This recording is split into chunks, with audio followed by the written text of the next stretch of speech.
It's not Limbus o'clock, it's Arknights o'clock. Well, not really, but yeah.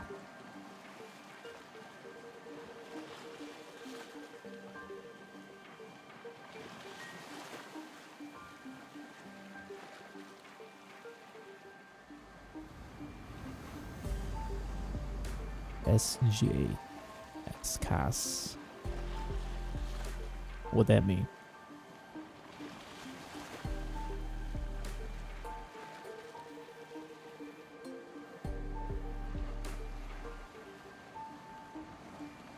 I'm assuming you already went through the story, right?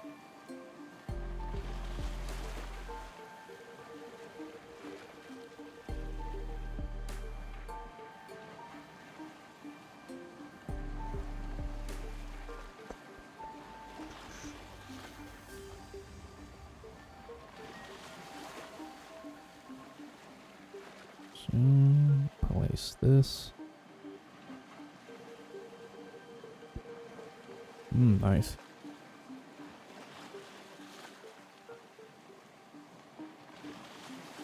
Did the impression of this collab make you want to have another collab in the future?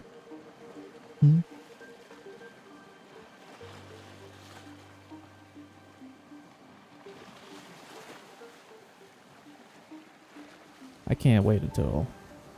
Well, I can't wait to get into the story myself. Hopefully I see a lot of stuff, references.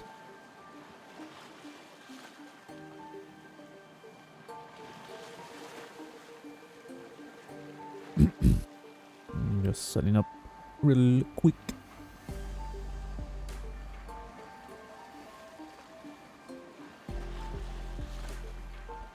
Posted in the right channel? Yeah, I did.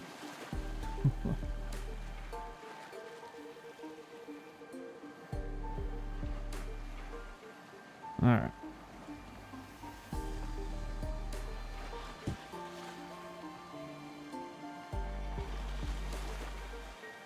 Pretty sure I did.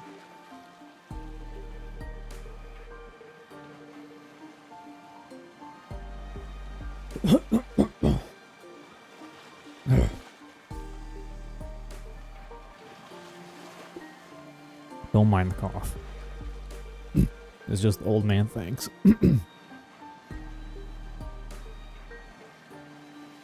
Alright, yeah, this event's around for like a whole month, so I'm doing this pretty early, unlike the other event. But at least Addictions event, I cleared out the whole shop, so whatever.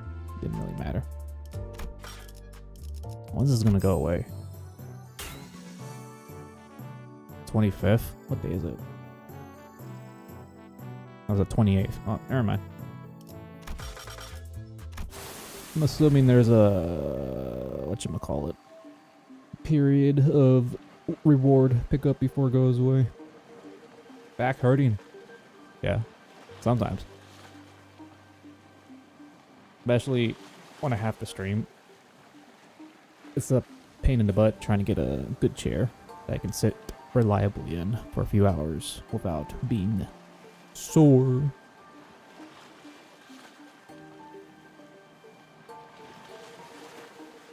Limbus in Fortnite. Shit, I don't mind. Fortnite, one of the games that I am aware of that has like the most collabs with pretty much every thing that exists.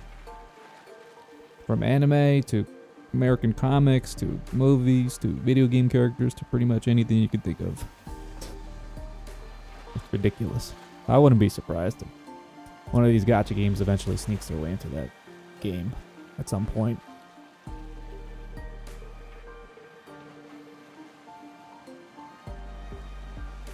Man, this wallpaper is pretty cool. Look how small Amiya is. I had to look it up. She's actually 4'6", which is pretty tiny. I think Dawn's like 4'10". I think it was like 5'1" or 4'10". It was one of those. There's a discrepancy.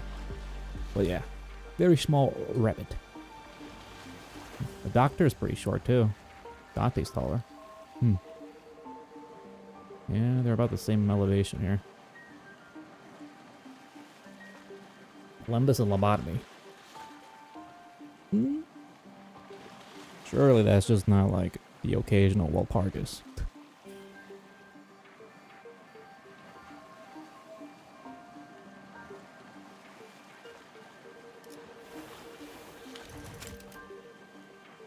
Alright, I still need to get Ishmael. Fuck. I'll probably get her after the event, I'm assuming.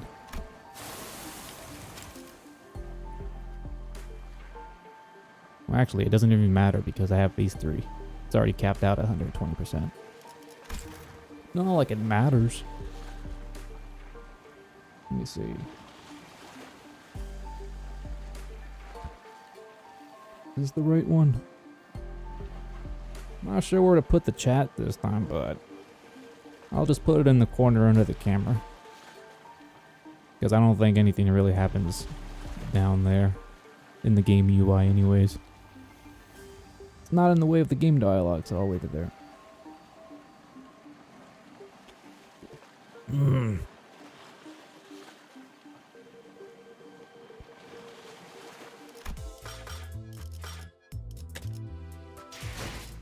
Why is this flaring up as now?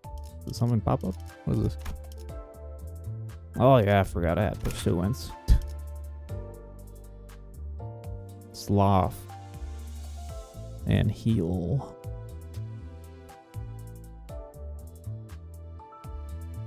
Two resources. What the hell?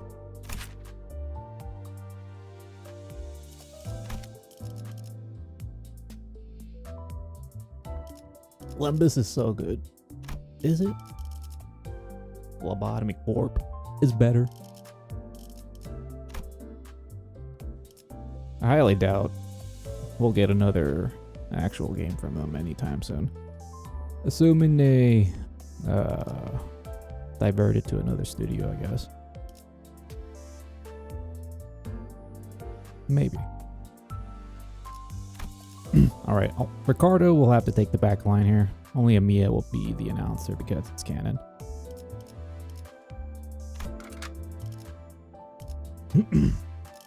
Everything's normal looking. I'll keep Cochlear in place of Philip.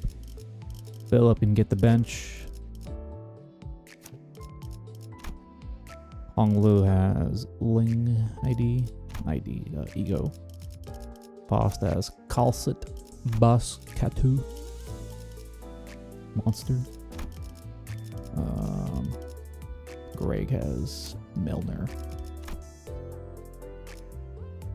Cool, alright. I'll definitely use Milner's and Monsters stuff. But so far, there's nothing else that I need to do. Alright. The first part of this story, I'm assuming, is going to be very important because it will explain the whole isekai shit. We'll see. Alright. Alright, stages. There's 14 stages. There's also a normal and hard.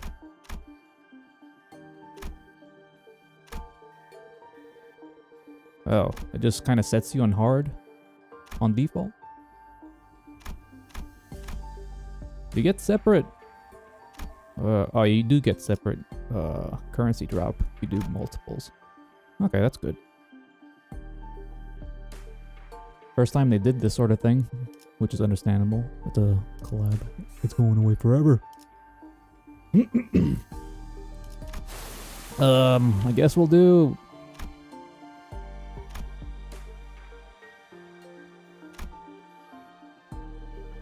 We'll do normal. And then we'll do hard later. Read the text. No. I'll read the story text, obviously. Damn, level 55.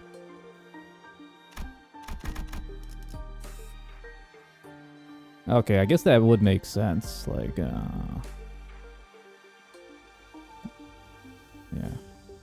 guess if new players want to play this event, they would have to rush pretty far into it just to play this damn thing. If normal mode is already capped out at level 55. Interesting.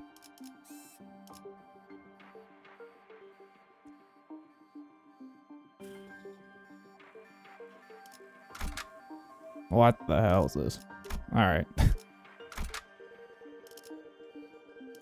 I'm forced to use the ones with the egos, except for Lee-Sang for some reason.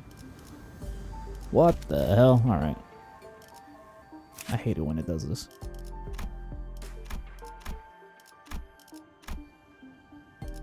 Restricting my gameplay. I'm gonna complain about it. 연료는 잔뜩 함께하죠. 따뜻하게 혹은 뜨겁게 입증을 알리는 음악.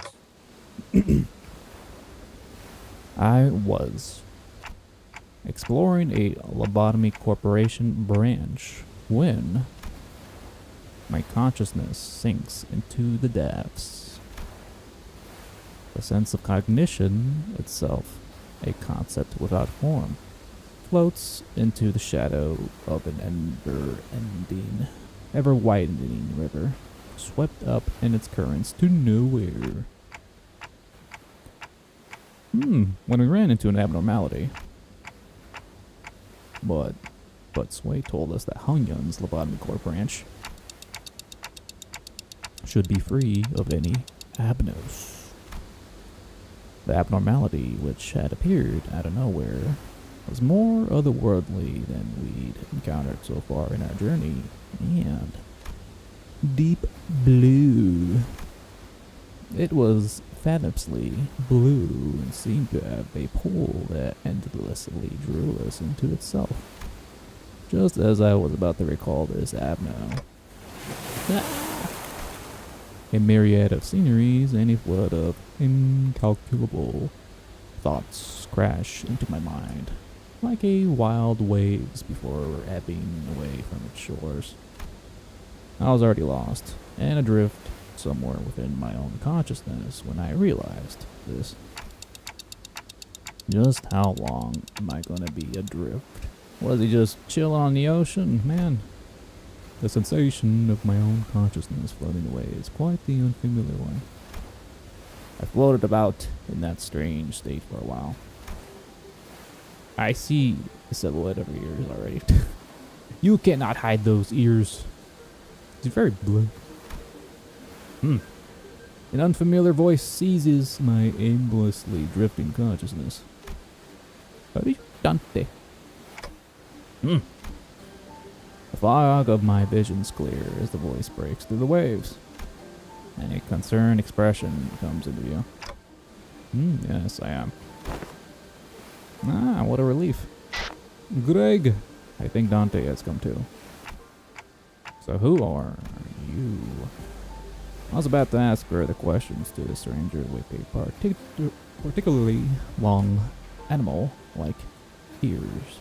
But I felt the drowsiness coursing back with the terrifying memories of the dream, rendering me unable to speak.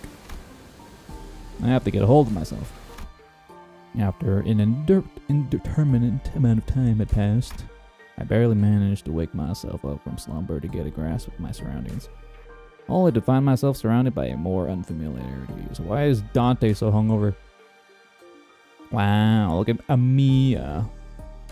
Her ears pointier than ever. She looks good in this art. Goddamn. There was that stranger from earlier sitting atop a rock and silently taking in the sights. A young gal who probably saved my life. Wait, so were those animal ears after all? Okay, that's not important right now. I have to prioritize figuring out just where in the world I ended up in.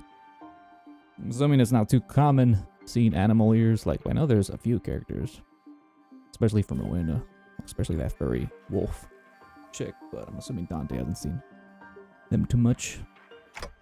So, where are you? Where am I? Where the hell am I? We're standing by the Iberian coastline. How are you feeling?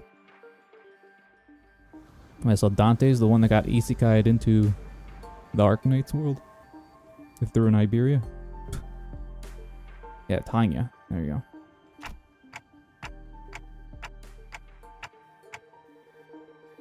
Oh, distortion. Okay, that makes sense. It's not normal. A little out of it, but I'm okay otherwise. Iberia. Yes, we're in Iberia. I know I've been pronouncing this word wrong constantly, especially every time I play Arknights, but whatever. I'll just pronounce it like that. Well, given that we're next to an ocean, maybe I drifted all the way to Eucorp's Great Lake. Iberia was an unfamiliar name, but that was all I had to go on, given that the city was still full of more unknowns than knowns to me. I radioed your colleagues when you briefly woke up earlier. You'll be here any minute. I see.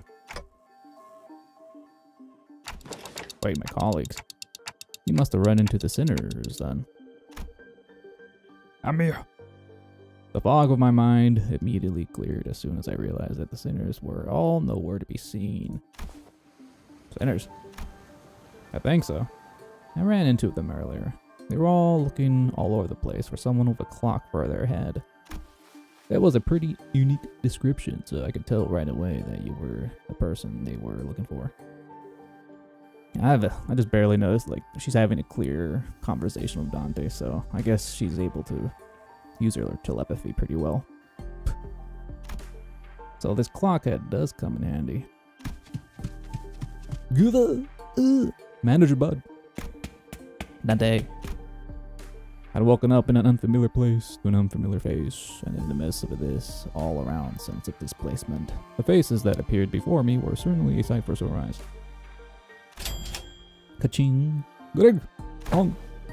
Miss Rabbit here told me she found you unconscious by the ocean. Phew. I came as fast as I could, but oh boy, I was worried that something bad might have happened. Glad to see you're doing fine. Were you lost at sea? I don't know. He's tapping on his head. That's great. Well, I do think I'm fine, though. I guess I'm not having any way to drink. Wait, not having any way to drink water finally come in handy. You should go get that checked out just in case. Wait, your head's waterproof, right? Gregor takes a moment to steady his breathing, then mutters a casual quip as he lights a cigarette. Well, he doesn't seem that concerned anyways. Maybe we're not actually in that much danger. So, what happened? Where are we? Do you remember entering that lobotomy core branch Sigshun told us about? Oh, yeah? Yeah, we ran into a new abnormality and we got sucked into it before we even had a chance to do anything. Man, I really thought that was it for us, especially with you getting sucked in there too, manager. But we came too. Despite waking up with our faces down in some ditch. We were all fine. Without a scratch, though, there was quite a mess when we realized what you've been missing. Wanted to search for you immediately, but it took a while before we got a better bearing of where we were. So we're not a Eucorp Great Lake? Some of us considered that to be a distinct possibility. But it's unlikely. Ismail was really certain that we were not in District 21. She did concede that we might be in an unknown area with the Great Lake of the outskirts, but that doesn't seem very likely either. Given what the rabbit-eared lady there said. Okay, she still has her question marks there. The outskirt regions of the Great Lake. I've met all kinds of people from all over Terra, but I've never met anyone who referred to the Iberian Sea that way. Terra. Iberia. Yeah, he really is in Terra. Oh no. The Lobotomy Corp has the technology to isekai people to different worlds. How's that not surprising? As I found myself puzzled by these unfamiliar terms, a very obvious question suddenly strikes me. Speaking of which, who are you? Really? You fellows haven't introduced yourselves to each other yet. It's just that it's all just a lot to take in. It's understandable. You did just wake up from a pretty harrowing experience. She is, actually, would you like to do the honors yourself? Mia, the leader of Rhode Island. Please just call me Mia. I'm Dante, manager of Limbus Company. I know I'm late, but thanks for taking my bacon. Seems that this rodeo island is a pretty big corpo, but Gregor trails off ominously and scratches his head before continuing with some mild trepidation. This young lady here with the rabbit ears doesn't know what the head is at all. As far as I know, there aren't any organizations in Terra with that same characteristics as the one Mr. Greg explained. At least not with the name like the head. Also, sorry, it's Rhodes Island, not Rodeo. Sorry, Gregor is kind of bad with names. So what you're saying is that we're not in the city no more. It'd be weird for any higher-ups at these huge corpos to know less about the head than we do. Let alone be completely clueless about it. Maybe we tumbled into a previously undiscovered zone of the outskirts or the ruins. Probably. Or maybe we really found ourselves in a completely different world. Nope. If their conjecture is correct, we're in way bigger trouble than I thought. As it wasn't like the time we accidentally stranded ourselves on the outskirts via a door in the corridor. Mia stared at me with some concern as though she felt my distress. I think I can draw a connection to something else that's happening here. Really? Yes, recently. Anomalous signs and events that have been occurring in Iberia ever since a mysterious dimensional door appeared at the sea. And it's been said that this dimensional door is connected to something very, very distant. To something that we'd never observed before. It seems reasonable to theorize that the dimensional door is how we managed to cross over to this world. I really would have appreciated Foster's input. Where are the other sinners at? Bit late on the uptake. To be gawking around for the other sinners, you know? They're at a settlement near here, where they're all helping out with various odds and ends in the village, while taking turns searching for Dante, of course. You know, I never thought about how difficult it would be to search for someone when we're like fish out of water, too. Man, barely get even a wink of sleep yesterday. Everyone's got to be really tired then, so it's just you two out here for now. No. Ish and Sang are the other half of the search party, and we just happen to be the last group in the rotation. They must be searching elsewhere to find you, bud. We got the early news thanks to Amiya's comms gear, but the other team didn't. Yeah, we got lucky. The other team, well, we don't have any other way to get in touch with them, so they'll probably continue their search until their shift is done. No, we're talking about that village you mentioned earlier. Right. You've not been there yet, huh? I guess it's a bit off to the beaten path. Well, we're going to have to rendezvous with the other sinners anyway, so let's head to the village for now. Something seemed to pique Amiya's interest as she fell into a contemplative silence before carefully speaking up.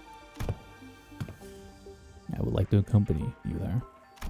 Sure, I don't see why not. You helped us find the manager, and more importantly, you seem to know a lot more about this place than we do. I don't actually know Iberia that well. Well, but I should be able to be some help. They've closed their borders, and have practically locked out any foreign influence from affecting them. But I did get a briefing before the mission. Closed borders, huh? Then how did you get in, Miss Amiya? We followed Dr. Caltet's directions and illegally crossed the country border. Illegally? Oh my. Does that mean you crossed the border without obtaining any permission, Amiya?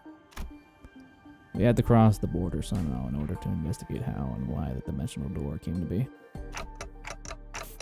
Is that normal for pharmaceutical companies to be doing that? Yes. In this world it is. Large pharmaceutical companies often dispatch their agents for missions. Yeah, Rhode Island. In its essence, a pharmaceutical company researching treatments for people infected with orthopathy. But we also work to prevent and assist the management of various situations that can occur in high-risk areas. High-risk areas, huh? Wait. What about your companions? I doubt you came all the way on your own. We were forced to split up due to certain forces that we're in pursuit of. Wait, stop. Mia's ears twitched as she came to a stop and began scanning the surrounding area. Then, there. As we stood about confused, Mia, noticing something, pointed toward the seashore, hidden behind large and cragged rock formations. What are we supposed to do? Scotty. She looks kind of odd. She looks more derpy.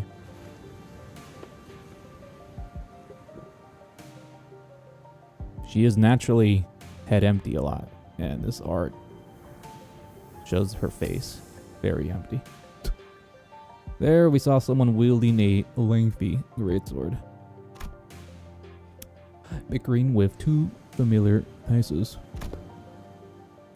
Again, move, you're in the way. You needn't worry as you do. We have had ample experience battling monsters who are much like them. Listen, I'm not worried. Come on, better to have 3 fighters than 1. Besides, you're the first person we ran into out here, so we got a lot of questions to ask. At YouTube, those is. What's up? Dante, you unharmed. And here I was, getting ready for a 3-day long search. What a relief. We were all really worried that we might never be able to find you. Who the hell's cutting wood outside? We managed to find him thanks to the help from Miss Mia. Mia, are you two acquainted? Not a good time for a reunion. Reunion mentioned. I can't wait until after we take out the sea monsters. Scotty! Are those organisms the seaborne Caltits mentioned? They're sea terrors, to be specific. The less sophisticated ones among them. And they're probably here. Pardon me. Ishmael. Sea terrors. I hear the sticky noises of something vicious slithering against the rocks. It's Randy Orton. Dots. When I turn to face the origin of unsettling noises, I smell the heavy, wet scent of brine. At the end of my gaze wait strange monsters, unlike distortions, unlike abnormalities, unlike anything I've ever seen. The seaborn. It is though the sea itself is encroaching on the land. I was almost certain we weren't at the Great Lakes, but I'm not so sure anymore. Their experience with the thick scent of brine at the Great Lake must have put her in a wary mood. As Ismail seemed to be a lot more apprehensive about these sea monsters than anything else. Do you think these creatures could be whales or mermaids? I don't know. The Great Lake and the outskirts are full of unexplored mysteries after all. Dante, what do your senses say? It's unclear. I'd say the closest comparison I can make is with the whales, but even that's not conclusive. More enemies on the horizon. We should prepare for battle. Doesn't seem like we can talk things out with them, though. So let's take them out. Let's see. I want to see what their abilities are. They got corrosion. Oh, they got sinking. I guess that makes sense. Oh, they got the nervous impairment shit too. Let's see. Ah, fuck. It also staggers. Just like it stuns you in the other game. 30 stacks become staggered. Then target takes fixed damage equal to 25% HP. Okay. Pretty accurate. Wait, what do they call it? Slam down. Sinking. +1 clash power. Alright, let's see. Like -30 HP, convert down. Okay. So yeah, these are just basic mobs, so they're not too complicated to deal with. Abyssal horrors. +2 without that. Nether Seed brand. Gain 2 clash power and double the amount of nervous. Sinners on top of the brand have 10 and take damage through 5%.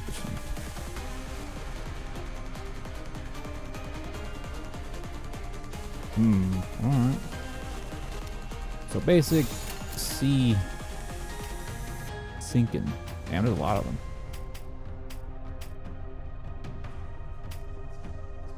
I'm assuming these don't count as, yeah, I guess, because they're not technically Pekatule. Not a focused. Great. Well, win rate it is. 부드럽게. 끝내. 전소하리. There's not that many types of seaborne enemies, so the variants are pretty annoying to deal with. Especially the Reapers and those weird AoE bat bomb ones. I forgot what they're called. Those aren't fun to fight.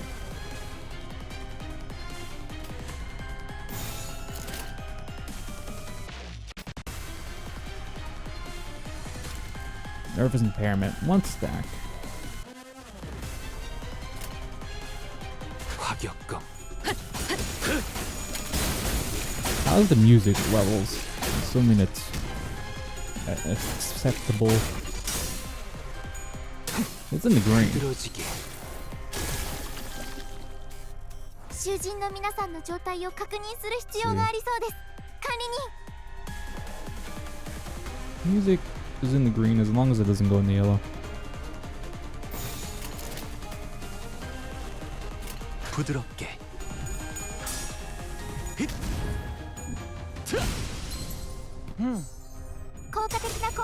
would have been cool to have Scotty and Amiya as NPCs, but I guess that's a lot of effort for a one-time collab. このまま行けば敵を食い止められます。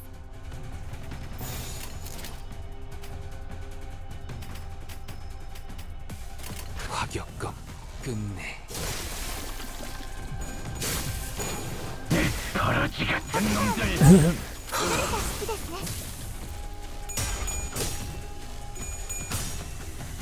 So due to contractual reasons, the whole event's going away, but is it still at least remaining in the feeder portion? Or you can't view the story at all once it's gone? Just through the VODs of YouTube. 언제까지 버티나 보자고. Playable NPC. 남길 말은 없겠지.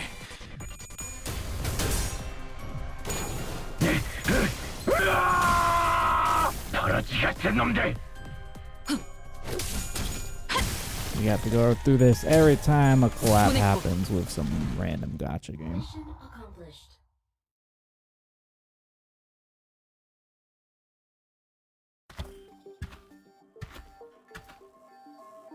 All remaining enemies have retreated to the sea. Good work, everyone. Pat. Whew. Didn't think I'd have to deal with anything remotely like this outside of the Great Lake. You can say that again. It would have taken us the whole day if that Scotty character didn't occupy the other half while Miss Rabbit helped us from a distance. As we were catching our breath after the battle, I heard a brief hum. Then, when I turned around to look at the source, I saw Scotty glaring at me with palpable alarm.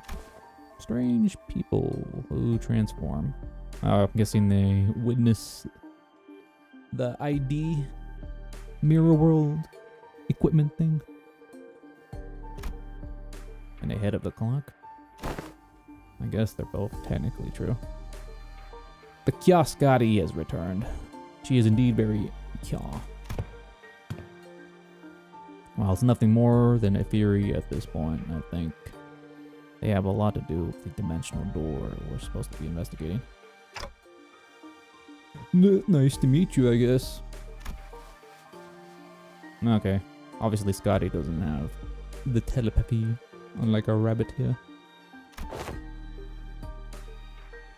That's because only us sinners can hear Dante's voice. Huh. What's up? I'm just wondering how Miss Amiya can seemingly understand Dante. Oh yeah, what's going on here? Oh yeah, it completely flew over my head that I didn't even question how weird this is. Their voices sounds like ticking clock to me, but I don't know. It's almost like I can sense what they're trying to say. What kind of emotion they're trying to convey? Emotion? It's like an improved version of Virgil's improbation. Let's see. Her explanation reminded me of the Blue Boy in St. Clair's Past, but I didn't quite feel the uncanny sensation from Amiya that I felt from them. Damien mentioned. So she can read my... Wait, she can kind of read me kind of like how Virgil's can, I guess. Okay. I guess. Well, I don't think it's a bad thing. True. It's been a bit of a hassle to always need Foster Honglu translate for you, Dante. I like to know exactly how she can understand Dante, but I don't think we got the luxury to sit down and figure this out.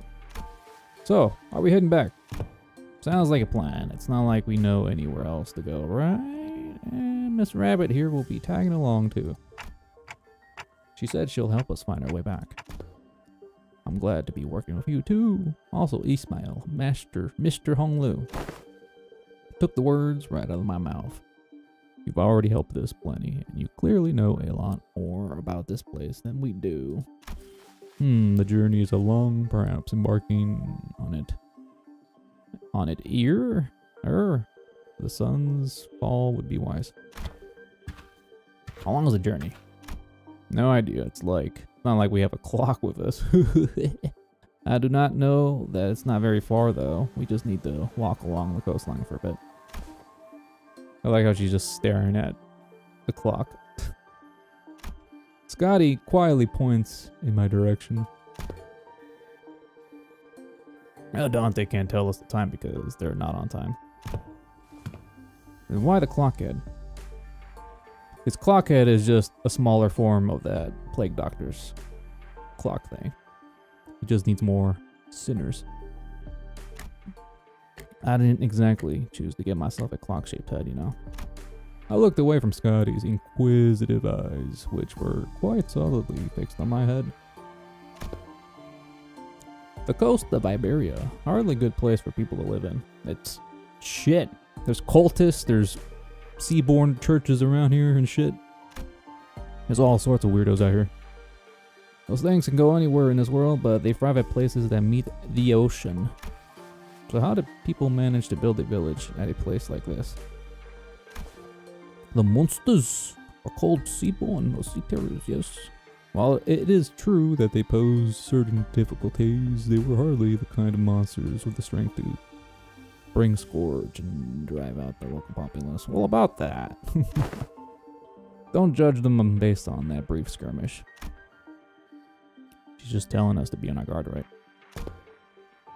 Scotty can be a bit curt, but she's not a bad person. I don't think she said anything wrong. Nothing rules out the existence of stronger variants of these creatures being out here.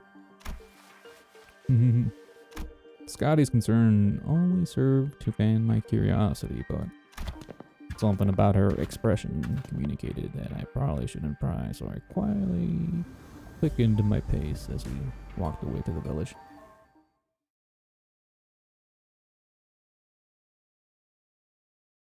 Scotty already has more dialogue than she did in her first event with Granny. Damn, 41%. What are we collecting anyways? Sea Terror samples. Chunks of Sea Terror flesh collected for research purposes. calm noise of the waves caressing.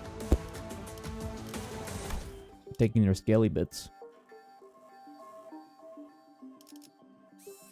Village of Dead Lighthouse.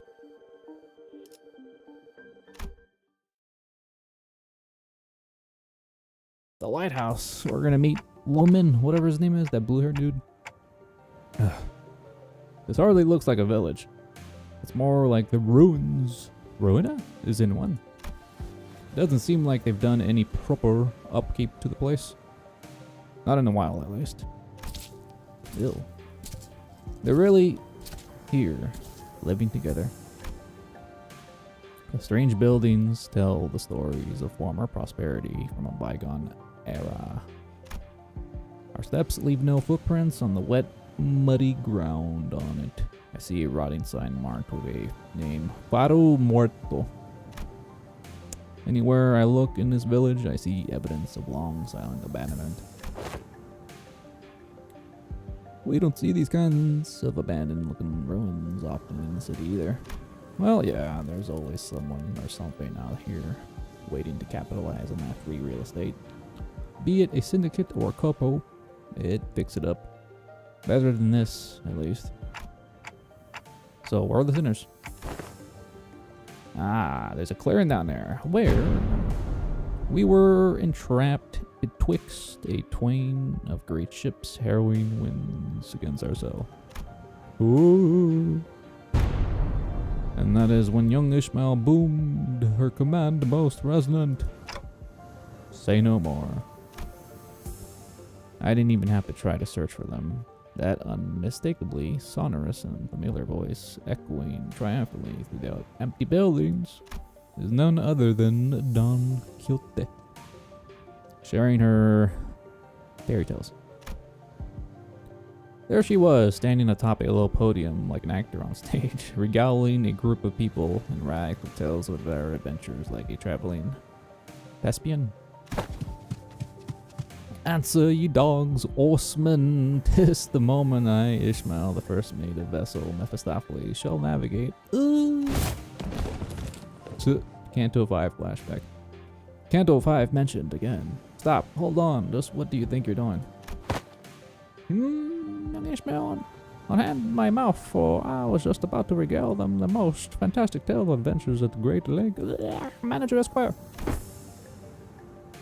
Verily thou hast returned with Manager Esquire safely in tow. What? Found Clockhead. Villagers of Faro Muerto. Holy shit. They look pretty normal. Where are the ears at, huh? When I was a child, I heard a story about a legendary Sarkaz with a flaming head. I don't know if that's an actual character in Arknights, but maybe. Why would someone like that visit our humble village? While their exterior may carry elements that inspire fear in some, there is no cause for alarm.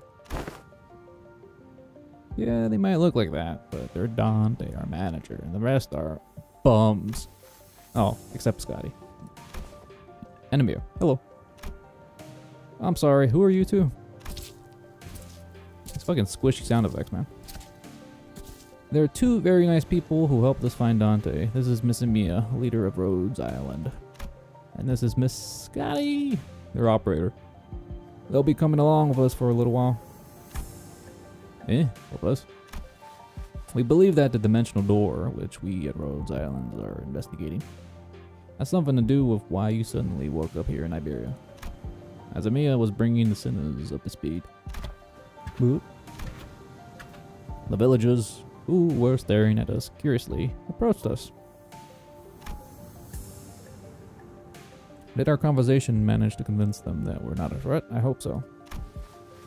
Now you're friends with our saviors. Saviors. Verily, this the quite grand title, yet that is indeed the word by which we addressed. To be more precise, by saviors, they are referring only to Faust and Utis. Faust gave me a light nod when we made eye contact, but I could tell that her lips were drawing a very, very subtle smiling arc. Very subtle. Can't really tell. So I'm guessing something did happen. They were quite mistrustful upon our initial arrival. Oh, there goes the ears. El Padre? What if they're from the Inquisition? Where? The Inquisition? Irene, are you here? Oh no, what do we do after all we went through to get here? Calm yourselves, everyone. None of them are carrying what appears to be the scriptures or lamps. Let's first try to see who they are. Man, I don't think they're going to trust us anytime soon.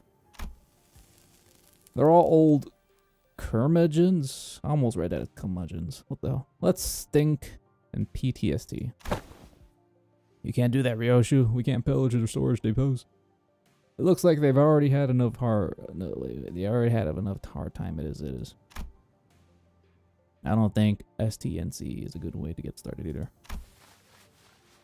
Should we just help elsewhere? Just look at how thin their arms are. I don't think they're in any shape to help us out. Perhaps we could inquire as to where they whereabouts. We are here to decide our lodgings. While the landscape is certainly reminiscent of U-Corp, I don't recall seeing or learning about any place that looks like this, though I can't say I've been to every U-Corp. Ask again, what business do outsiders have here? The fingers are tightening around the grips of the weapons. Prolonged silence will most likely turn this into a hostile encounter. You can't have that.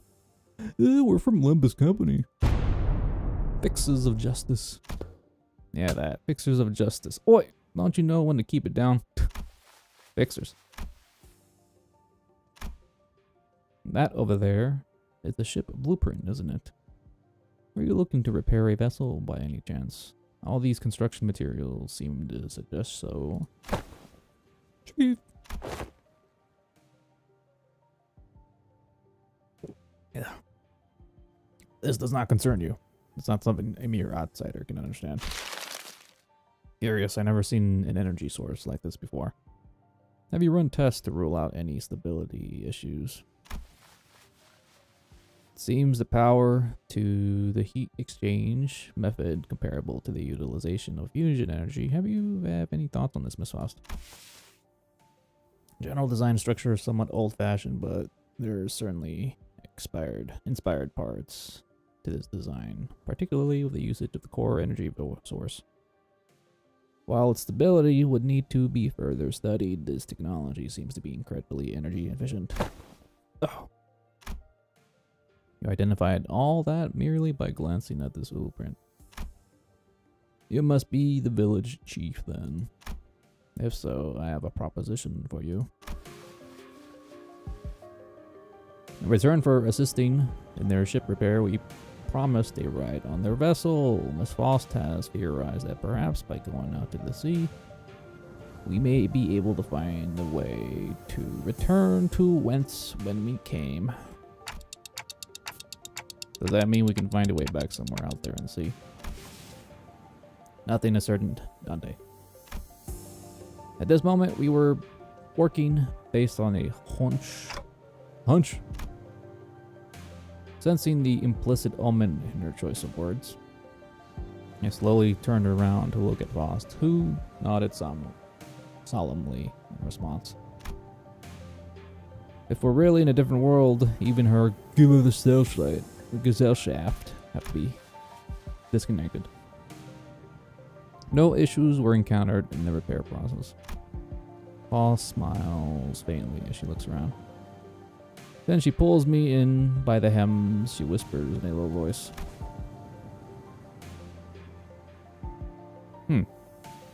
She's somehow able to get Wi-Fi in a different world. That's impressive. So it's still connected at least? Indeed. It is. However, even exchanges of simple information are taking up dozens of hours by current calculations. Is this a warp train situation? Because we're in a different dimension? The cause should be identical. We have been connected to an unidentified, unpredictable dimension. However, Faust is aware that the pathway to our original dimension is yet to close this time, unlike the situation back aboard the warp train. So to get back where we came from, indeed, traveling through the pathway is the most feasible solution. And from that, you came up with the whole plan to repair the ship and sail out to the sea. Yes, well, I'm also a genius, after all. Mia conjectured that we probably came from a dimensional door of sorts. Looks like that dimensional door might be what Faust is looking for. With high likelihood, yeah. At least there's a way back. I find myself calming down a little bit. Well, speaking of which, when do you think you can wrap up the repair job? As fortune should have it, a majority of the most time-consuming parts of the repair have already been completed by the locals. It shouldn't take us more than a day or two to get its core part ship-shape again. Executive manager. We'll be staying here for a few more days then. How did you manage the... How did you manage last night? Well, like I said earlier, we've been keeping ourselves busy looking for you this whole time. We took turns helping with the repairs and resting, but I doubt any of us got a proper night's rest. Though we weren't cold, thanks to the villagers who kept the fire going for us all night. Not to mention how they helped us a ton with that local map they drew us. Oh, and also Chief handed us to this earlier. What's it called? What's it for? Looks like a sack to collect water. Give it here. I know how to get that installed. It must be to repay Miss Faust and Otis's efforts at repairing their ship. Yet the service they provide us is certainly quite generous, even when taking transactional nature into account. They're really giving us the best treatment they can, huh? As for food, we managed to fill ourselves with some cookies and bread Rhodey keeps in her pockets. Didn't want to eat into their food supply when they were already pretty tight, you know. Wow, cookies? Yeah, exactly. She carries enough cookies and bread for 12 whole people. They did offer us some nosh, those dried fish things, but we refused. I ain't about taking food from the needy. Why so serious? No need to concern yourselves so much with our hospitality. You have done more than enough to earn your keep. I turn around to look at the source of that low, rumbling voice, and saw an old man in an outfit that seemed to distinguish itself among the villagers. There you are, Chief. Is there a place for us to stay tonight? Well, we do have places to shelter from the misty humidity, at the very least. There is an empty building here, so feel free to occupy it for the night. You sure? I mean, I don't mind sleeping in the streets myself. Speak for yourself, I've been looking forward to sleeping with a roof over my head since, yesterday. I'll catch a cold sleeping in the elements in this environment, which is fine by me. For the rest of you, but we can't afford to have the manager or a guest, honored guest, suffer their fate. Honored guest. Yeah. I heard what happened from the 4 who left in search of the manager. First, I would like to begin by imparting my infinite gratitude to you for finding and rescuing our manager.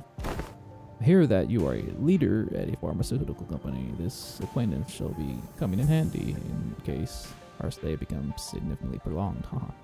Always scheming, Otis. I'm just surprised by her boldness to say something so materialistic when they're standing right there. Can I stay in your village too, Chief? The village chief took a brief glance at the hems by her right wrist, then nodded. Welcome to Faro Marco. You are welcome to stay for as long as you want. And please do let me know if you find yourselves without food. Our food supply may be tight indeed, but we have enough to share with those who helped repair the vessel. You better not go back on your word later. I wonder what kind of local delicacies await. Dried fish, like they were eating earlier, maybe. Chief. What is it? Just how are you surviving out here by the sea? Perhaps the question of how we are surviving may be somewhat misdirected. For we are only pursuing every possible avenue because we must survive. They're eating the seaborn again. And that's bad because it turns you into a seaborn. At least if you're not dungeon meshy. Because those guys were eating the seaborn just fine, I think. From when I played that event story. Pretty dumb. The chief responds to Scotty's perceived hostility with a hearty smile. After leaving some firewood for the night, he left. I'm going. Can't learn much more from here. Huh? You going somewhere at this hour? Scotty, does this have something to do with the coast? I remember what you said before we got to the village. Something about how coasts are highly good places to live in. Dante wants to know if this has something to do with the coast. Do you understand? I don't know how to pronounce that word. Language. No. Dante. Scotty just spoke in that language. I couldn't understand a word of what Scotty... Wait. I couldn't understand a word of Scotty and the other chief's conversation because I don't speak Gyrian. It may only be that there were enough lexical similarities between one of the city's languages and the language Scotty spoke in their form to comprehend the meaning. Weird coincidence. Anyway, I have something to look into. It's something you're all too slow to see. You still have to tell us about it later. Please remember you're not on a solo mission, Scotty. This is a team effort from Rhodes Island. Will do. Bye. Scotty nodded lightly before leaping off into the night, out of our sight. Kinda worried. She's not the best of people, but she's also pretty thoughtful. She'll be okay. Man. I forgot how brutal it is reading through these non-voiced intervalos. My voice is already dying. Jesus Christ. Should we head inside? The sun's starting to set already. Oh yeah, we can probably just pick an A unit building and stay the night here, huh? Trying our best to ignore the mood that was starting to turn awkward, we made our way into a nearby unoccupied building.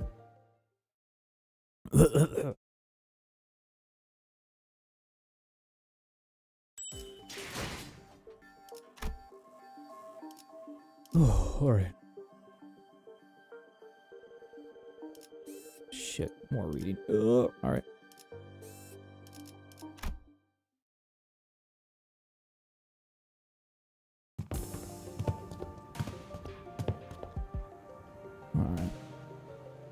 Alright, we walk past a narrow building, a fire, a campfire. Large hall enough to house all 15 of us or so. Alright, we're ready. With the curtains on the window removed, the smoke has an exit. Oh, I thought we were doomed to shudder ourselves to sleep with the soaking wet firewood and all. I had no idea that worked. We just have to get a small fire going underneath it until the wood dries up and catches fire. The downside being all this smoke. It's clear that she has some field experience, unlike some fools I know.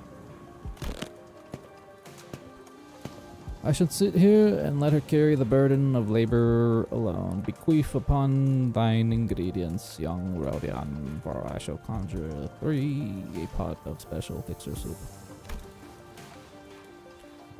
You're making soup of cookies and jelly. Ugh. No! You are not getting anywhere near the kitchen again after what you cooked up at last time. While I must admit to a certain level of interest, as many of our fellows viscera are off rack with intense agony upon ingesting dishes of your making. Perhaps it would be wiser that we save the occasion for a safer environment. These things talking a lot more fancier than usual.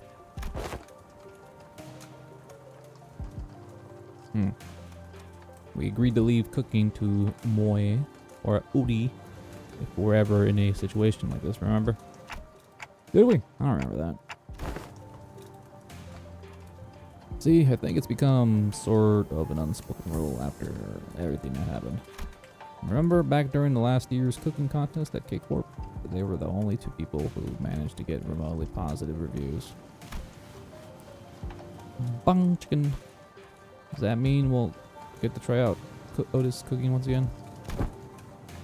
Denied. We still have plenty of high-calorie foods like cookies and jellies here. I find no reason to do something so inefficient. I'm glad to see that everyone's still energetic given the circumstances. It can't be easy to suddenly wake up in an unfamiliar environment.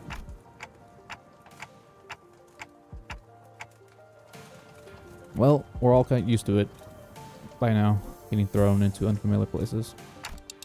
Speaking of which, did you manage to reach your colleagues, Mia? She shook her head, concerned.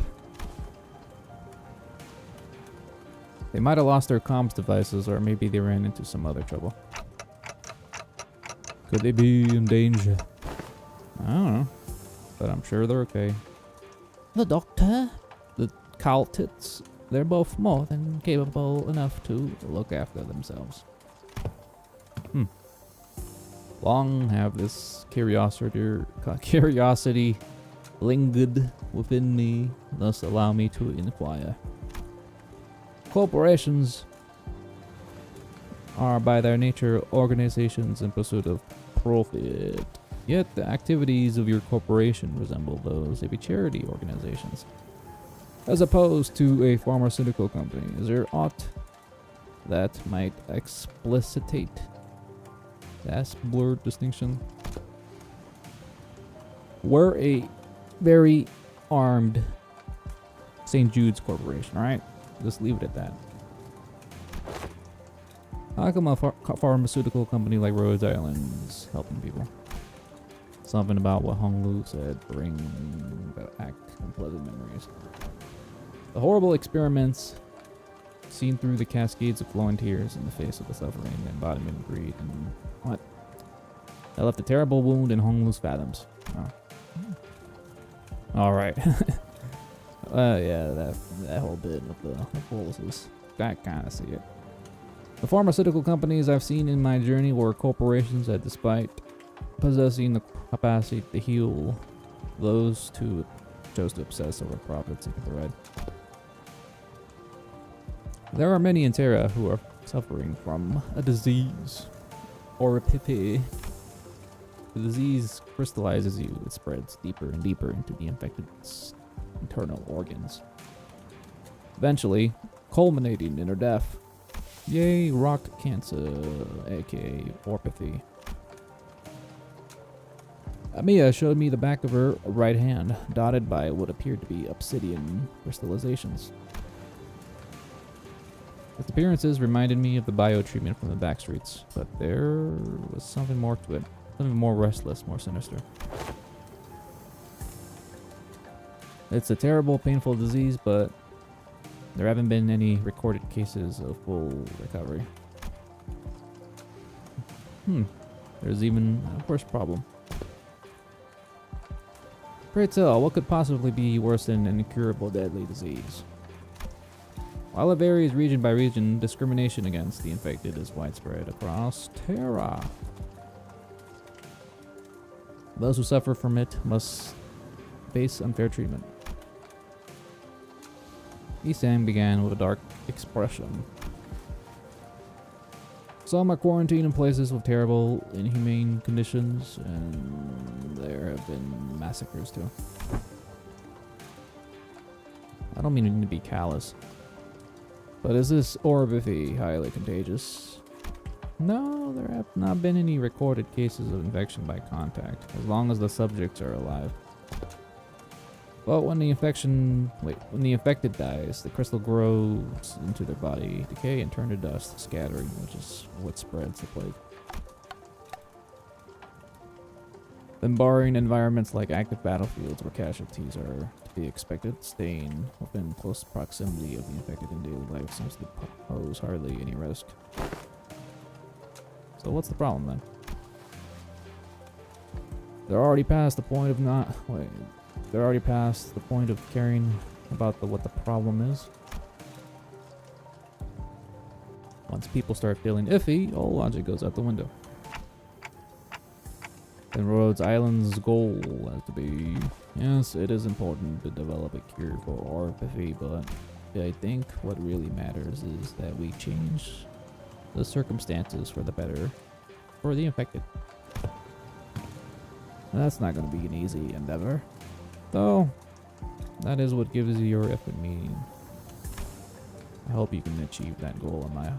I really do. The truth, for truth. The city, this world we both live in, world's full of surprises, don't we? What kind of world did you come from? This city. What kind of place is the city anyway? I don't know, it's kind of hard to describe.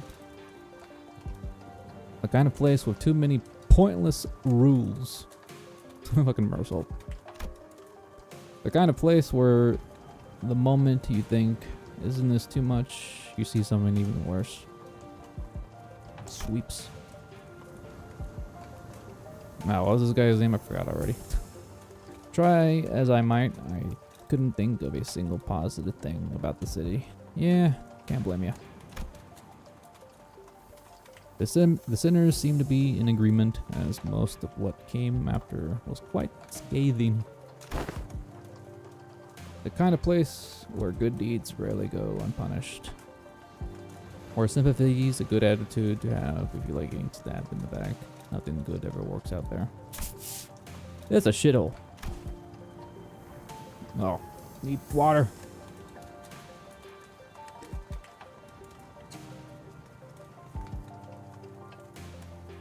Oh, man.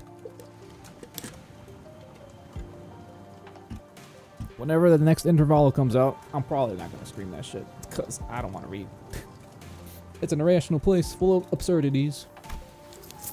Absurdity is omnipresence. Therefore, it is not a subject by which one should be aggrieved.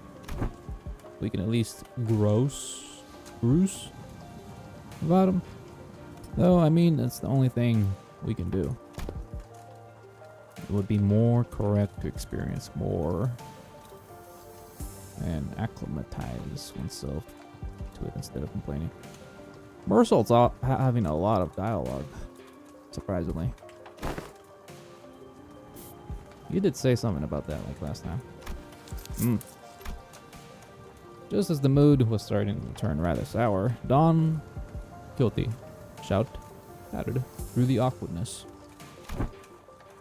Verily, nary a day goeth by untarnished by villains in the fell deeds. Yet worry thee not, for there where evil riseth, so doth fixes of justice too. Don Quixote jumped from her seat and passionately shook her fist. Oh my god. Which was followed by a heavy crack and the sound of a small pebble stumbling down. She fucking died already. What? Don Quixote, watch out. Whoa! What the hell? Elf! And from behind the wall, she accidentally broke down. An unfamiliar visage of the villager appeared and stared back at Don Quixote. It appeared that she was eating something out of the can while reading a book. Well, I doubt it's an elf because Mollis is like the last of her kind, right? Probably a swordfish. Not really. Her skin's not pale enough. How farthest thou? Farthest thy foot, you gotta apologize first. Last seemed a tad too hyper today. Apologize, for I hardly expected the wall to crumble with such ease. Thou on hut, any enjoys? No. Two, pray tell, to what? Forget the apology, I just want to know what happened. What happened next? Oh, she was listening to the story. What the hell? The fixers of justice rose up to do what? Ooh. Whoa. Hast thou come to me to hear the tale of fixes? Oh god. I don't know about coming to us, given how Dawn was the one who punched the wall down. Oh, she punched that shit. Oh, is it too late an hour? Well, I don't mind waiting until morning if you want to sleep. No, not at all. 'Tis quite early an hour of tales. In fact, prithee, seat thyself there. You fool! Come down. We don't even know who she is. And don't you forget to share those fixture tales over there in the corner to not disturb our sleep. Thou makes a request most untenable.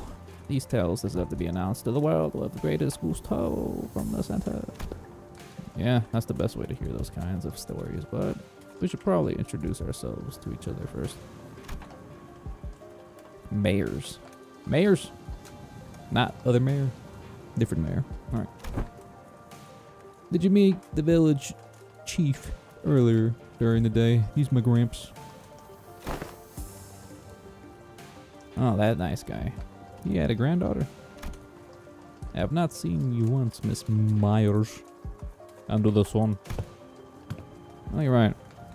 I thought the village was completely dried of any young blood. Hey, blood, what's up, blood? Like Rhodey said, while we didn't see mayors out there, there wasn't anyone else in the village we could comfortably call young. Tell me Gramps was worrying over nothing and told me to stay put inside.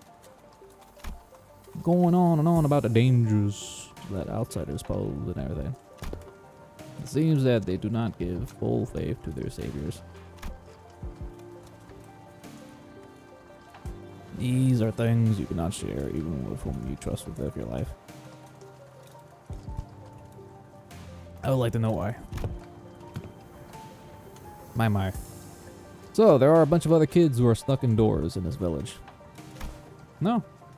There isn't anyone around my age at the village at all. If that's the case, I guess I can understand why he'd be overprotective.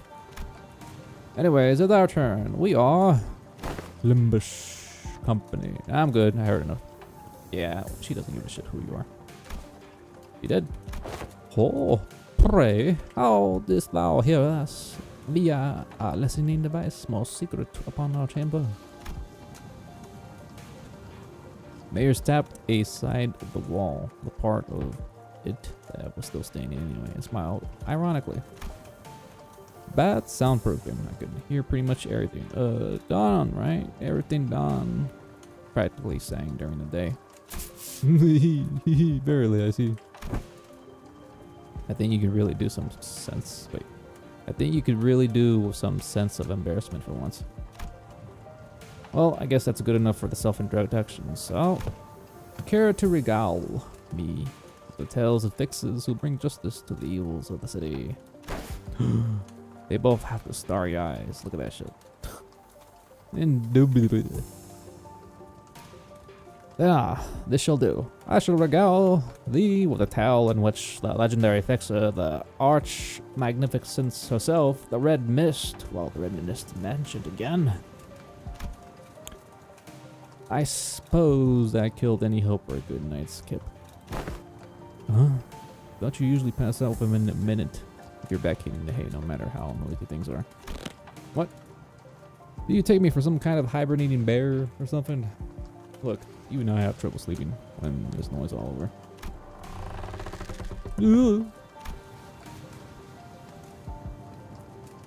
You already fell asleep. That's snoring? Yeah, I guess that's snoring. For all that grumbling and moaning, he dozed off before any of us could. He's a professional bum, and that's why he's pretty good at sleeping on the streets. Aside from Heathcliff, who began snoring the moment his head touched the ground. Man, I wish I had that ability to fall asleep like that. That would be pretty good. Some other sinners were fast asleep as well. Mersault had entered sleep mode. I don't know why I read it as sleep mode. Like it was a computer, but yeah, whatever. In his usual steadfast adherence to the routine, while Faust laid claim to one of the few available cloth sheets as soon as the close of business for the day was confirmed. The sinners, who had spent the entire last night searching for me in this unfamiliar land, slowly began to fall asleep as well. Meanwhile, the fixer of the Sway Association's first section, though the night was no longer young, Dawn was still vigorously sharing the tales of adventures without even a single sign of fatigue. She's not determined to do this until sunrise, is she? Probably. Ooh. I guess it's okay, since Mayor seems to be having fun. As I continued to watch the pair with some mild concern, Amia, not asleep yet, approached me. The city Miss Don Quixote speaks of seems to be teeming with fixers of yeah, about that. With fixers of justice and exhilarating tales of adventure. Did you actually experience all of them yourselves? No, of course not. Don's stories are usually those of other famous people. But she's telling it with such vigor that it almost sounds like she was there herself. Well, I guess if you really want to get into it, some of them might be retelling Don Quixote's personal experiences. Yeah. Ishmael replied uncertainly, thinking back to the plays we were made to watch back in La Mancha land. Well, I think all those stories, even though they're only partially true, just go to show what a ridiculous place it can be. We wouldn't need fixers of justice to begin with if we really lived in a just world, right? A good place to live would be quiet and peaceful without someone having to force it. Yes, indeed. True. I hope there come a day when Rhode Island can be a normal pharmaceutical company in the future. Oh. Something wrong? Nope. I just thought Mayor's and I made eye contact. Did she overhear our conversations? I looked to her direction as well, but all I saw was Mayor's excitedly reacting to Don's tales. Whoa, what happened then? Thus spoke Lady Otis boldly before the soldiers who stood in our path. Thou presumest to stand in our path, servants of master most unworthy. I, Otis, shall educate ye on a man maketh.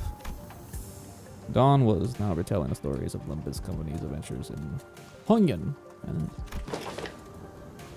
Otis, who could no longer stand Dawn's unintentional alterations to the story, jumped to her feet and shouted.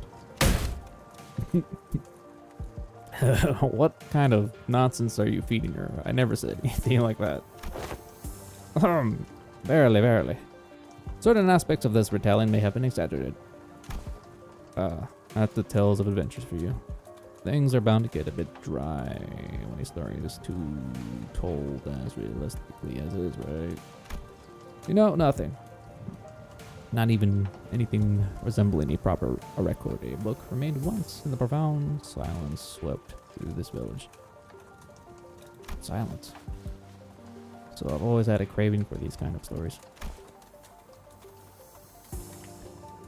But Iberia doesn't stop Iberians from emigrating, contrary to their tight immigration control. Have you ever thought about leaving this place? It's still a challenge to cross the border, especially since we're going to have to pass through larger cities that are managed by the Inquisition. You don't seem particularly fond of this Inquisition. Why is that? See, that's because this village was formed by people who grew tired of living under the Inquisition's rule and fled. Sorry, but what kind of organization is this? Inquisition.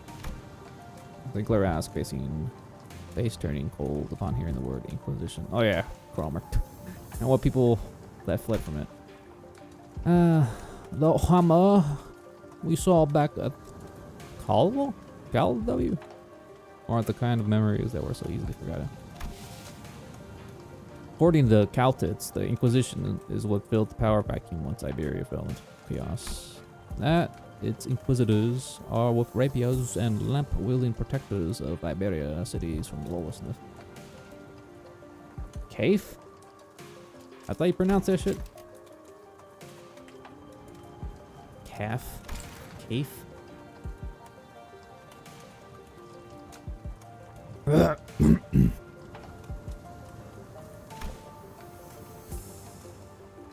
Cave. Alright. Cave. That alone makes them like good people though.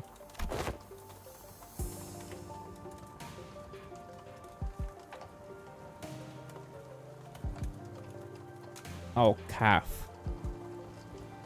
Calf. Calf. Alright, calf. Church of the Deep mentioned. The Inquisition will go to whatever lengths to deal with incidents related to the church that worships sea spawns. The old man in the village seems to be like that type. Spy. An organization that worships those sea monsters. It seems that cultish fanaticism is a plague wherever we go. I feel like people with all kinds of wrong faiths and beliefs are so common. See, the Seaborns are the ones that messed Iberia up, so following their logic, apparently it's okay for them to arrest anyone who seems even remotely connected to them. Are you saying that Iberia is like this because of the Seaborns? Yes. Those things from earlier, I guess they were kind of troublesome to deal with, but they didn't seem that strong. Anyway, it's just what I heard from Gramps. But the Inquisition executed many innocent people too in their crusade against the Church of the Deep. For those who proclaim to be on the side of justice, they seem to be quite fond of committing such villainy. It seems like a reasonable policy. Of course. You are a danger to society, but it must pose a clear danger to the daily lives of civilians. Yeah. I heard I was the only sole survivor. Everyone in my family died.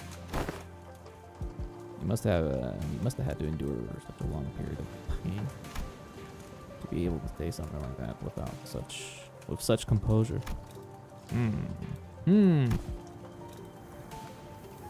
For Iberia, they are heroes who will bring the land back to its glory days. But to Gramps, they were such oppressors, making his life so difficult. That's why we've all come here fleeing from the Inquisition's gaze. Yet wherefore hast thou decided to settle at a place that is so, bummish? Run down. Indeed. Yeah, no, but it's not so bad once you get used to it. Besides, we managed to find a new path, thanks to you guys. Well, it's getting late. Will you be repairing the ships tomorrow? This place really has no soundproofing at all, huh? Good talk, everyone. Hope we'll get another chance to do this tomorrow, too.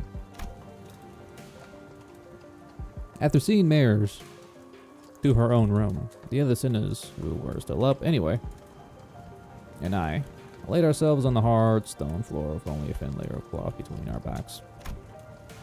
A mysterious world that is neither the city nor the outskirts. But it seemed that the lives its people led were just as difficult as they were anywhere else.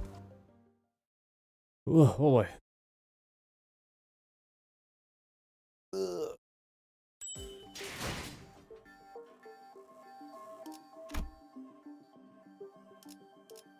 The boat. It's the Golden Age boat. Oh my god. Vessel Massas. Let's see. Clear. Alright. Okay, I can actually select everyone. Wonderful.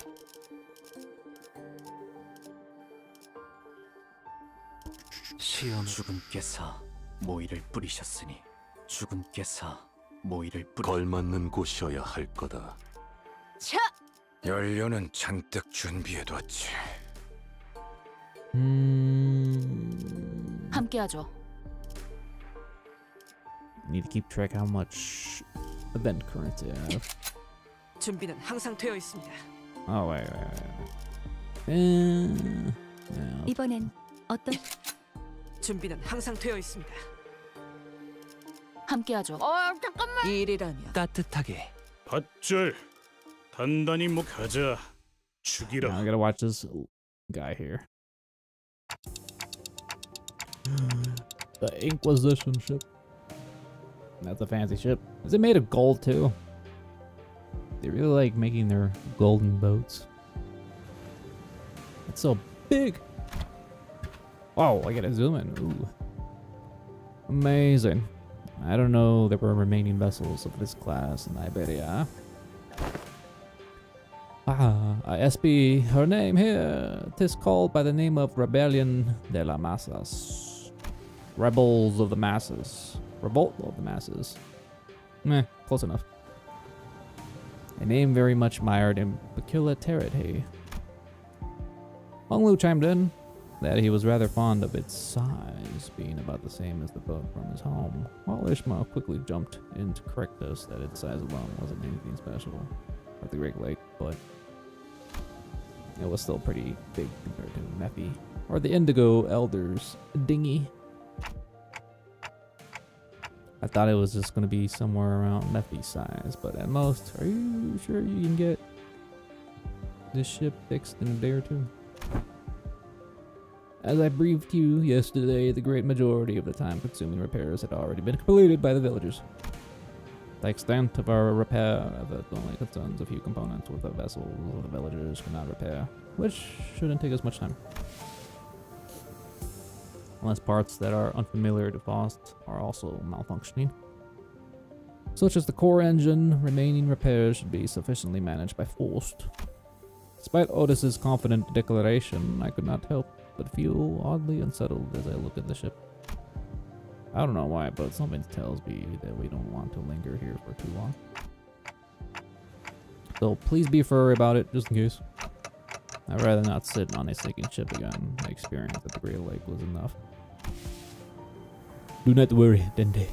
Unlike Mephi, most functions of this vessel, buoyancy gear, propellers, steering gear, are all in operational capacity. This repair should be much easier than the case with Mephi. They seem confident enough. They should be safe this time around, right? Are we taking that rope to climb up to the ship? No, there's a lift-like apparatus down here to take us up to the ship. Its stability was verified yesterday. Let us board the lift. You're 100% certain, right? The boat is afloat right now, Dante. I don't think it'll be sinking anytime soon. Wouldn't that be nice? He's really dramatized by that shit. Oi! Are you two just gonna go faff about down there? We're heading up now. No, we're going to. As I made my way into the Bisul bridge. Whoa, very bougie in this ship. Whoa. This is the voice lines that Irene was talking about. I don't know if it's the same class she was talking about though. What is this little warp thing?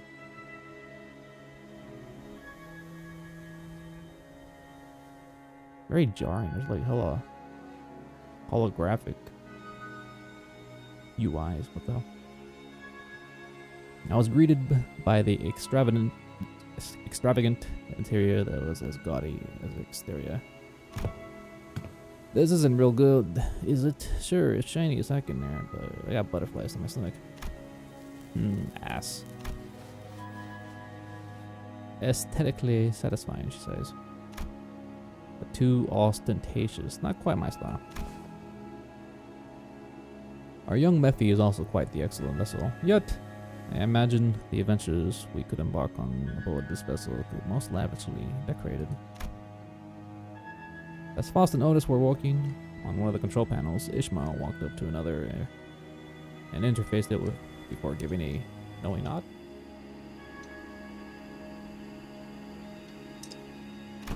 Ugh.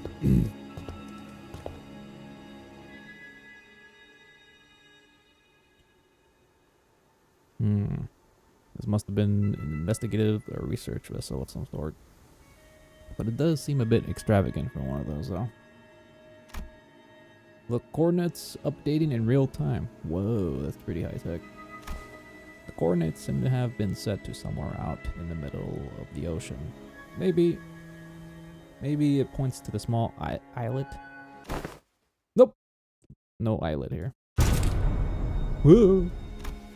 Blimey, lass. You sure know how to sneak up on people.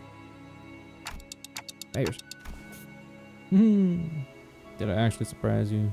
I did ask if you guys were gonna come fix the boat today. Still, I don't know you'd be here. Why are the coordinates set to this location? There are several undersea cities beneath those coordinates, collectively known as the Ire. Gramps home. Oh, so he is from there. Okay. The Atlantises. Understood. What was understood, if I may ask? It is now understood why the promise to repair the ship was sufficient to earn her trust and the title of saviors.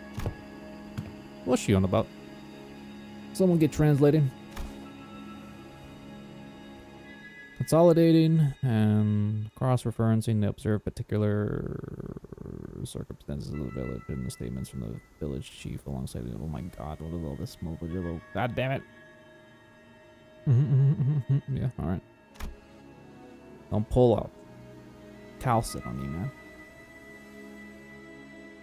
man. Yeah, me too.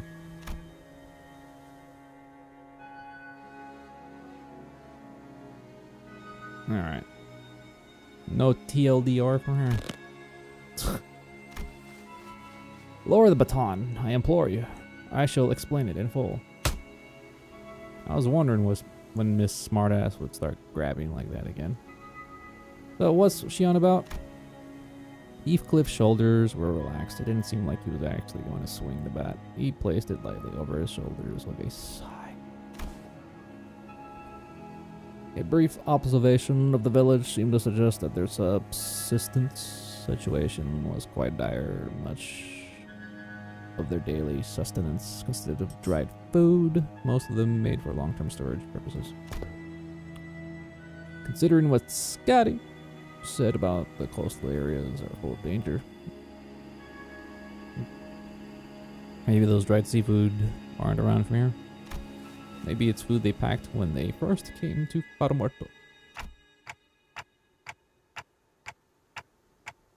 Yeah, some villagers were armed, and those sea terrors weren't exactly that formidable. But given the state of the villagers are in, I doubt they have an easy time repelling those monsters.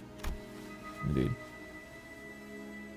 And that brings us to the question of sustenance. Alright, I get what's going on here.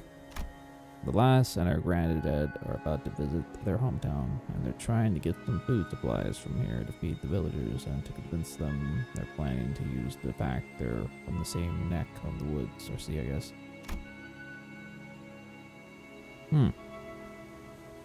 Or repairing their food supply plan too. What's wrong? While the expressions were rather crude, Heathcliff's summary of the situation was clear, to the point, and easily understood. The sitter stared at him with a mild surprise. And I did too. What's with them knowing looks? Well, you sorts. You don't think I'm that dim-witted, don't you? Yeah, top-notch intuition. It's just that.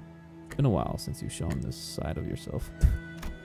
Thinking back, Heathcliff's intuition always been excellent, and he'd often put together surprisingly accurate conclusions with impressive speed. You know, when you really think about it, it's kind of your fault for I've been too soft on you lately, haven't I? Oi, get back here. No, now those fools are out of the conversation. Was he correct? Otis looked away from the usual chaos and asked, Mayors? Honestly, I'm surprised. He was on point. Yeah, food's been running low in the village. At this rate, we won't last another year. But the Ayur will. I'm sure they'll welcome us with open arms. I doubt that. I don't want to come off like I'm overly worried, but do you think they'll welcome the others too? Unlike mayors or chief, they're not Ayur. You should ask Scotty's opinion on this, you know. I believe it all. Iberia suspects and hates the Ayur for no other reason than that they're from the sea. But our home cannot have fallen so low as to abandon a group of starving land dwellers. Prithee, thou might explain us who the Ayur are. I had initially thought it would be a reference to a region, yet it also seems to be referring to an affiliation of sorts. Maybe there's something like nest dwellers, though I don't think I've heard of nests that accept backstreets people with open arms. Some kind of rich folks? They call them nest... Wait, they call them nest tufts Ayur here. Then does that make the rabbit ear less? No. Wait, in the world you came from, do they not distinguish between races? That is not entirely true. Delineation between races is a concept that does exist. Though I only saw them in the Fathoms. There are those terrifying things called the cuckoo's pawn. Pakal. However, as a rule, it can be said that humans are, humans should only be the only intelligent life forms in the city. The people of Terra have slightly varying appearances depending on their race, like my cultist ears, Bun. Now I got pointed ears because of Ayur, though it's not a characteristic every Ayur shares. You're like a swordfish. The closest idea to what they are discussing appears to be, Dawn. Kyoto, you seem to be struggling to finish your sentence.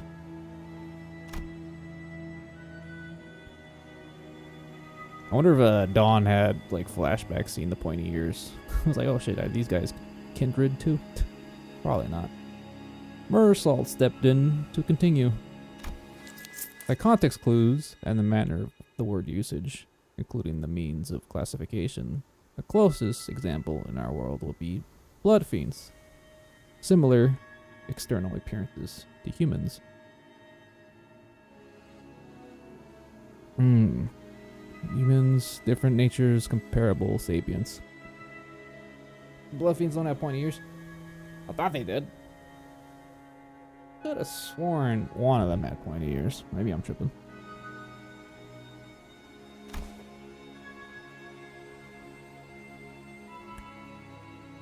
Bruh.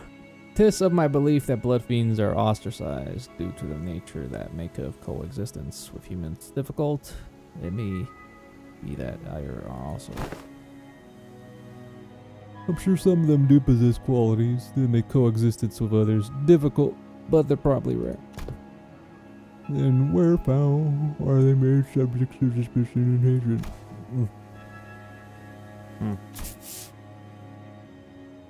The language is new, but the idea itself is pretty similar to the city folks like us.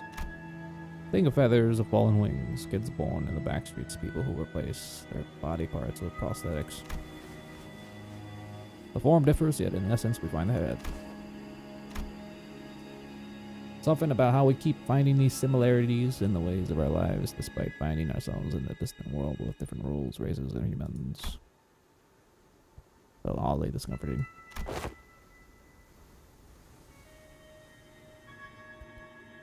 The point is, you guys are doing us a real solid by fixing the ship. Let's move on from these gloomy conversations. Like, hey, I want to show you the cooler parts of the ship this way. The ship's tour may have to wait. The repairs are almost complete, but an issue has arisen. Issue. What? That's not reassuring at all. Multiple life forms identified at. Assumed to be sea terror wood. The ship's radar system seems to suggest that the vessel is surrounded. They're the same monsters from yesterday. Executive Manager, please order us to prepare for a battle. Damn it. Are they the sea terrors you encountered? They look a bit different, but yeah, probably. There are a lot of them, but if our last experience tells us anything, we should be able to handle this. Mia, please support us in the battle like you did yesterday. Can't thou fight, young mayors? I feel like I'm gonna have to get in your way. Then guys, find a place to keep mayors as far as possible from the battle. So let's hurry down there. We don't want them damaging the ship any further. My voice may rest for a bit. Limbus カンパニーの皆さんとご一緒できて本当に嬉しいです。 Oh, not the seaborne doggos. Those guys weren't too bad to deal with.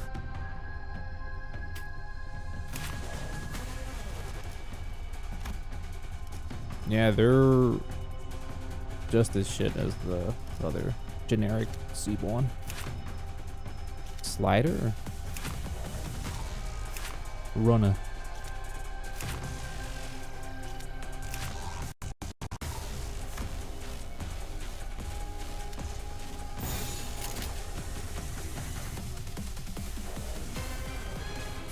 화격검.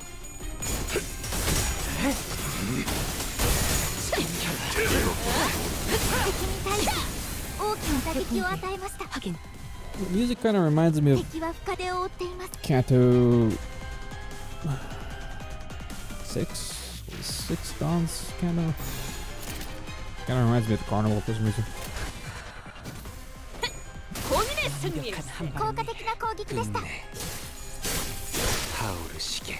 ドクターのように優れた指揮ですね。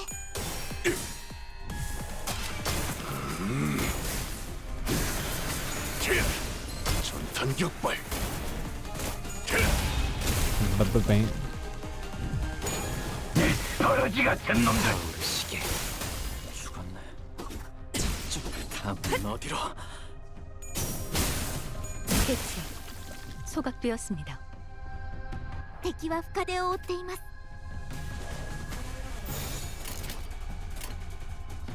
날개를 펼치고 발톱을 걸어. 흐드러지게. 대체 소각되었습니다.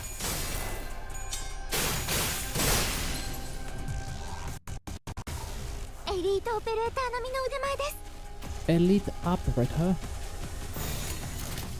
날개를 펼치고 발톱을 걸어. 몰아넣었어. 타오르시게.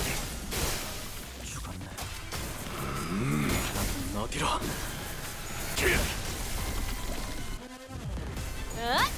본인의 승리일세. 敵は深手を負っています。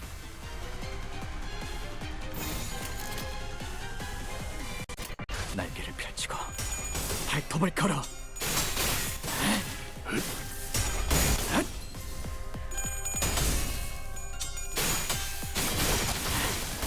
죽었네. 끝내. 다음은 어디로? 전소하리. 타오르시게. 그렇게 서 있으면 목이 떨어져서 타오르시게. How many left? 총알값 아까울 놈은 아니군. Oh, what the hell?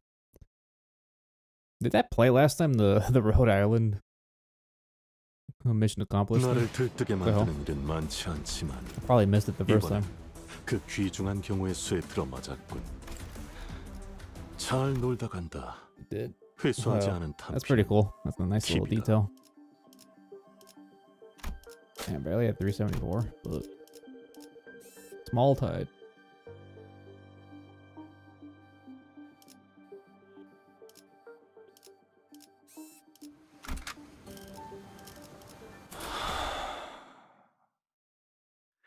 입정을 알리는 음악 소리가 들. Oh, 敵が shit. 来ます。皆さん、戦闘の準備を。 20. Holy shit. 날개를 펼치고 발톱을 걸어. 격발. 効果的な攻撃でした。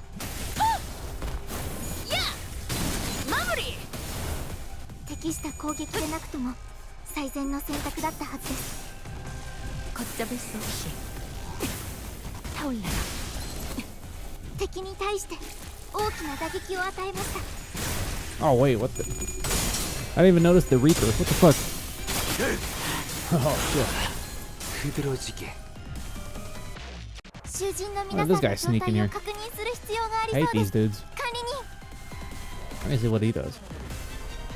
Flash power for every sinking on target.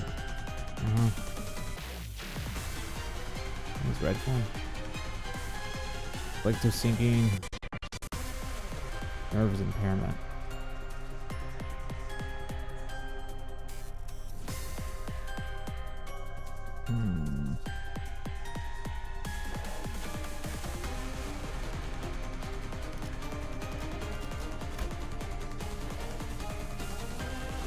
A lot of nervous impairment. Just a lot more. On hit. Okay. Is this clash spell counter? I guess.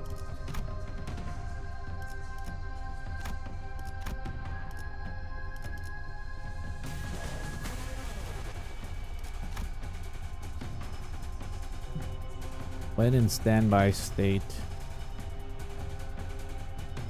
Oh, okay, that's still a thing. Interesting. Yeah. Usually if you don't mess with it, it's pretty chill, but as soon as you attack it, it freaks the fuck out and does a fuck ton of damage. And this unit takes damage while in standby state. Enter combat ready state instead of using attack skills next turn.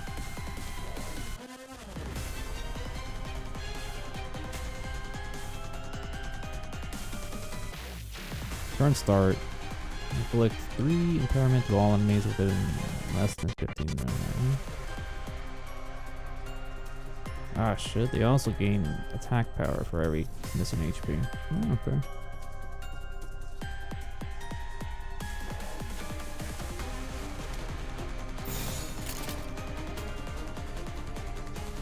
Pretty cool.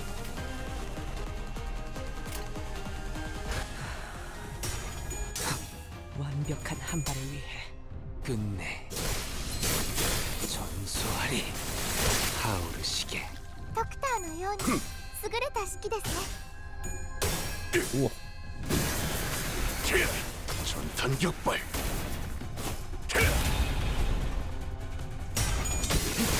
하오르시게 좀 어디로? 다 It's all scenarios similar. Well, not really similar, but to 敵は IS. 深手を負っています。 To one of the ISs. I think it was IS3. Takes place by the waters. We fight these things a lot. Let's see, sea doggos. 해체 억압 진행하겠습니다. 뭐라 없으니 너는 못 따라나. 혈염도 바로 와. 더 몰아쳐라. 거러지 같은 놈들. 안심. 하오르시게 このまま行けば敵を食い止められます。 Sheesh, Lida. What are these things weak against? Gluttony? A gloom?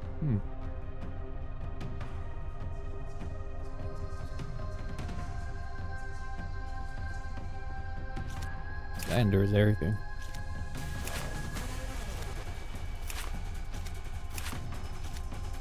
Everything else is weak.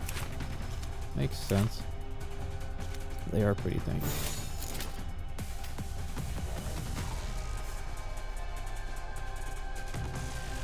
What is this? Easting?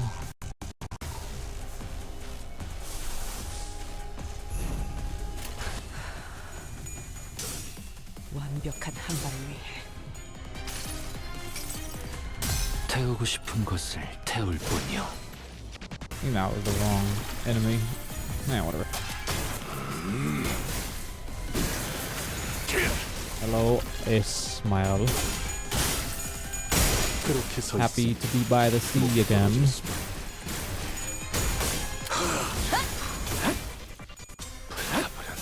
뭐라 너 죽었네. 다음은 너기로.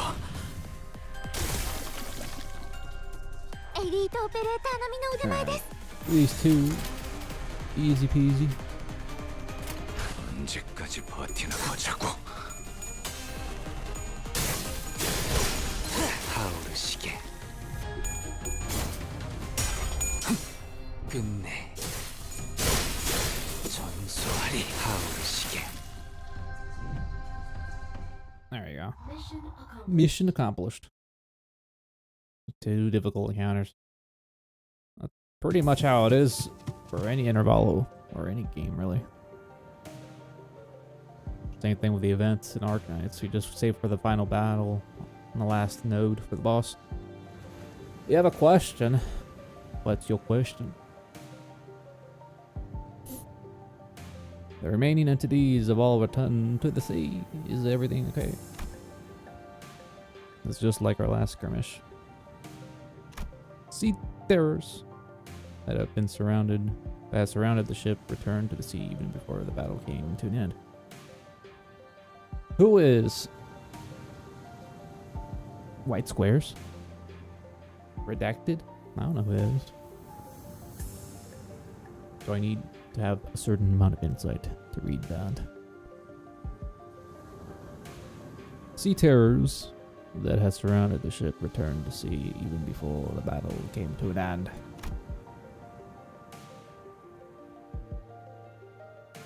Bro forgot Canto 6. The woman. Canto 6?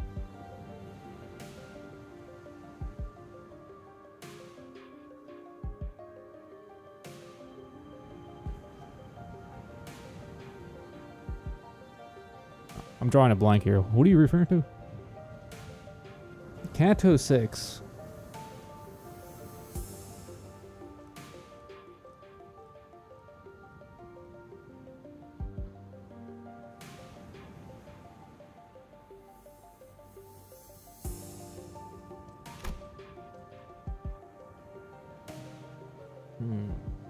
It's almost like they're making a tactical retreat.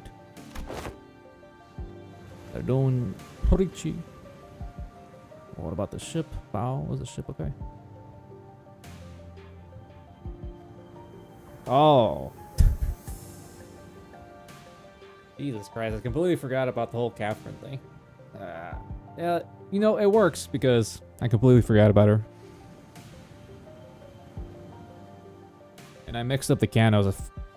I forgot Canto 6 was Heathcliff. For some reason, I was mixing up Canto 6 with Canto 7.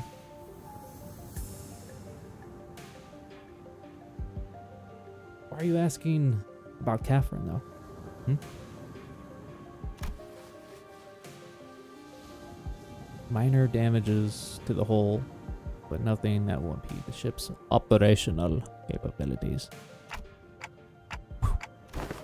So, I noticed during the battle, I might be wrong, of course, but I think I noticed how around the end of the battle, those monsters were starting to go after the manager. They want the clock. You're probably right, actually. I noticed too, at some point during the battle, those monsters realize that it's the manager who's commanding the rest of us. I sensed the very same. Their movement were fluid and adaptive, as though they were alerting our behavior. The hive mind. Why does the Church of the Deep worship these monsters like them?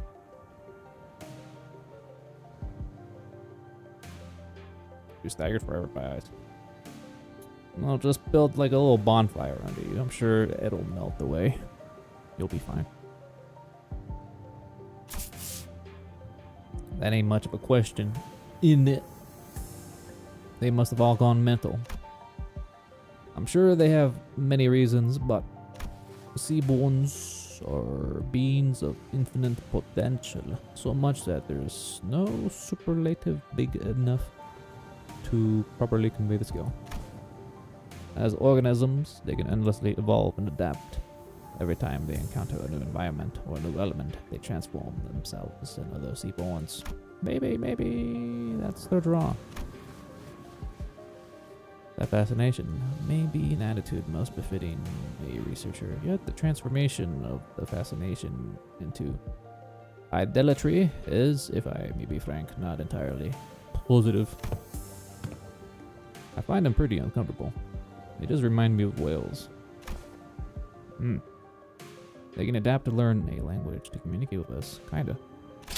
What? Going by everything we heard, I think they sound really smart.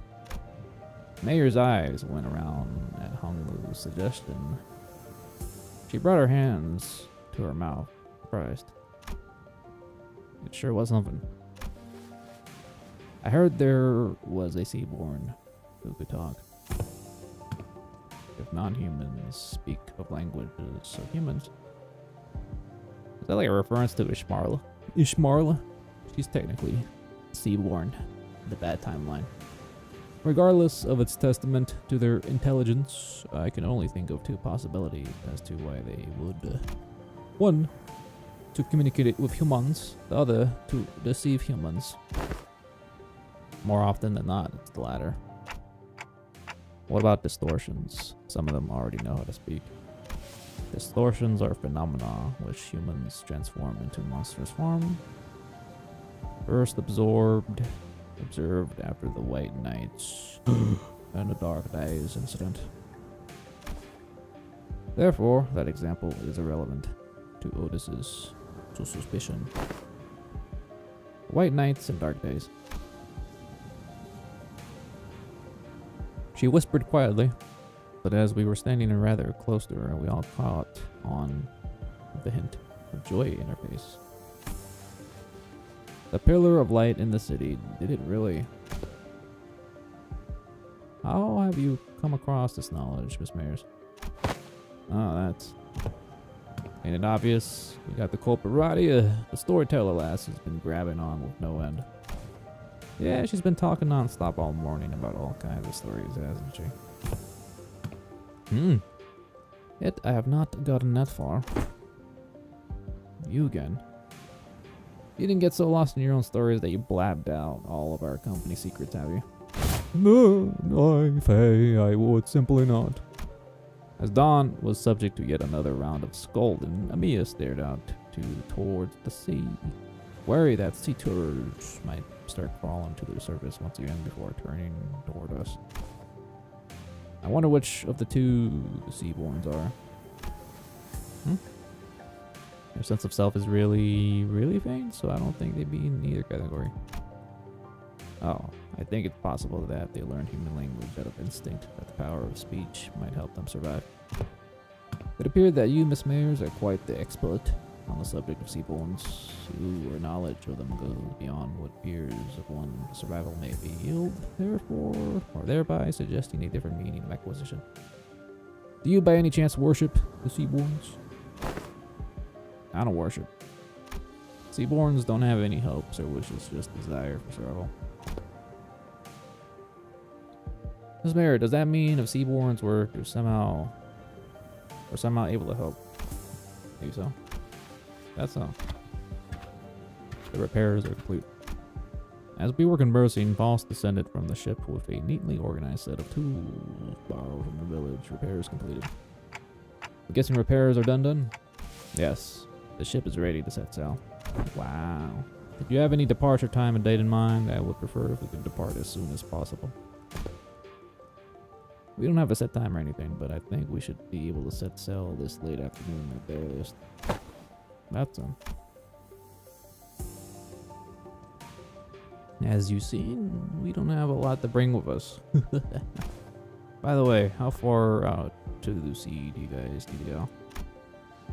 We need to find this dimensional door of sorts.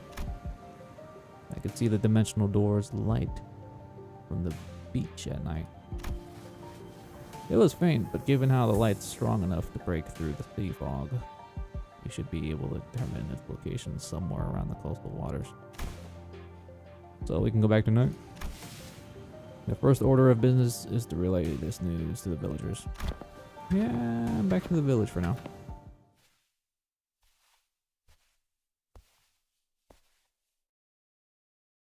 앞에 나선 보람이 있었구려. 그 어느 때보다 뜨겁게 타올랐어. 이 건법도 제법 손에 익은 듯하오. The Inquisitor.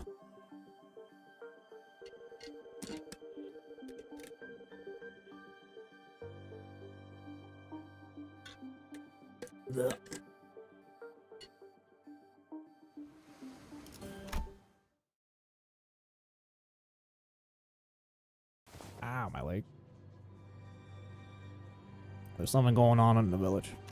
Yeah, I hear it too. I'm hearing people shouting and hollering. When we returned to the village, ship repairs completed. We were welcomed by a rather hostile standoff. A quick count told me there were approximately 20 people assembled at the village square. Considering its population, that was pretty much the whole village. Damn, only 20 people?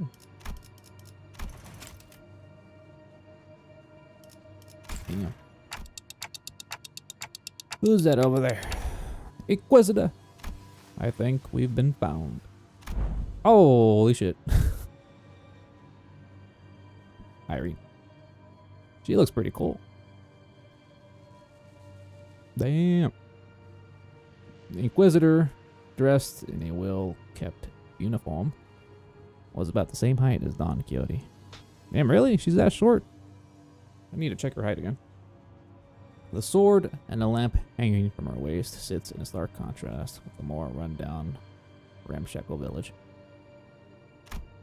She almost looked like a fixer from the city. Kinda does, especially in this style. So the Inquisition has discovered our village. Did you really think that you could forever stay out of the Inquisition's gaze, citizen? That's a naive dream. Fabius disappeared from the Inquisition mid-interrogation under charges of suspicion of the membership within the Church of the Deep. Fabius. Last known location, Salt Flat. The other Inquisitors have informed me they have been identified next to the pirates and its fringes. From a criminal to an outlaw. What a dramatic evolution of your career. She's very smug here. But it ends here, now. Every citizen here, including you, will be accompanying me to the Inquisition. It is the Spanish bird. They have never broken a single law, nor are they outlaws of any kind. They are not like me. They disregarded the Inquisitions of old. They evaded the gaze of Iberia and found the southern coast to lurk in. Tell me, I'm not supposed to find that suspicious? What are you talking about? You can't just start arresting people left and right with a tenuous suspicion like that. We're the Inquisition. We can do what we want. That's how it works. We're inquisiting. No one ever expects the Inquisition. We only wish to live a quiet life, ma'am. Is that so? Then you might find yourself returning to this village one day, as long as you're telling the truth. Which is not an option for you, Fabius. Mears. Was Chief really a pirate? Well, I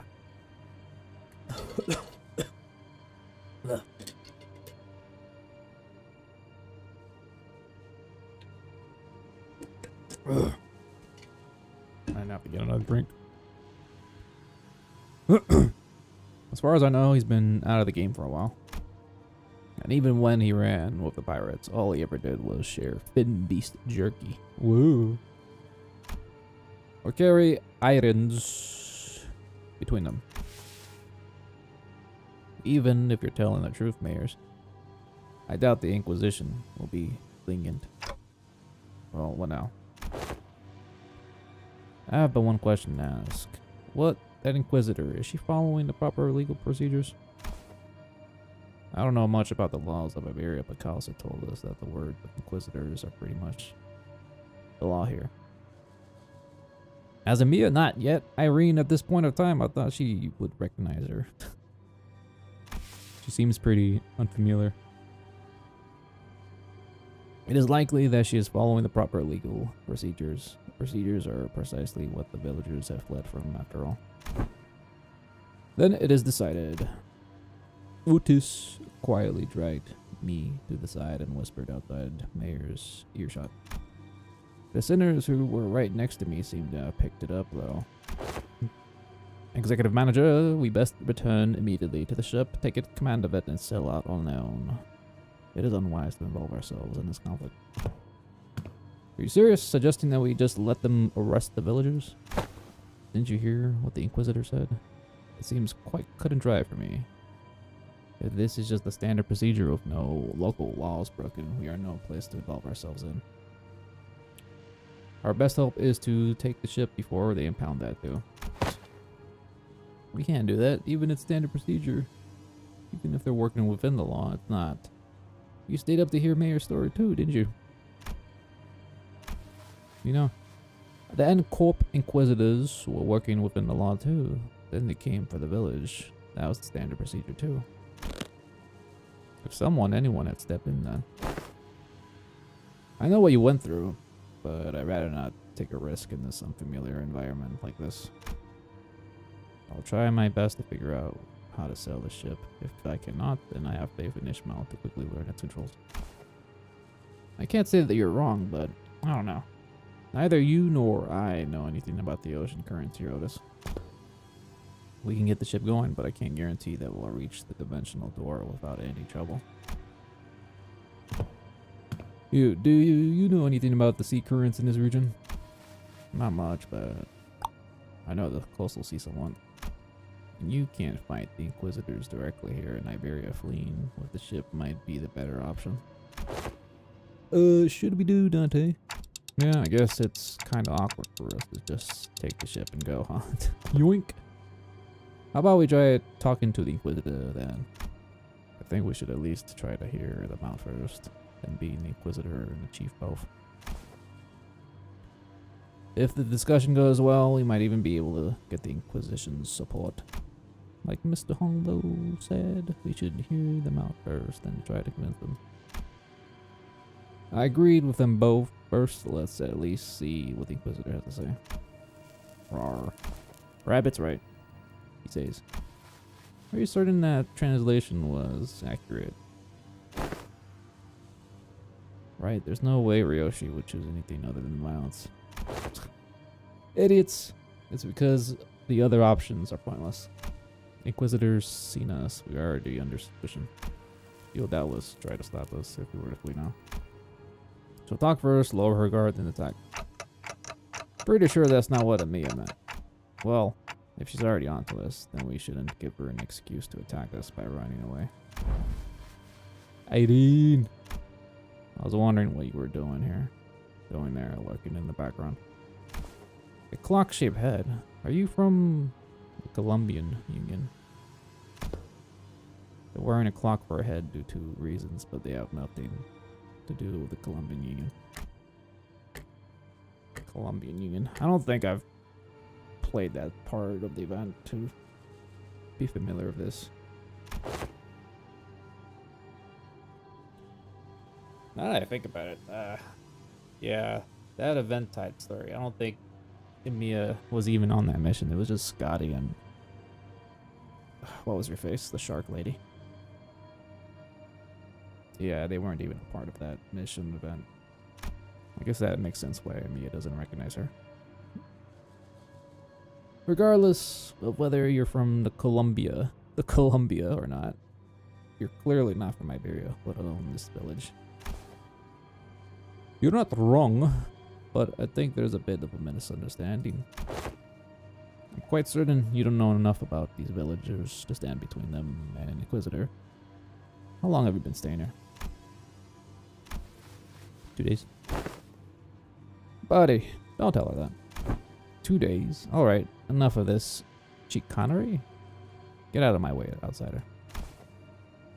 The attempt appears to have been quite made on unstable grounds.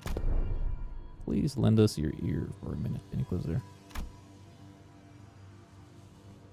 I am Amia, leader of Rhode Island. Yes, I am aware of Iberia's closed border situation. Oh yeah, you're crossing the border illegally. It's probably not a good idea. I felt hope swelling within me as Amia began with confidence, unlike Sinclair, alas, it was short-lived.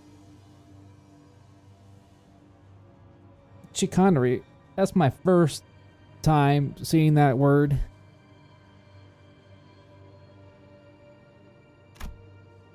What did that mean? Thanks to the Inquisitor's quick retort, I couldn't help but place my palm against my forehead at the exchange that followed. So, not are we only dealing with outsiders of dubious origin, we also have illegal entry as well. We had to, because the issue demands urgency. Ay. I've been briefed brazenly across the border, didn't you? I don't know how urgent that issue could be, but I doubt it can be anything more significant than the situation at hand for Iberia and its Inquisition. The High Inquisitor is handling the Rhode Island issue. Stay put and await the consequences while he and that chatty med doctor of yours talk it out. Do know that your treatment may depend on her negotiation skills. Oh god. As for the village chief, I understand that you have the right to arrest him, as he is a fugitive who has fled in the middle of an interrogation and has been sailing with the pirates. However, it is inhumane treatment to arrest the villagers. To arrest the rest, Jesus Christ, of the villagers as well. Inhuman. This decision is well within the rights bestowed upon the Inquisition. They lived for years right next to the highly suspicious Ayar. The Inquisition must investigate the rest of them as well to verify whether they have committed any acts of treason against their laws. This isn't going anywhere. Listen, they've been surviving for years upon years by the coast without protection of the Inquisition. That simply cannot make sense. I've heard enough talk from you. Ain't it funny how you're blaming them for this, essentially a failure of your responsibilities? Now you roll up in here only to go. They shouldn't be alive. I'm arresting them all. What, are you saying these people should all be dead or something? I am. There's no other way to cut it. People simply shouldn't be able to survive in a place like this, not for this long. The Inquisitor's reply only seemed to fan Heathcliff's wrath as he lifted his bat and began striding forward. Wow, you're gonna get donut, Heathcliff. That magnum of hers. Lass, if you ever so much as touch the tip of this single villager's hair, please calm yourself, Heathcliff. But Hung Lu stepped in between them. Get your bloody hands off me, mate. I've got enough of her. Continuing to threaten her will cause something irrevocably bad to happen. I believe you know that yourself. What do you suggest we do then? We're clearly not making any progress trying to talk this out. Excuse me, Miss Inquisitor. What do you mean that people shouldn't be able to survive in this place? Literally. I mean it literally. Even by some miracle that they actually do survive, they should at least be suffering from endless hunger. Struggling to their wits' end at the inevitability of a calamity. But they look too healthy. They're cultists, that's why. Then shouldn't you be applauding them for managing to survive through so much hardship? I am an Inquisitor. I am not some crazy person on a power high who goes around accosting and arresting civilians of Iberia straight to the gallows, okay?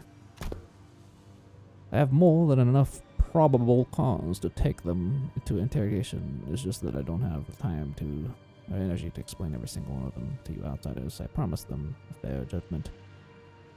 Whichever may that be, or a proper investigation. But yeah.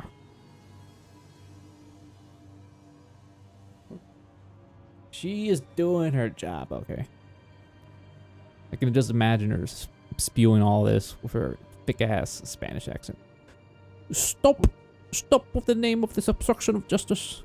Obviously not that accent.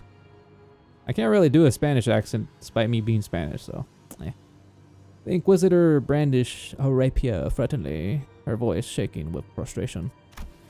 Dante. Without the full picture of the circumstances, Faust advises against further antagonization, maybe local political authority. I agree. I get the feeling that she isn't the kind of heartless Inquisitor that goes around indiscriminately executing innocents. Like Miss Mayers told us earlier, I don't think she's anything like the Inquisitors of N-Corp. Yeah. From what I've seen, they're not that bad. They were right. We don't have the full picture of circumstances getting in the way of the Inquisitor, who was clearly a rather significant political entity in this area. Was most likely a bad idea. It isn't the Inquisitor's job to answer your question. Continue to obstruct me, and then, as the standoff was showing no signs of ending, Miss Mayers. I can answer your question, so for now, let's do as the Inquisitor says. Mayers, who had been hiding behind us ever since we returned to the village, suddenly stepped forward. She looks so sassy with her arms like that. Why so sassy? Yep. What thy grandfather and the villagers? It's alright. I'm sure this is happening only because the Inquisitors doesn't know. What do you mean? You'll answer your question? Maybe. About the profound silence. The silence? Mayer's response to Utus was but a single constant. I didn't quite grasp its significance, but it seemed to quite surprise the Inquisitor. That's what they call the calamity that destroyed Iberia. Dramatic.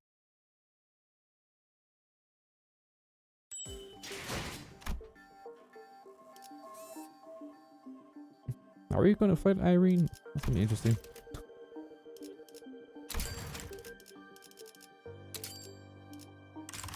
Spinning clock. What part are we on? 6? 벌써 화끈하네. You. Decades ago, a great wave ravaged through Iberia. It wasn't long before the seaborns carried by the waves diminished Iberia's brilliant civilization to this. The waves.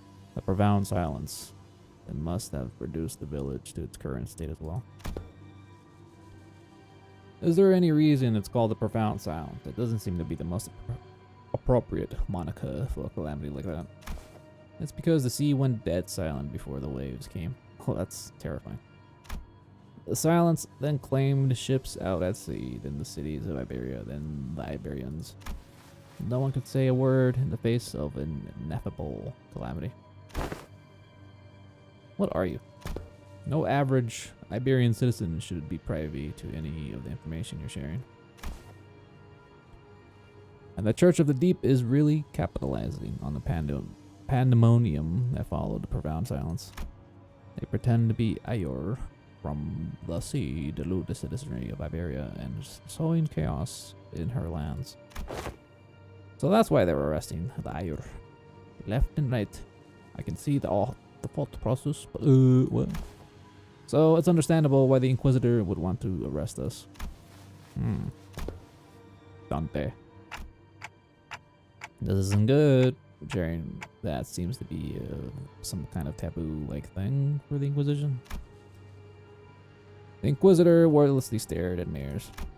Her eyes were filled with traces of anger and confusion, but she's afraid. There was fear in the face of a threat.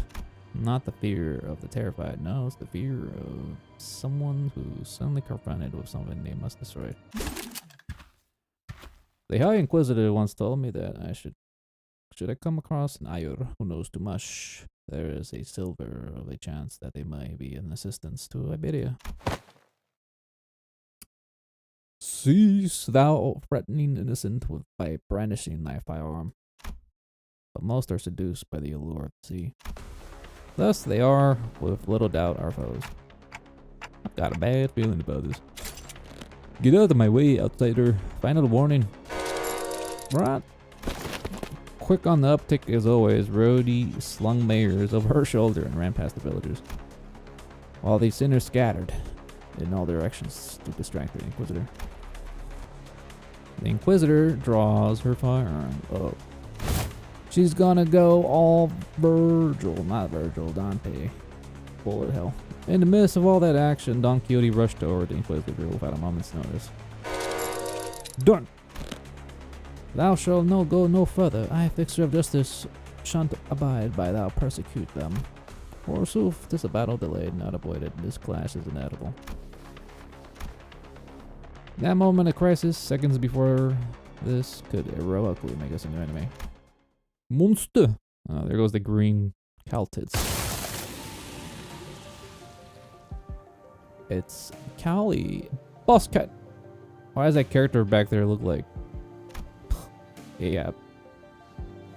The large obsidian crystallization in the shape of a monster burst forth between the two of them. Who was it this time? Ow, look what it is. Basu Kato. She looks less serious. Rhode Island. That's enough meaningless bickering. Ow! Do you know her? She's Dr. Caltits, Rhode Island Medical Department's. Dr. Caltits behind you. Guru. Shoot first, talk later, is it? The negotiations are over. From this moment onward, Rhode Island is now operating within legal capacity on Iberian territory under the Inquisitions of Fort Hay. The Inquisitor fired a blast of that firearm-looking weapon, but the monster summoning by Calcid managed to deflect it. And the cannonball thrown from the weapon punched clean through the walls of the buildings we stayed the night in, or punching through several other buildings behind it. That was enough to instantly freeze the sinners in the villages on the spot. That's the pistola. That penetrated the building. Though their walls may be weaker than the head standard for what counts as a building's exterior wall, to punch through so many is... what a precise point it makes. Now's not the time to stand around impressed.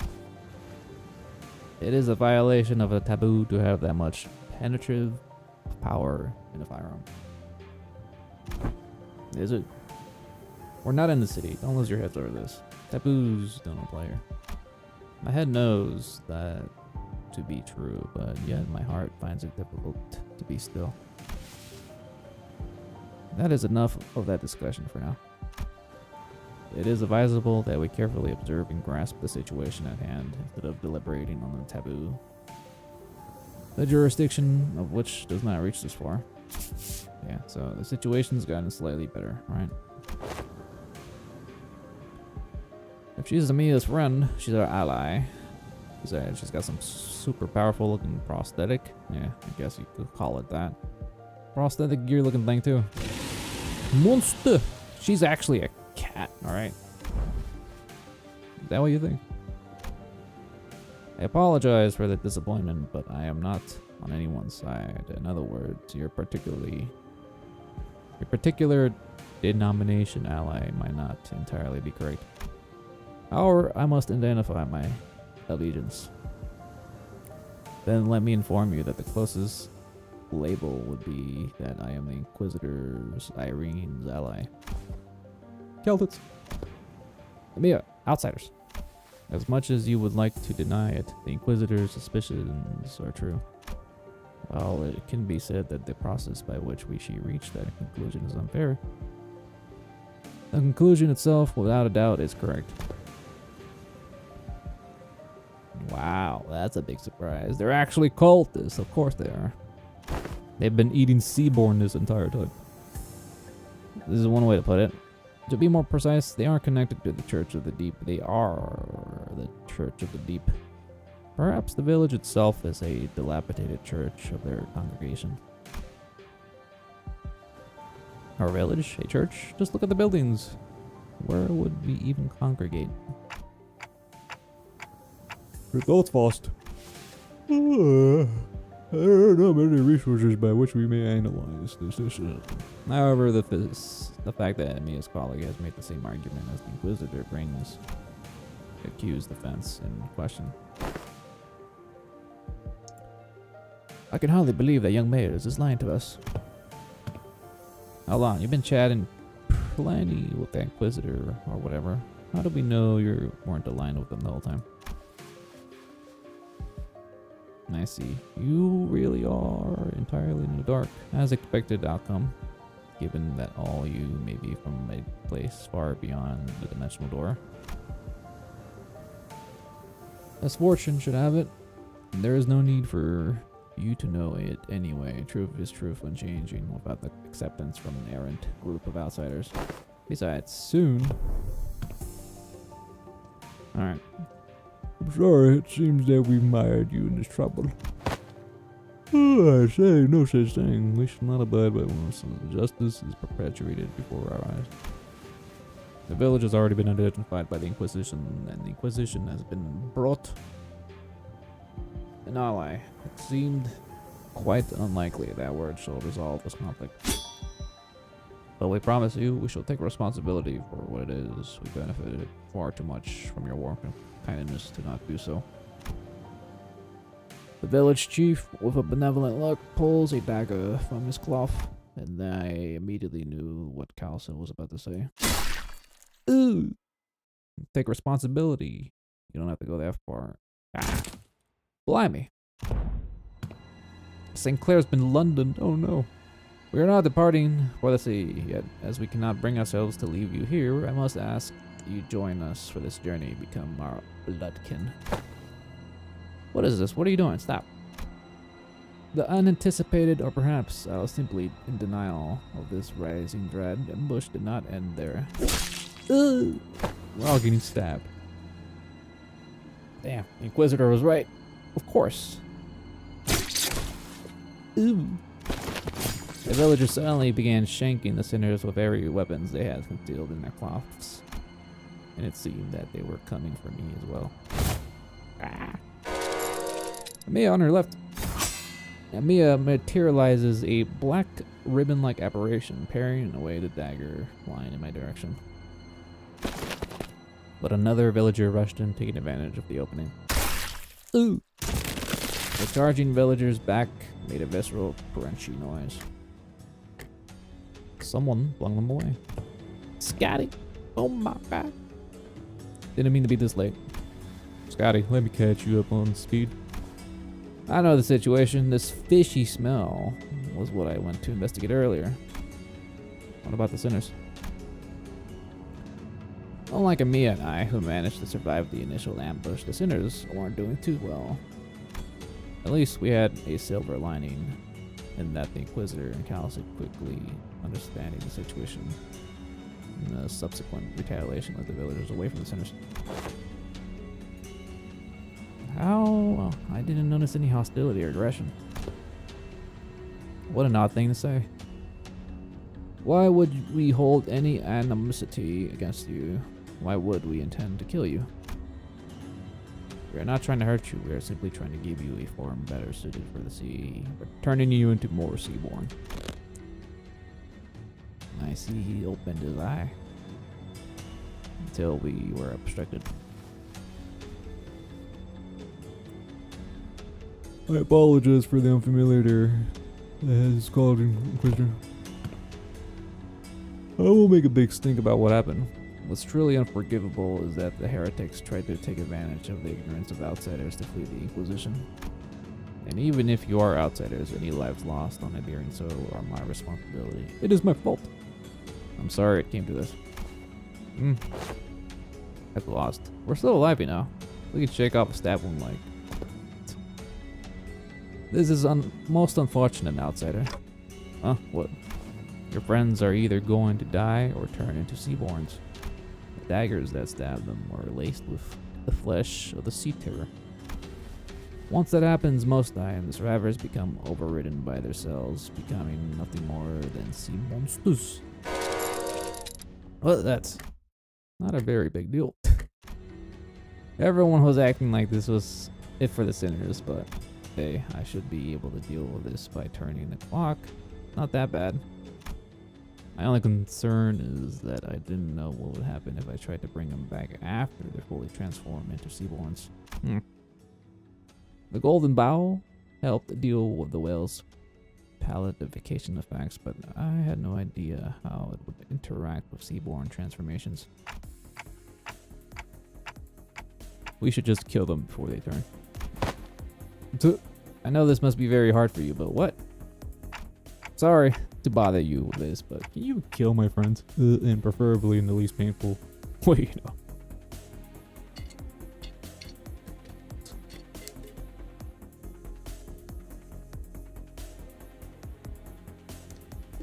I guess they haven't shown the rewinded thing. Dots. Oh, sorry. Was the last part kind of too much to ask? Wait, don't give up already. If we bring them to Rhodes Island, we should be able to do something to help them. How should I explain this? Guys, can you... Dante, I know what you mean, but I can't just right now. My strength has rapidly deteriorated since the ambush. It's kind of tingly, so maybe they use some kind of paralytic cocktail. Damn. Just trust me this one time. I can assure you that I'm not giving up on them. But Mia, can you understand the outsider's speech? Tick tock, tick tock. Yes, it's just that they're making a pretty difficult request. They want me to kill all of their friends before they transform into Seaborns. Okay. Scotty doing Scotty things. And before we even knew it, Scotty had already decapitated the sinners, none of them who resisted. Mia seemed to have been taken aback by how fast Scotty jumped into action. What are you doing? Scotty! Don't let this spook you. This is just how we roll.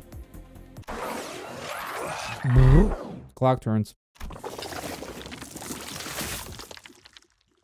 The decapitated heads creep toward the headless torsos, connecting with the threads of blood. The sensation is that of a reversal. It feels as though the sinners and I are severed from the rest of the world, rewinding in isolation. Is this rewinding us going back in time, or are we defying the concept itself? This pain is multitude worse than the sensation of a straightforward decapitation. The pain is in the heart. As the current of death reverses, I sense a deep, crushing isolation.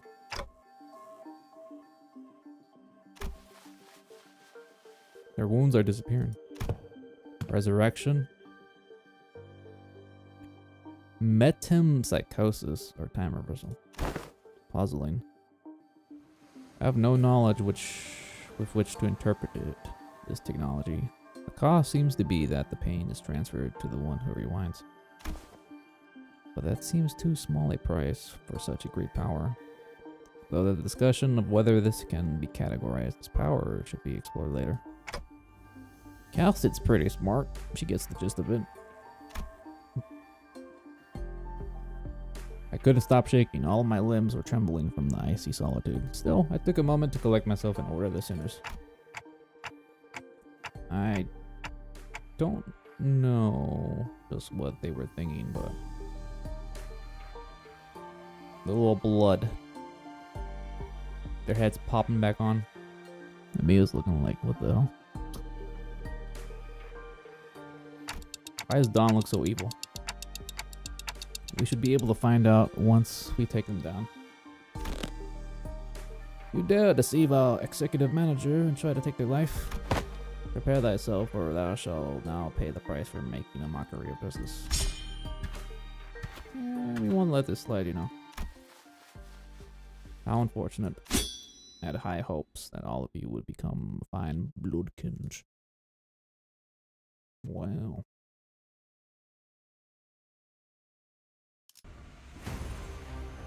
The Church of the Deep. Cults. 戦闘の準備を。 Paralysis. Alright.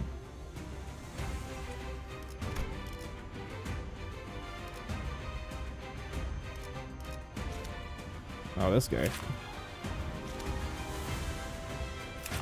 Fabius, level 50. What level are these guys? 50? Conditions unmet. Gain 5 C-tier assimilation.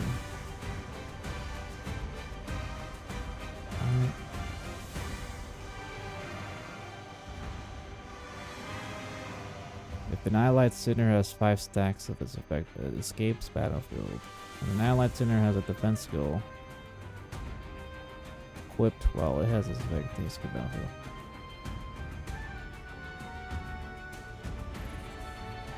What?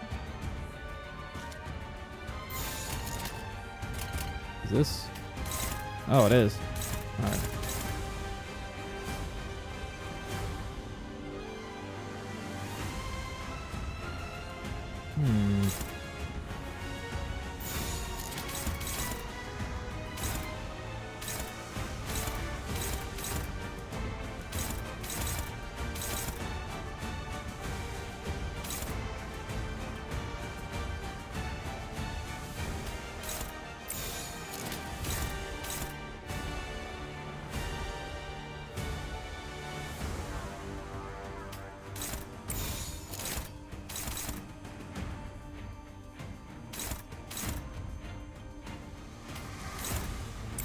Do that.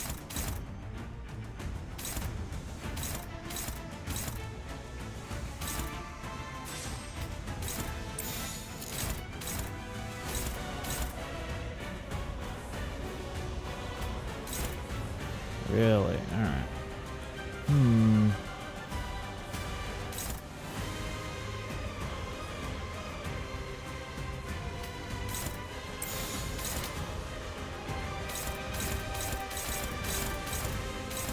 화격검. Oh my god, Otis. Throwing.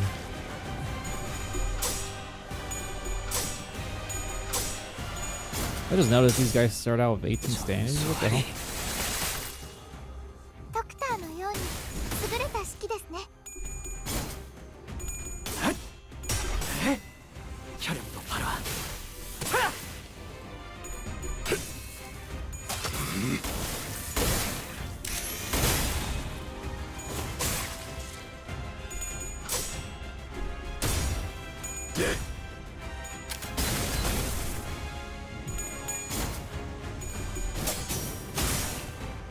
こっちゃべっそ Doesn't matter, man. Doesn't matter. Mr. 効果的な攻 Sweaty 撃でした。 Naxer.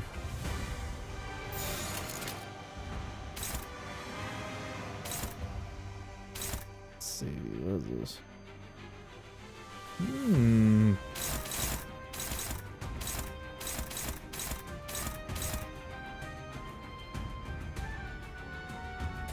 화격검. Sea Terror.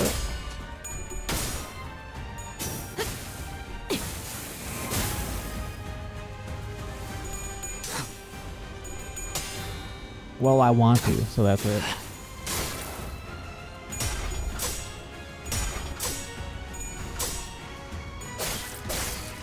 Oh my god, sinking. 이것밖에 못하나. 敵に対して大きな打撃を与 Oh え my ました。 god, he's got the tentacles already.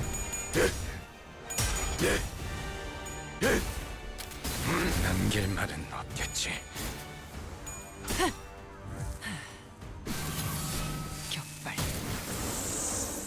ダンテさんの作戦とても効果的でした。守り敵は深手を負っています。 Actually, no, this can't be all the villagers. They said there was like 20 something.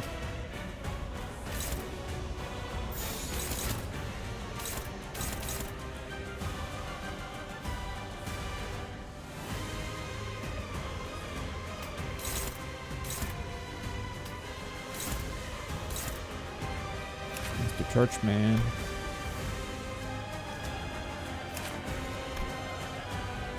Right.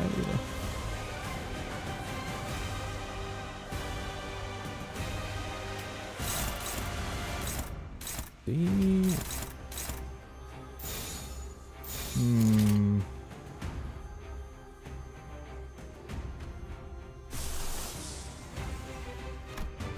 4 speed, not enough speed.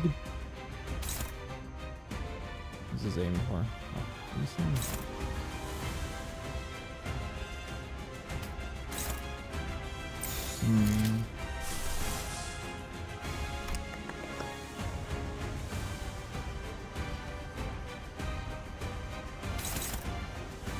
The stagger. 284.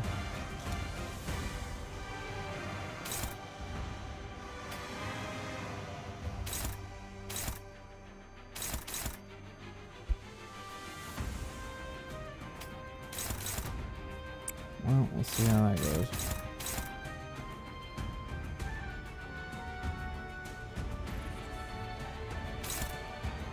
Marshalt.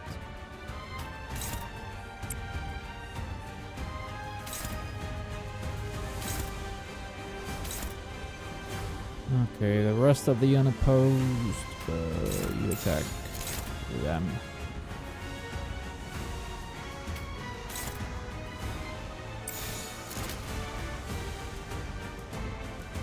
Not much you can do with East End there.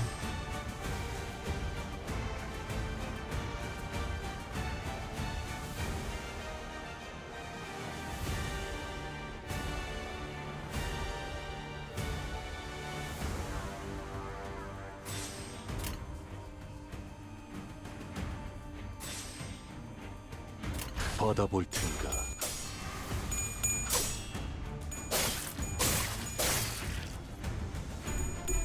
Ugh, I hate sinking.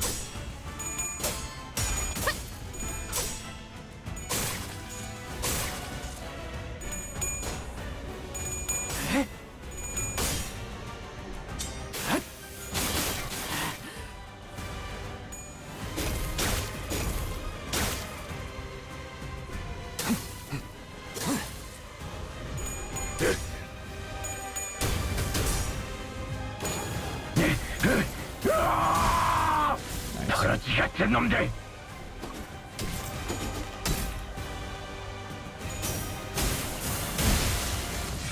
총알값 아까울 놈은 아니군.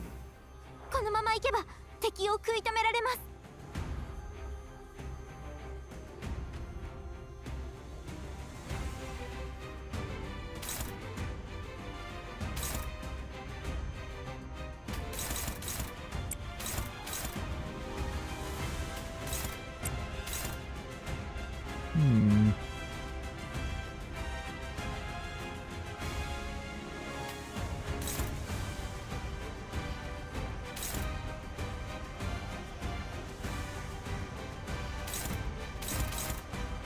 What the hell?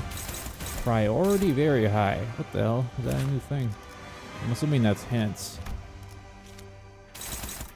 Oh, that is hints. Huh.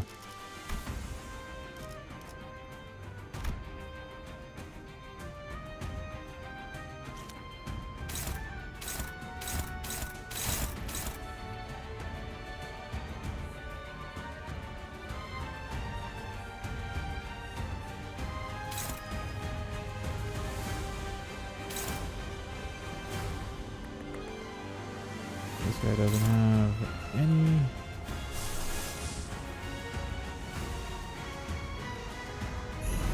Pokey. Fuck that guy.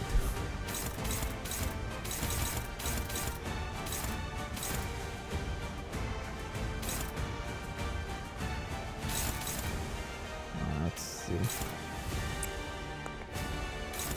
Struggle.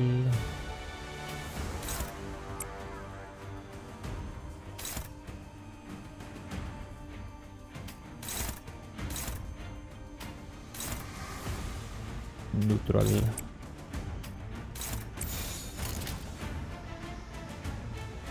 조여목구를 달궈볼까?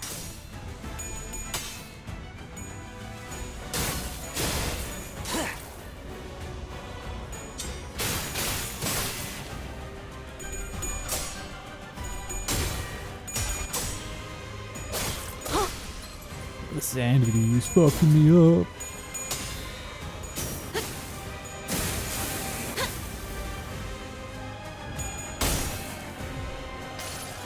The enemies don't even lose that much sanity when we lose the clash. 벗어날 수 없다. Bonk, bonk, bonk. Get out of here.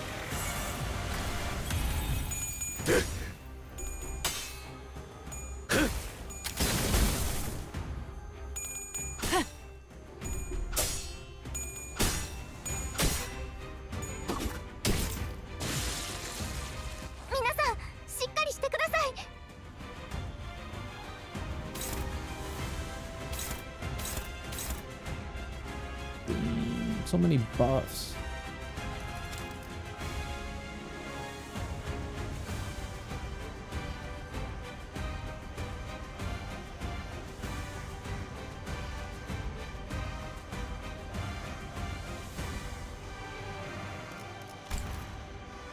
I think Dawn's stacked.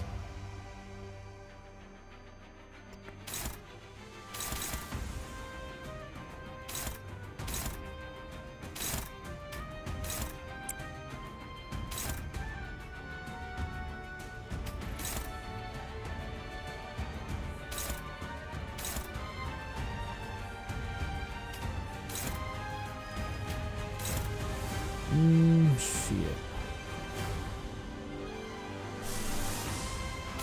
This guy is too buff.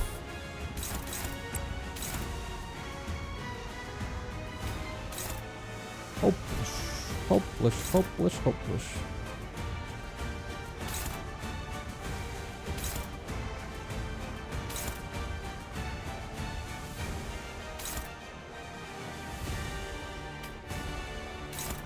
Cheating ass.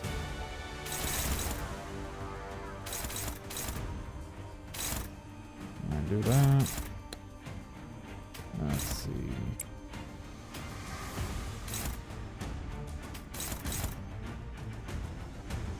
Not quick enough. 화격검.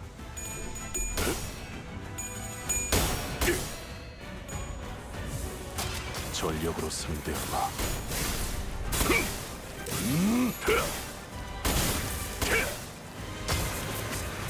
전탄격발.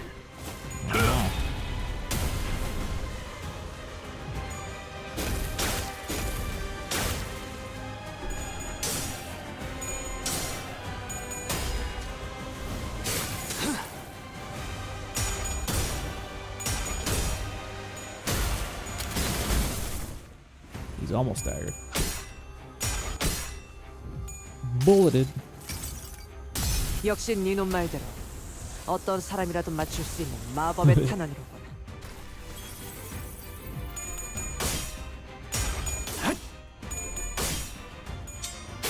뭐라는 없으니 더는 못 따라나. 味方が優勢です。 El Chief is immobilized. He still has max sanity. Let's see.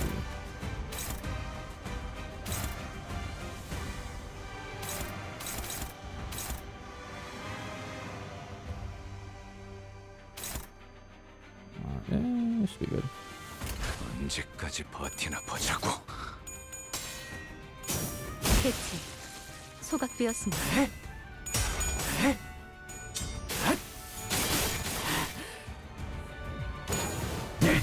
Fire Fist. Man, that damage is good.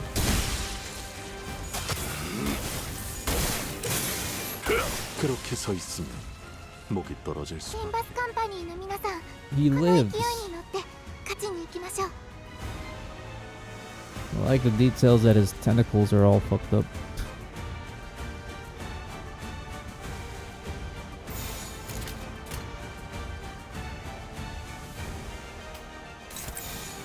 날개를 펼치고 발톱을 걸어. 그렇게 서 있으면 목이 떨어질 수밖에. Death.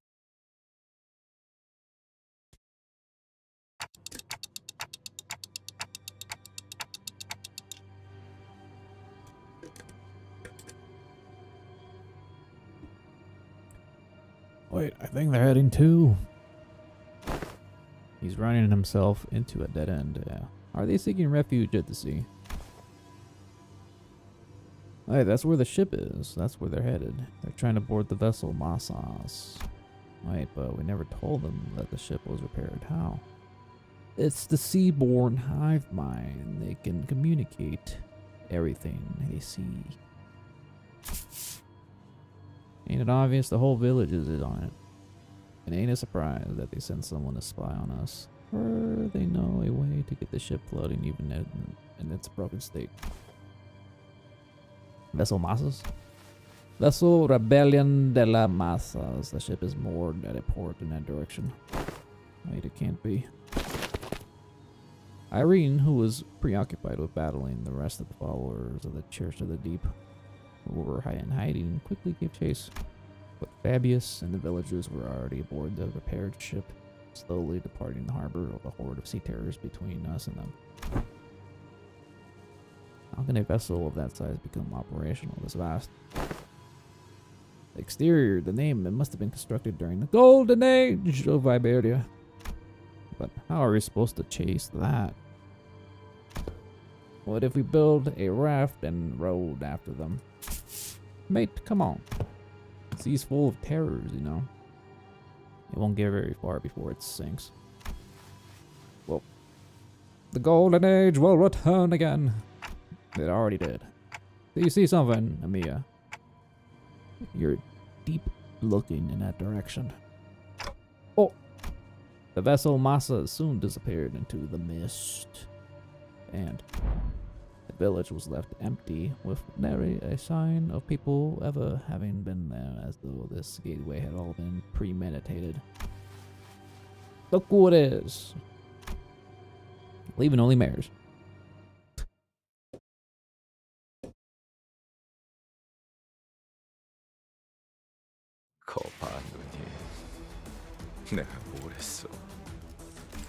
They sure love bringing the seaborne for these collabs. Well, at least seaborne made an appearance in the Dungeon Meshi. Though not in the Rainbow Six collab, I don't think. That's some other shit, I think. Damn it. Can't we just take any other ship to go after it? It's a research vessel. It can't possibly be very fast. This'll be difficult. Even if it's a research vessel, I'm sure it was constructed during the Golden Age of Iberia. No average ship can keep up with it. Yeah, which is a problem. Because I doubt we have any ship that can travel at the same speed. We only have a few small vessels left, which were all anchored too far from this location to be a feasible option. Do we have any recourse? No, not unless we can identify the exact location of the vessel. Which is the real problem. We can find ourselves a ship to go after them, yes, but most eyes of Liberia lighthouses were lost during a profound silence. Nothing but Arknight characters on the screen, man. Almost if I'm playing another game. Oh, Ishmael ruined it. Wait, when you say most, do you mean there's some left? Just one, as far as I know. Ah, the Gran Faro. Didn't that shit sink, or maybe that hasn't occurred yet? I remember that. The lighthouse cannot be used at this moment. There's another. There's the lighthouse you can use. Really? Are you really going to give one of the villagers the benefit of the doubt? Yet young Scotty have already confirmed her to be safe. All I confirmed is whether she's a seaborn or not. Can't know if she's a cultist. 'Tis true, yet once we saw that Mayers was left all on her own, we decided to have her accompany us at all times and keep her within Irene's eye shot. We couldn't possibly blame her for what happened, given Scotty's confirmation that she doesn't have anything to do with those sea monsters. Besides, it all left her behind. But Irene still seemed to harbor a bit of suspicion. The problem with the Ire is that she simply knows too much. Where could she possibly have gained all access to that information? See, she can't even answer that question. But let's think about it this way. What if we were to ask her what we don't know? The location of that lighthouse, for example. They're ticking rapidly. What'd they say? What they say is that we should approach it with differently and ask her what we don't know, like the location of the lighthouse. Seems like a reasonable suggestion to me. Or does the Inquisitor have an alternate solution to this conundrum? Ooh, no, but... fine, let's hear it. I won't interrogate you about how you have access to things that even us Inquisitors don't know. At least not right now. Faro Muerto. Dead Lighthouse. That's our village name. Somewhere a little ways off of the coastline. There is an intact Eye of Iberia on the sea, though it was almost destroyed when the profound silence went through the village. Off the coastline. Is that not connected to the land? I think it used to be, until it sank. We should be able to procure ourselves enough wooden materials from the village to build the dinghy raft. Is it near enough for a raft to be the means of access? The weather's not great today, but it should do. It's not very far from the coast.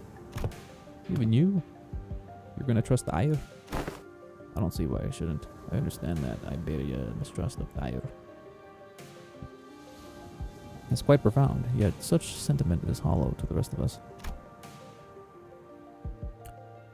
Inquisitor Irene, what do you feel when you saw the Rhode Island operator?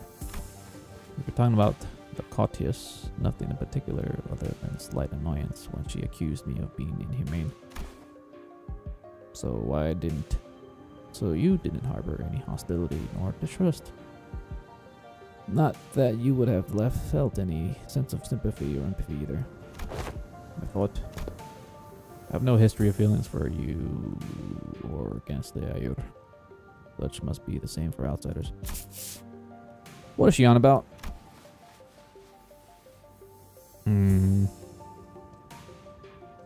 Our opinions are more objective than Irene's. Let's find the vessel that we are looking for. Limbus Company will gain an opportunity to return to the city via the dimensional door, while Rhode Islands will serve the chance to study it at closer proximity. And the Inquisition will gain possession of the vessel in which the technology from Iberian Golden Age is contained. Yeah. You can have the boat. Why should we covet? That was once Iberia. While there were certainly are aspects of that vessel that draw interest, I already have a state-of-the-art masterpiece known as Mephistopheles. Your Mepho is a piece of crap compared to that boat. As long as we can guarantee, I have no reason to refuse. Irene eventually agreed to put her trust in Mayos. We are in luck, manager. It's quite fortunate that our interests aligned exactly with that of the first strangers. No funds. Lucky is right. Imagine if we were back in the city, it would have taken them like 3 or 4 free distortion hunts for us to come to this agreement. Karen doesn't care. She just wants to drive.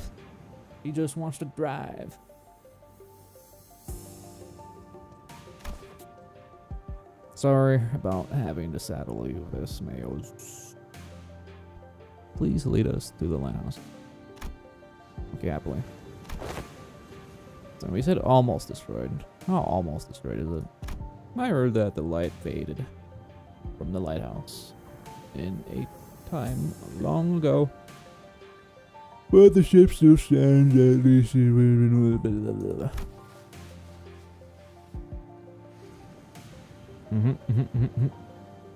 Yeah, we're gonna fix the lighthouse. Alright.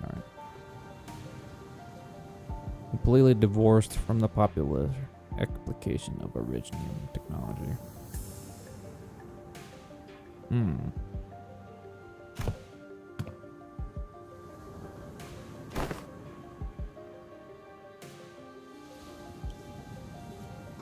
Who was that? Faust and Isang, our humble engineers.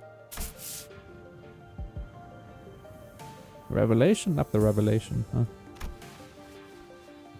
I can vouch for Limbus company skill.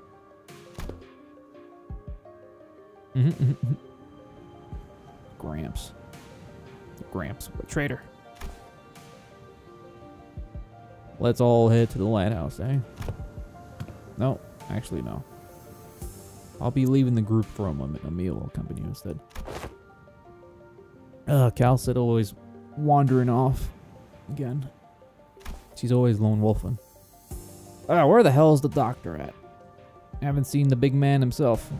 Yes, to join the doctor, it is imperative for the successful execution of this mission. Of course, that hinges on Emilia and Scotty remaining behind here to assist the rest of you. Thus, I will leave it to the rest of you to take the Eye of Iberia, the lighthouse, back. What do you mean, take back the lighthouse? We gotta evict the seafarers.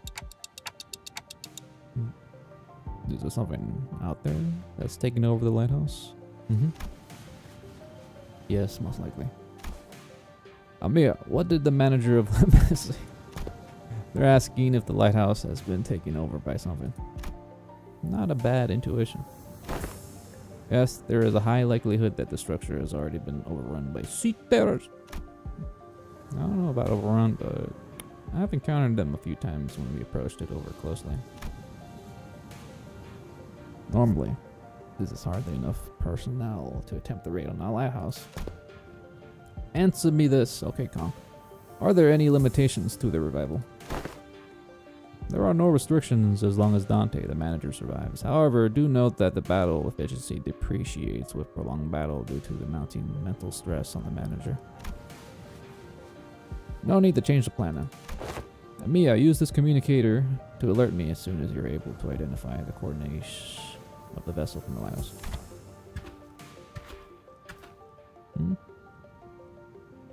Alright.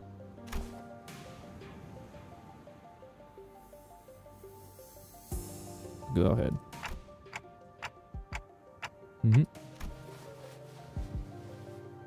Let us commence mission vessel masses of the people. Righto, mate. Step one of the plans, the raft, right? Let's get on it. It's done. Let's go. I'll get Scotty smile. That's very rare. Why are you looking at us like that? Is there something bothering you? Must you ask? Just look at how proactive and quick she is to jump to action. Certainly lives up to the image of an employee working for a large employer. She is a genetically altered super soldier, so yeah, she knows what she's doing. Thanks, Udis. Or that charitable view, I guess. Thanks to Scotty, who had already finished the first step of the plan, we were able to move on to step 2 immediately. Yeah. Scotty.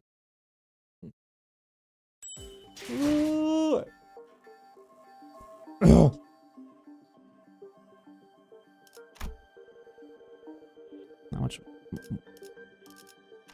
5? Man. Whoa, what is this? Never see founder. I don't think we run into that, do we?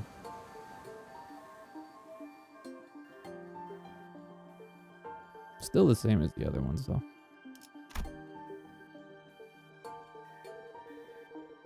Yeah.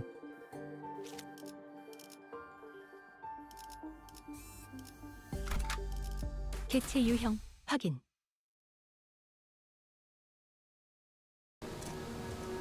Damn. That's a big lighthouse. Jesus.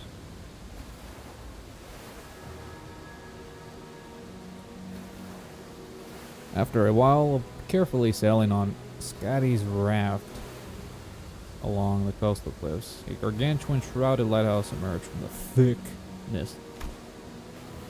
The Eye of Iberia. Even in its dilapidated ruined state, touches that are once monumental and sensitive are apparent to the exterior construction of the lighthouse. Some even called these lighthouses guardians of Iberia. It retains the grandeur of the era as it was built during its golden age. You really know everything, don't you? It's as she said, but now these lighthouses are nothing but graveyards of countless inquisitors and soldiers of the penal battalion. No one who's attempted to retrieve the lighthouse has ever survived the expedition. Can you please not say scary stuff like that, Miss Irene? You're literally about to walk into one. Don't you ever quit chirping? Funny you say that, Miss Bird. What are you, a foul beast? Stop yapping in my ear. Why is this one such a coward, unlike the rest of you outsiders? I'm not a coward. I'm just voicing them. She did say some pretty concerning stuff. How long do you think the repairs will take? Its exterior is heavily damaged, however, from what is visible from the outside. The interior is still quite intact. With Miss Faust's expertise, it should not take very long. These things suggested with a smile, but Faust maintained her silence for the entire journey to the lighthouse. Then said something pretty concerning in response. Of course, my wit remains unmarred even in such uncertainties. The currents are pretty wild. Someone's going to have to stay behind and keep an eye on the route. We can't just leave it here unattended, but I don't know if we can carry it either. I'll stay here and protect the ship. You sure you can handle this alone? I know you're strong, but maybe one or two people should stay behind just in case. No, don't need them. Sea terrors will swarm the islet if I go with you anyways. So this has nothing to do with you. So what she's trying to say is that she's worried about you not having enough people to take on the lighthouse, and she can handle this area alone, which is why she's okay with staying behind alone. Thanks for explaining. Some people just can't help but hop through an extra hoop, I guess. Well then, let's trust her. We'll be back. Scatty. Luckily, we didn't run into more sea terrors on the way to the house. Problem was that the gates were bound shut by a strange blue tissue. L-Corp branch back at U-Corp.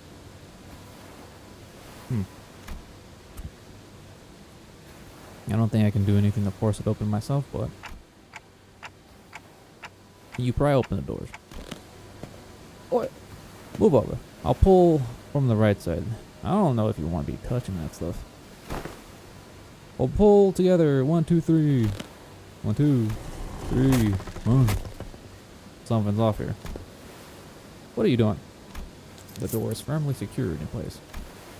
This flesh tissue regenerates almost as soon as torn. Perhaps you'll need to tap into it while the form of art gets over. Well, what now? This strange flesh tissue growing on negates its sea terror. It reacts to the lamp, but it's grown too much to be affected by it in any meaningful capacity.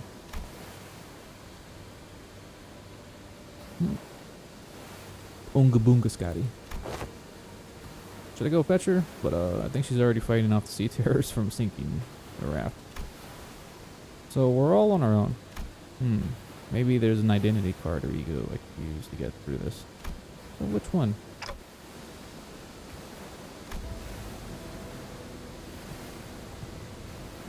Just as I was pondering a familiar question, a faint black glow came into view and devoured my sight.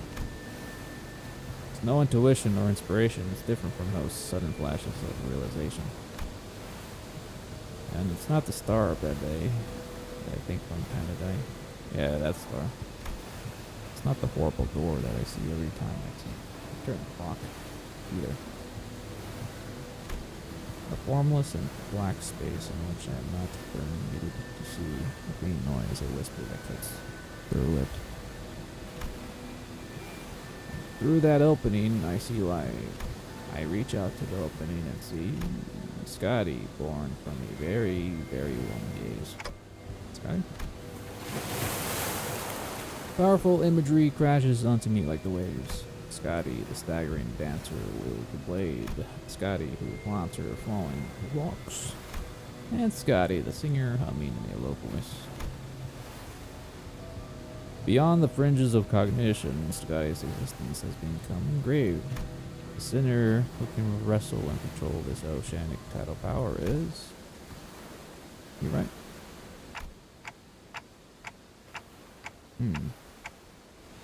I don't think we'll need to send for Scotty. What? Hey Ishmael, I never used this ego before, but I need you to trust me and accept it. Ego. I nod quietly.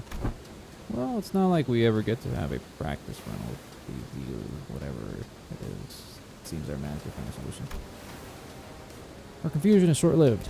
She lets out a carefree laughter before stepping forward, boldly twirling her nation out. What's the worst that can happen? Get corroded? 한눈 팔지 마세요. 내 말은 당신에게 파도는 반드시 밀려올 테니.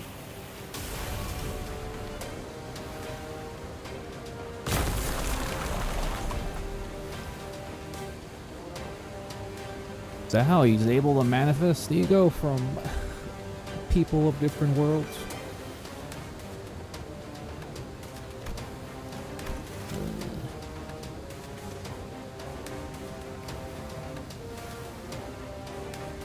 Not sure how exactly it works.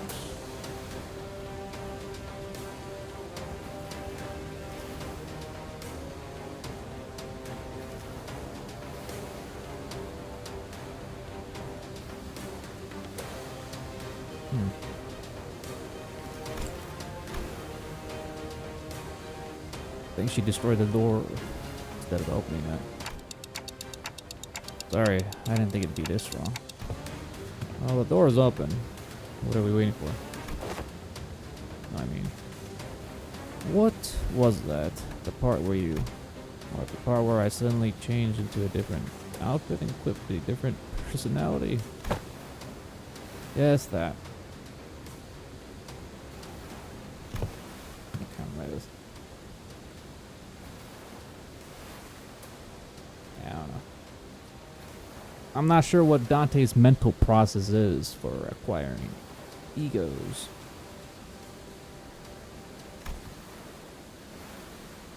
Well, specifically for outside Limbus land.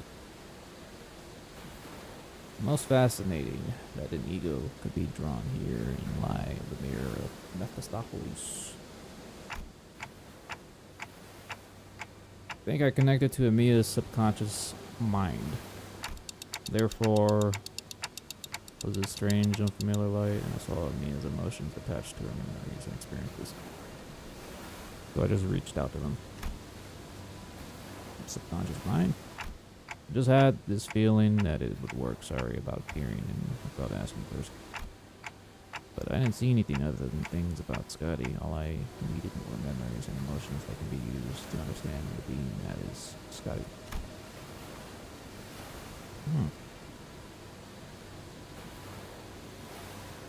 Right.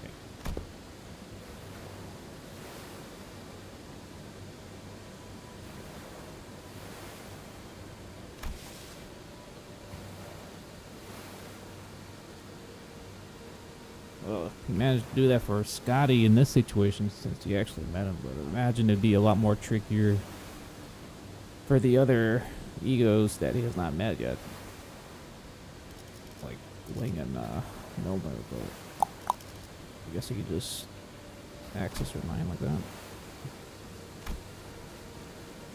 What's so-called ego? Barely, of course. Limbus Company's ego is quite distinguished from the other kind of ego, which are blossomed or bloomed from the wind itself. That is enough. No further information is to be divulged to other outfitters. No, yet it matters not when young Mayers and young Emil learn of this. I agree with that fool this time. The Inquisitor used an artillery projectile that penetrates the outer wall. Several of them, in fact. Of a building, and the head did not pursue her following that breach of taboo. It is clearly not the city.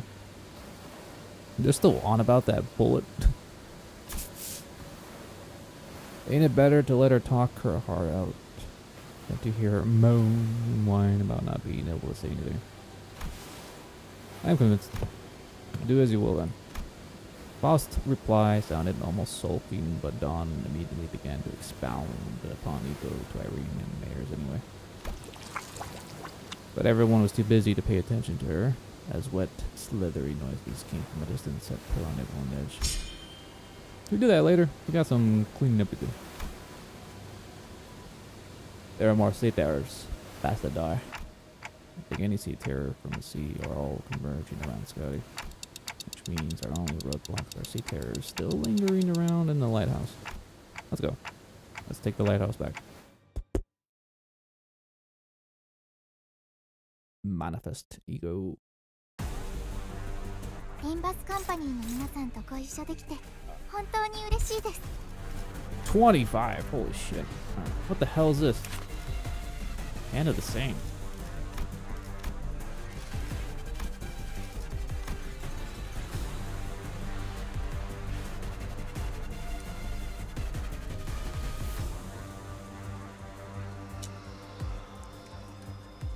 Another Sea brand appears on the battlefield, and this unit becomes active and damageable.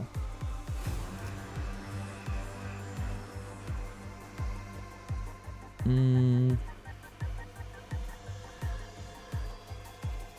don't remember seeing this enemy at all in Arknights. I don't know if this is going on. It's weird. So I can't target this now. Nope.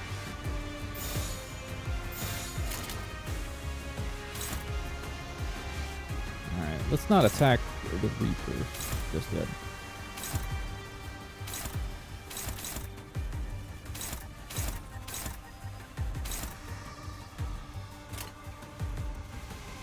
Who's he attacking? Yeah, I'll go with that. 언제까지 버티나 보자고.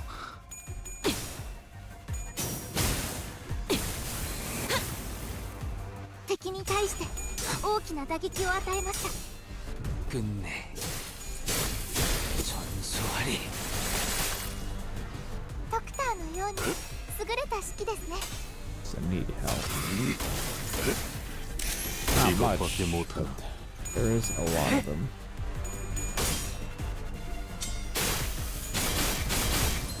Not really. Wait for it? No.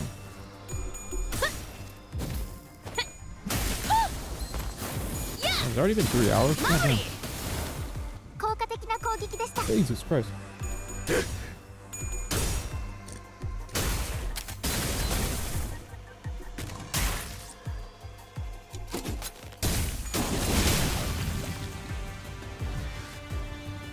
囚人の皆さんの状態を確認する必要がありそうです。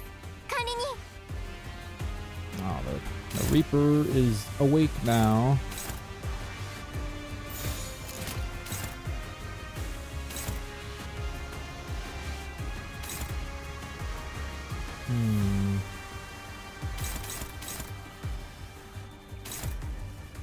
Targeting Greg. Neutral. Neutral. Hopeless. Hopeless. Hopeless.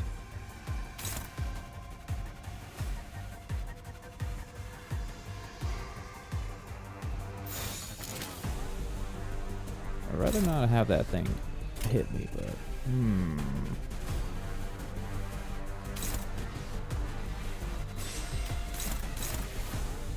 Ooh.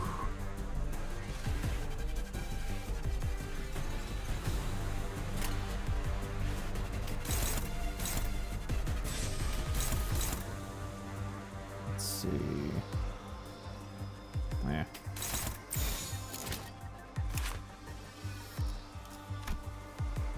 $295.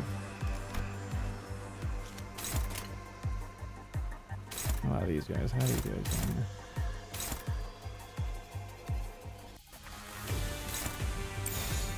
Do that.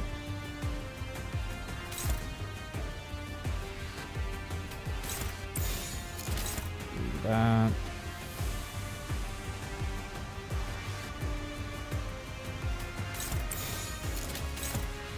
Do that.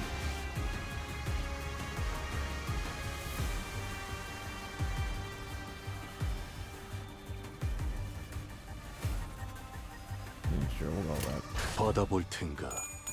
Cock. Claire. Oh, not the nervous impairment.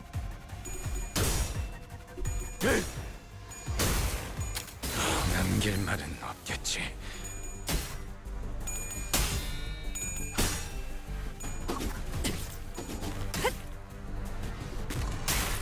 Oh, I remember those stupid tower seaborn. Those things were like, oh yeah, those enemies were the type where you could not target them, I think. 그렇게 서 있으면 They weren't targetable. 목이 떨어질 수밖에. 본인의 승리. They were from the Golden Age event. 소각되었습니다. I hated the boss in that event. That thing was こ so のままい annoying. けば敵を食い止められます。 Does this thing have iframes? Not iframes, but vulnerability? I don't think so. It has resistance to all affinities. I guess that kind of counts. Meh. Close enough.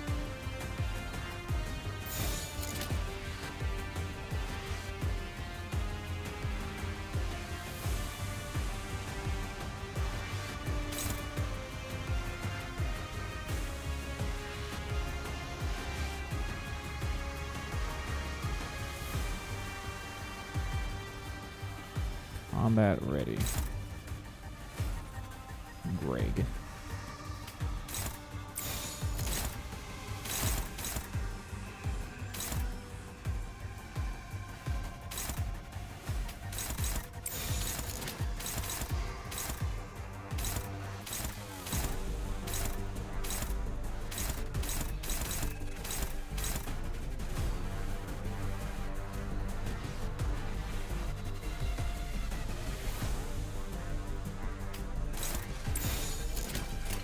날개를 펼치고 발톱을 걸어.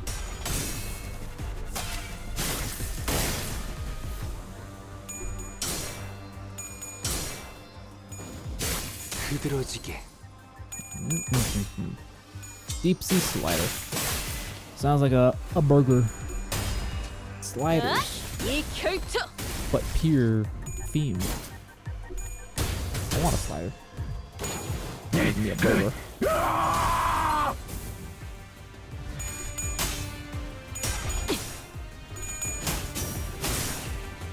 걷잡을 수 없이 타올라라.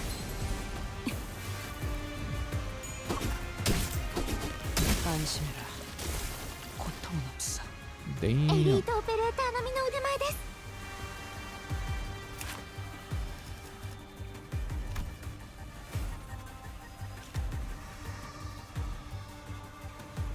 Alright.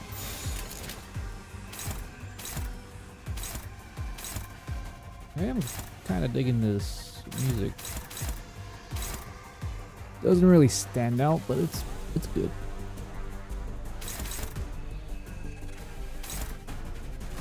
And of course, everyone's targeting this guy.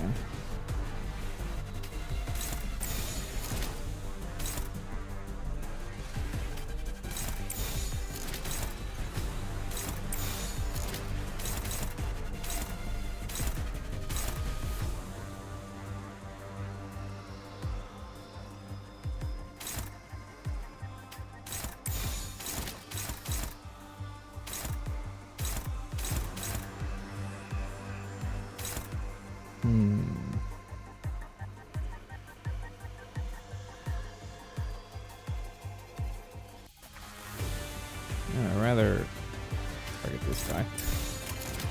언제까지 버티나 보자고. 이 결투.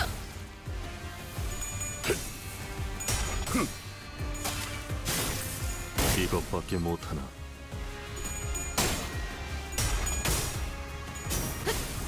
대체 소각되었습니다.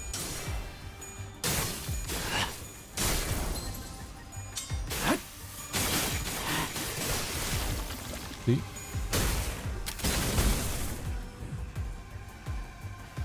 敵は深手を負っています。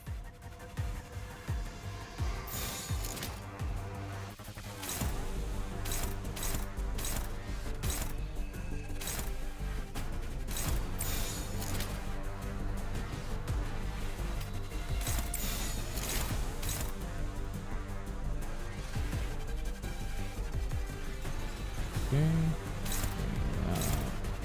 good. Looks good. 과격검.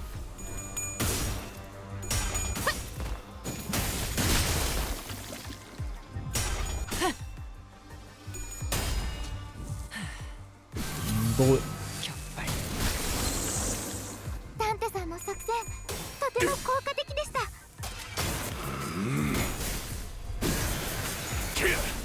전탄 격발.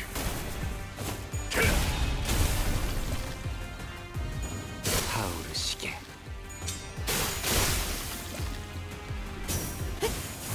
해체. 소각되었습니다. 敵は深手を負っています。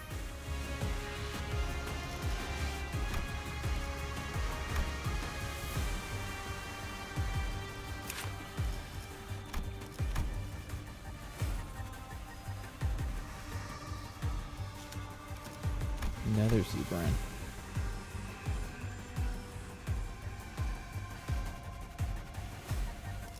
Okay.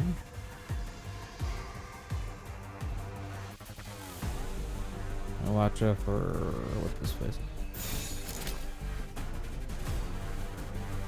Now, what is this? Is this like water? This looks kind of cool though.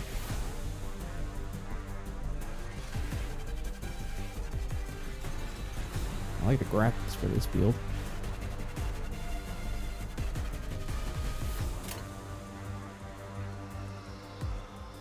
Just do what I did in Arknights. Spam Nato Kohan all day.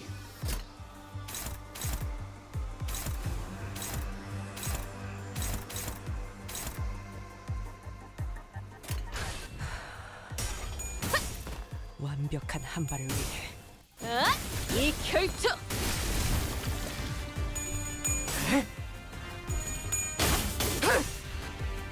혈염도 바로.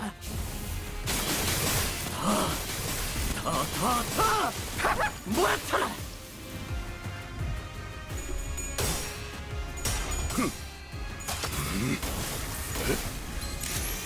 그렇게 서 있으면 목이 떨어질 수밖에.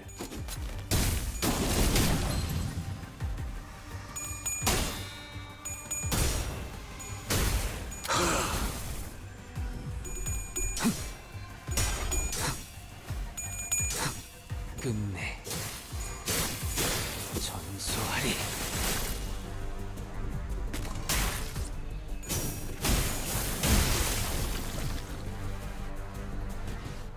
The numbers are thinning. This thing somehow got. Oh wait, I can target it now. Oh, yeah, I can. What happens when this thing reaches 1 HP?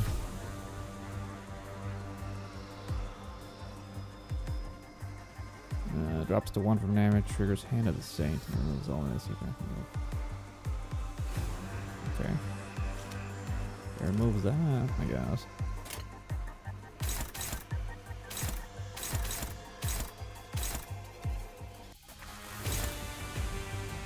받아볼 텐가.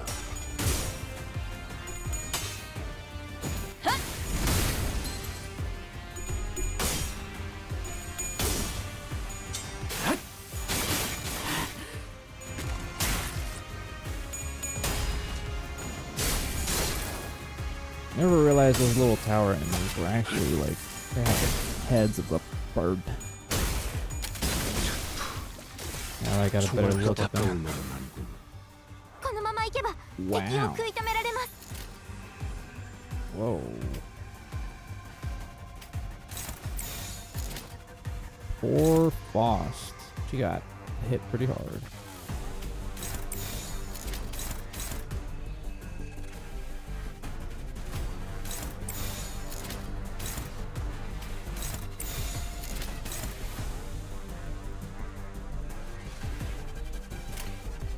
날개를 펼치고 발톱을 걸어. 죽었네. 본인의 승리일세. 타오르시게. 이 실험은 실패하겠군요. Faust just exploded. Nothing new, but not in the way she usually does. 돈이 더 들긴 해도 긴급으로 하길 잘했지 않은가? 아, 아니야, 넣어두게. 정말 2배로 받을 거라고 생각했는가? 그런 건 정의롭지 않지. Alright, part 10. Rough Tides. What the hell? Spewer.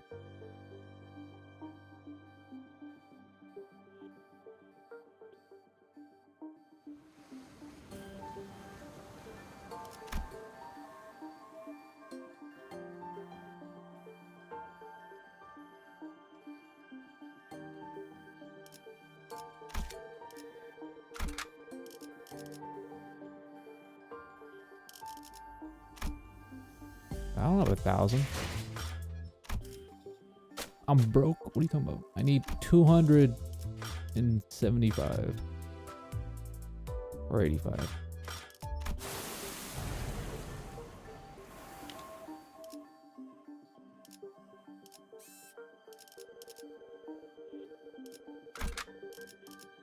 개체 유형 확인.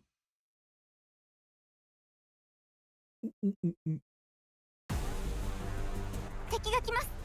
皆さん、 There 戦 he 闘の is. 準備を。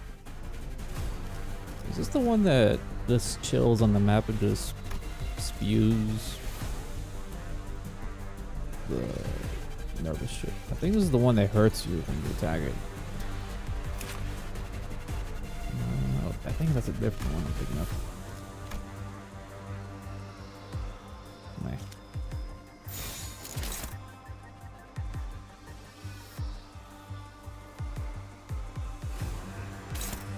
Neutral.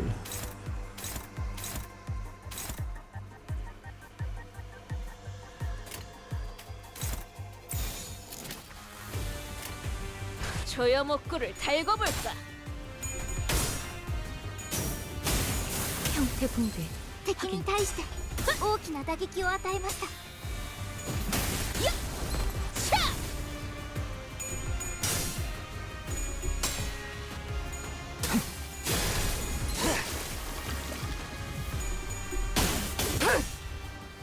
혈염도 바로. Meanwhile, I just imagine Scotty in the background just golfing away the sea terrors back into the ocean. The new Tiger Woods. There's still that gif floating around. She just digs the hole with her sword. Pretty old, but it's still there. 일발 장전. 敵は深手を負っています。 Under the saint.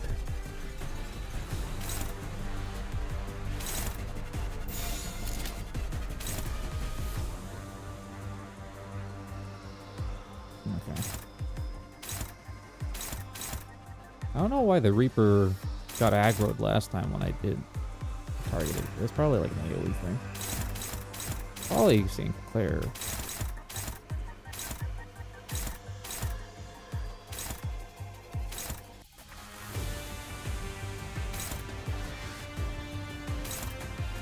조여목구를 달궈 볼까? 형태 붕괴. 확인. 일발 장전.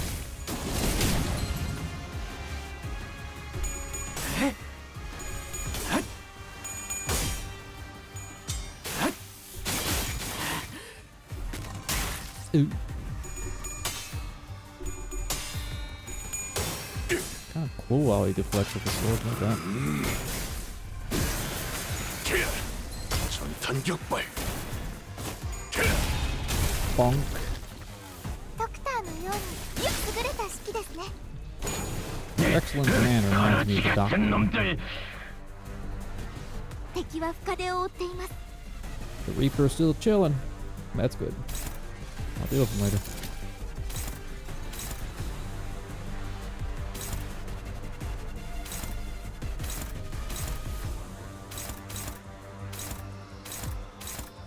개체 억압.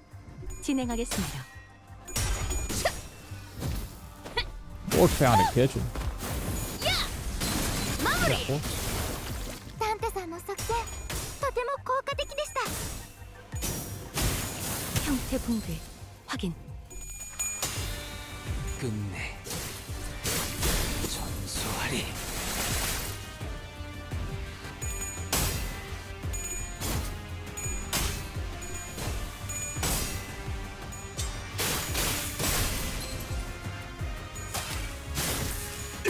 그렇게 서 있으면 목이 떨어질 수밖에. このまま行けば敵を食い止められます。 Sea Reaper still chilling. Let's see. Target that.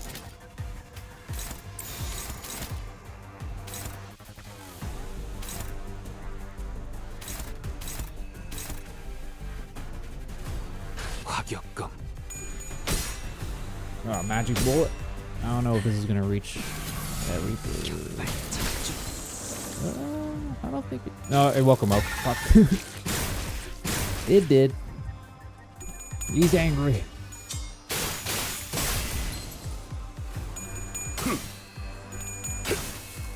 Every time those things get aggroed and just sprint towards your base, you just see panic set in. 불타버렸나?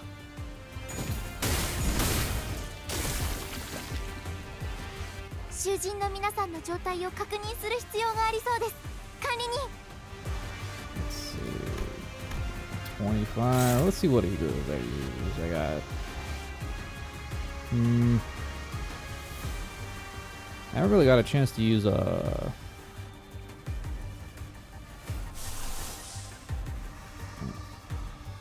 try that.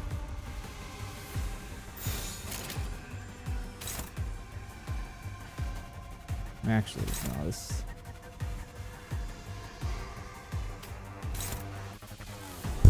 Alright.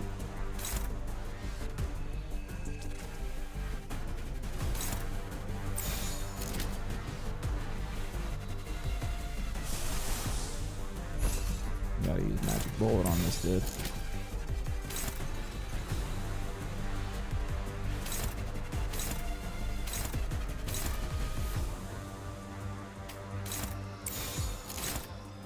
Okay, that guy. Alright.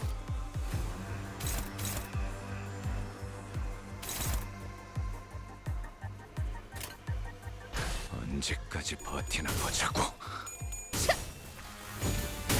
이 결투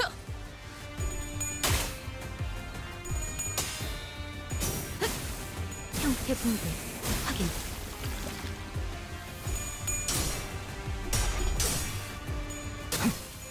흐드러지게.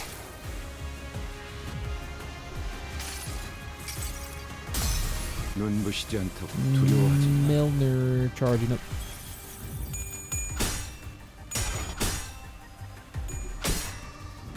Taste the bullet. 여기까지 쏜 이상 돌아갈 수 없는 거다. Nice. 가마살이 당겨 도착할 곳이 지옥뿐이라 해도.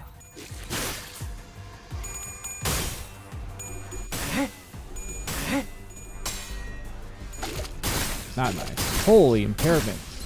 囚人に致命傷を確認。至急 그렇게 対処 서 お願いします。 있으면 목이 떨어질 수밖에. これも作戦の一環。リンバスカンパニーの戦い方。 Yeah, surely that was part of the plan of me. Don't worry about it. Don't worry.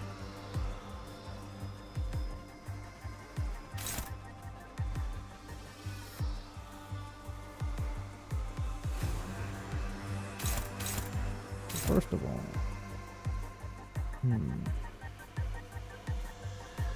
ah shit, there's another Sea Reaper.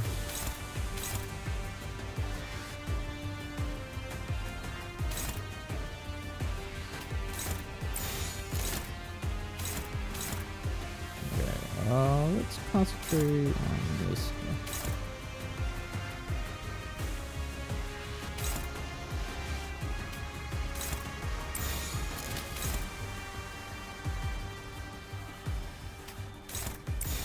Do that.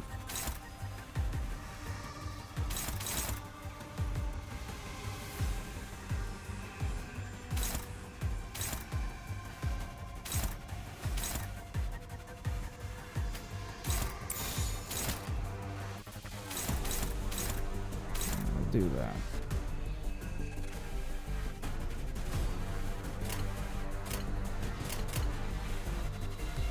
받아볼 텐가.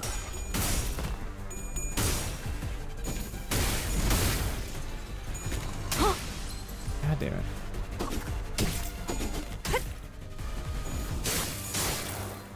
혈염도 바로.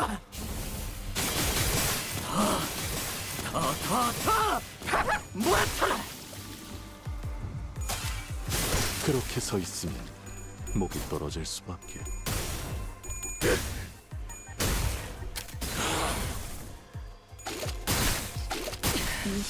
God, I hate that impairment. 실패하겠군요.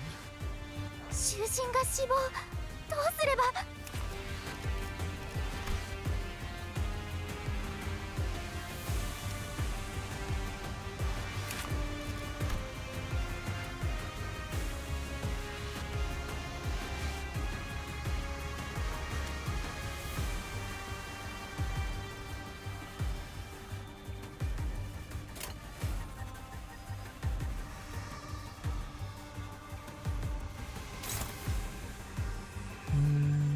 See, 31.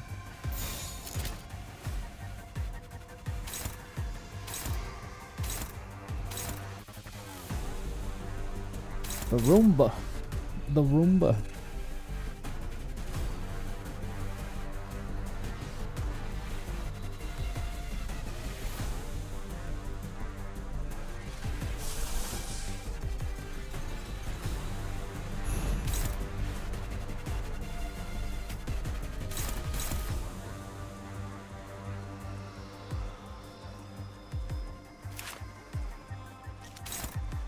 Is this guy in attack mode? I can't tell. No, it is. Alright.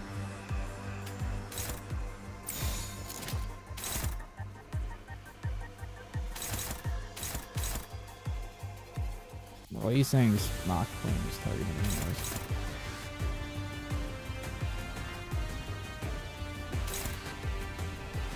Primarily.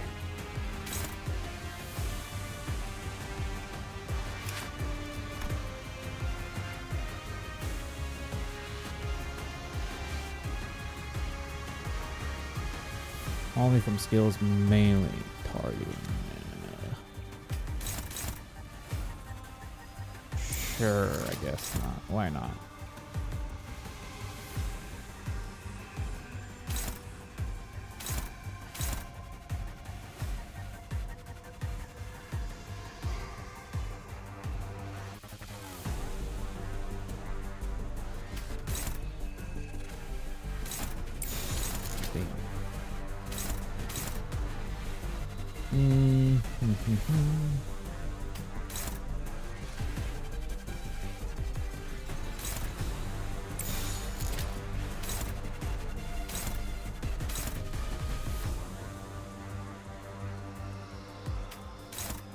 Jesus Christ, man. Actually, the Seaborn here should probably get hit by the AoE, so maybe I shouldn't worry about this guy.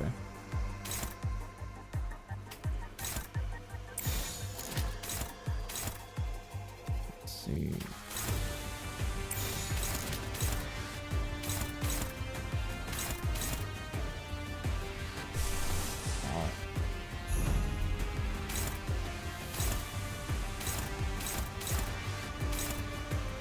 Opposed. We'll just go with that. The doggos are gonna hit a bit or whatever. 이것밖에 못하나.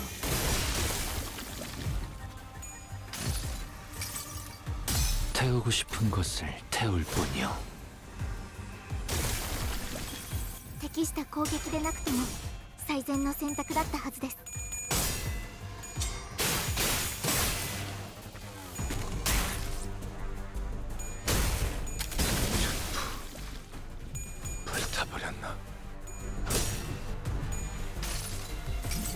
Auto blast 당신을 on me. 인도해주진 못해도 따뜻하게 안아줄 수는 있어요.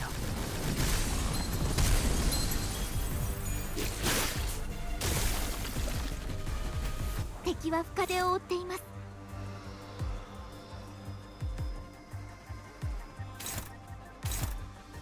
I Ooh. And use Greg's thing.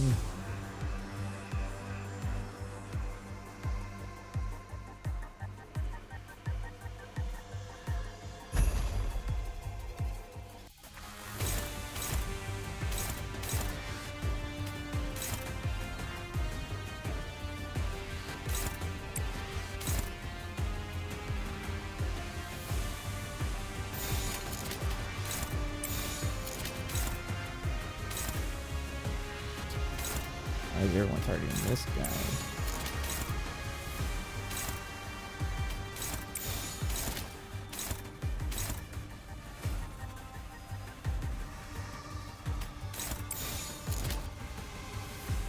Alright, oh, we'll go that.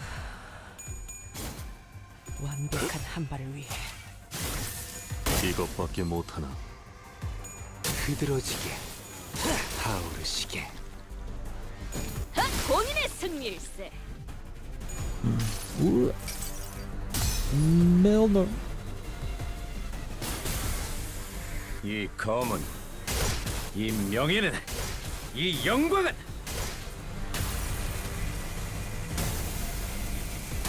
He sang wish it he had wings like this. 않을 테니.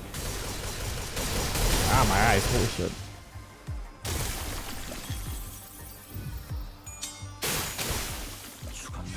총알값 아까울 놈은 남은 어디로?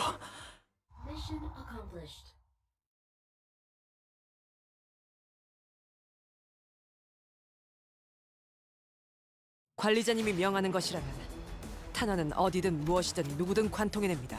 Damn, it was pretty 설령 tight. 사랑하는 사람일지라도.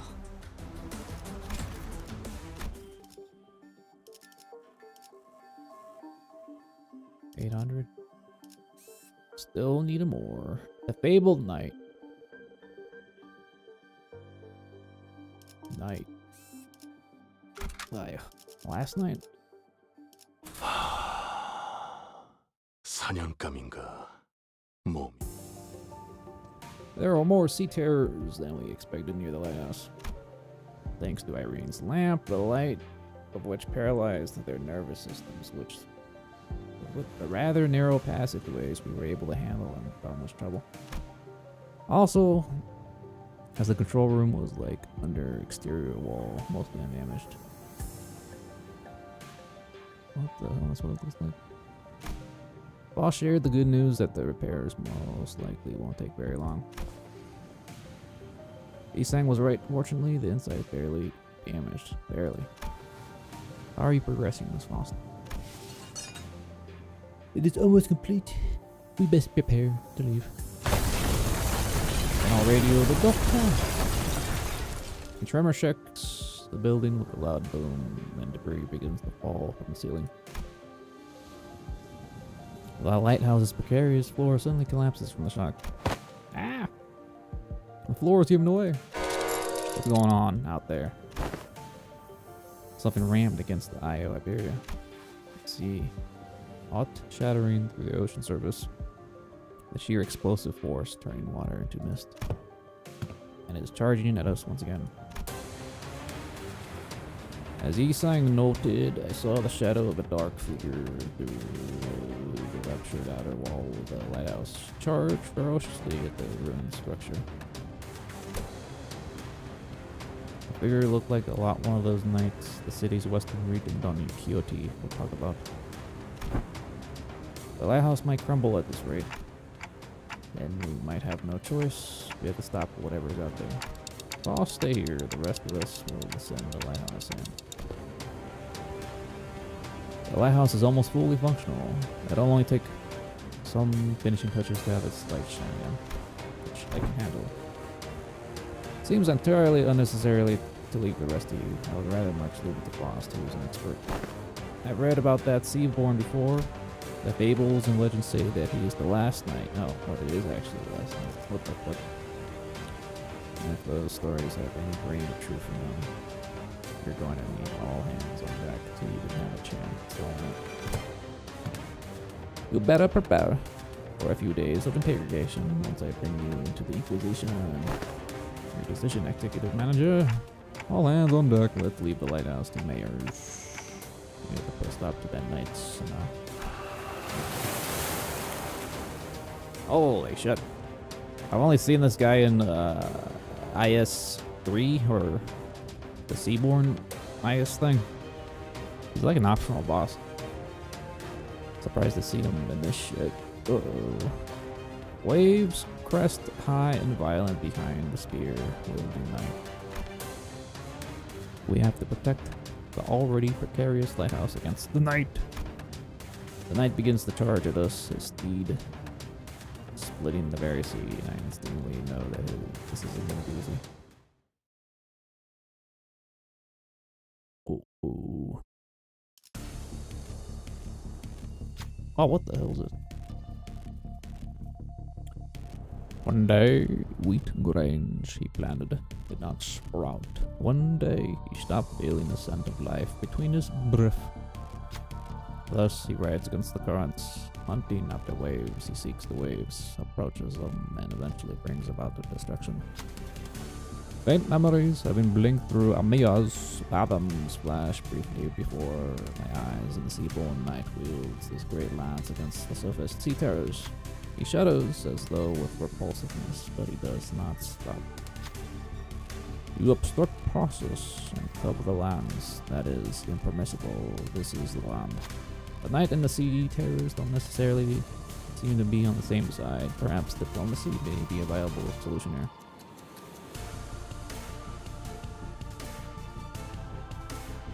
Obviously, we'll talk to them. He was kind of friendly in the IS thing, so maybe might be friendly. Okay. Gloom Pride, Otis. Yeah. Yeah. We are not the sea, we are not its waves. The knight's great lance falters without doubt. Waves are the only things that hold any meaning for him.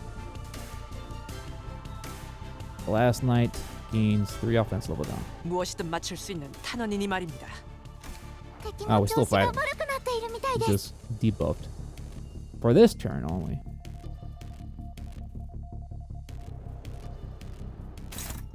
This boss had like a lot of freeze bullshit in his actual boss fight. Oh, I guess they do have the same thing. Cold? Loses 1 speed for every cold stack. Huh. This unit has 3 stacks at the skill end. Take 20 gloom damage. Jesus. SP damaged and gain 1 probably. Oh no, they brought the frozen mechanic to this. Cold stack expires after all effects are activated.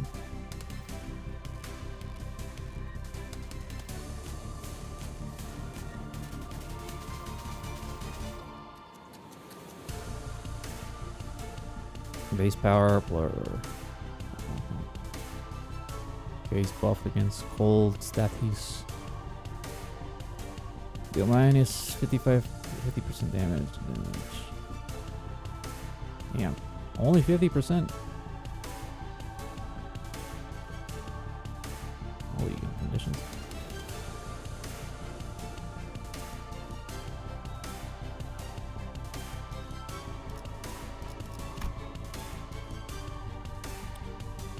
Roar of Rogue Wave. When hit, inflict 1 cold against the attacker. Once per skill. So that means attacking each and every one of these skills can hit me with that cold status for each center that attack. Struggle.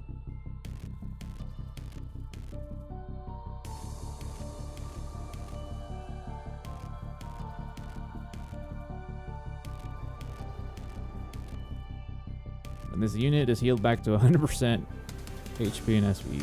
Oh wow. Spoiler alert. What? That's a lot of damage.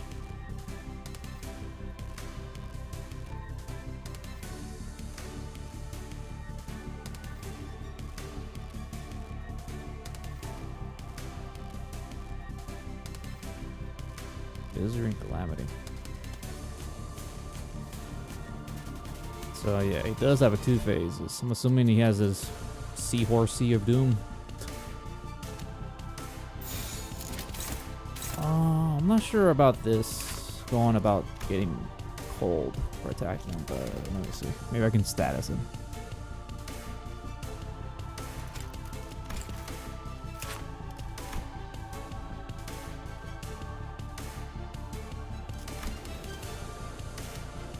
Let's see if burn helps.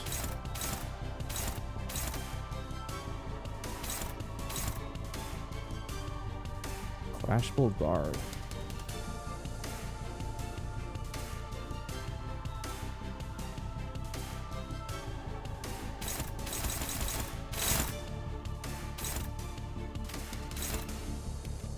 I would like him to lose SP. Though he does gain haste, but whatever. Well, let's see how turn 1 goes. 조여목구를 달궈볼까? Cold is a bitch to deal with, so 전탄 격발. I am playing on normal, so it's not that big of a deal. He only has 500 HP for his first phase. 걷잡을 수 없이. Yeah, and like in IS-3, when he goes to second phase, he goes on a seahorse and he just charges through your base. It's kind of scary. I don't think you can block him too, which is kind of fucked up. You gotta unleash all your skills and maul him down.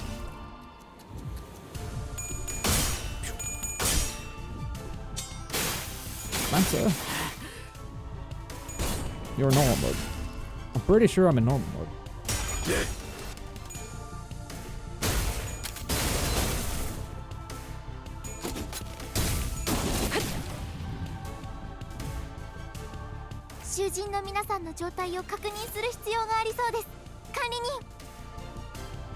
Don't give me that bullshit. I'm playing both modes.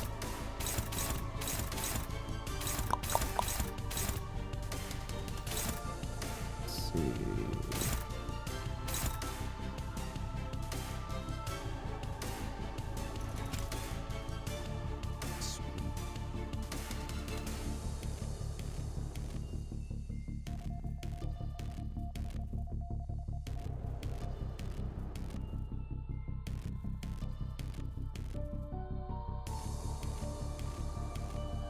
Clear normal by clearing hard mode.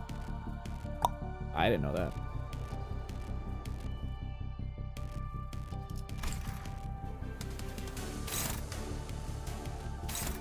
That wasn't disclosed.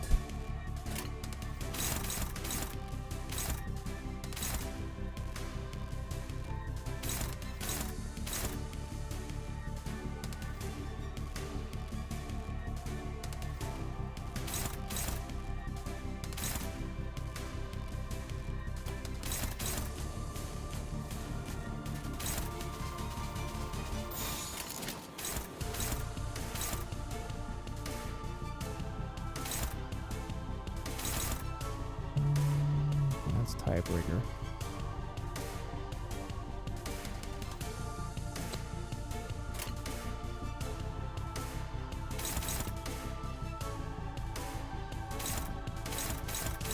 Nothing for you.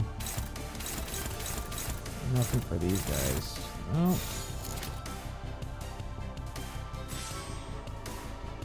let's try that. Can't really target that either. 조여목구를 달궈볼까? 야! 차!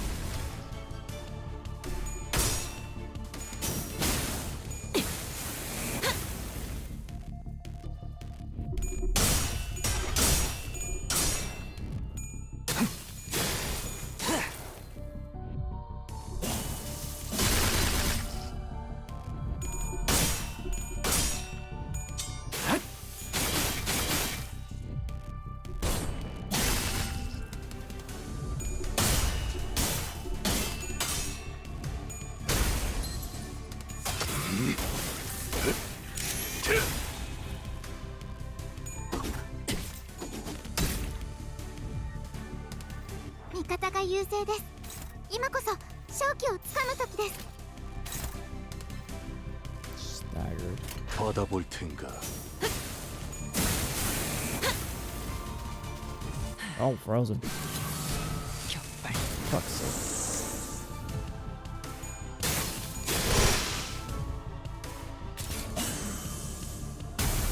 Sinner's relentless assault on the knight begins slow. Oh, we don't have anything in common with the knight. Cold, loneliness, red is bellow. Insidious under the faint light. Our waves are rocks in his eyes. The sea wets our hands, giving us no time to answer the question.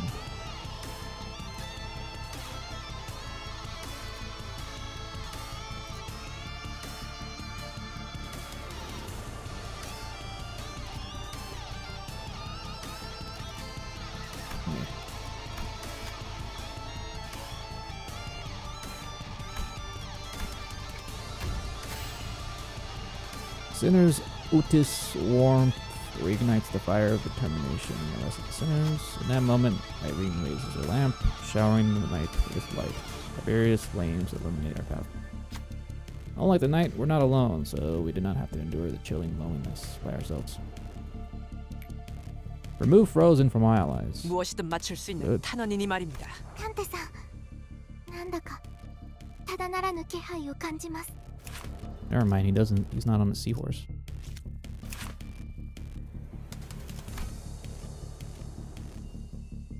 Does he have more still?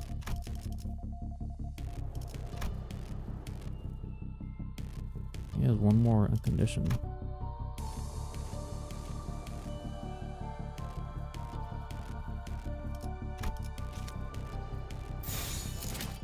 Oh wait, what's this? Unclashable. Ooh. What the hell's this?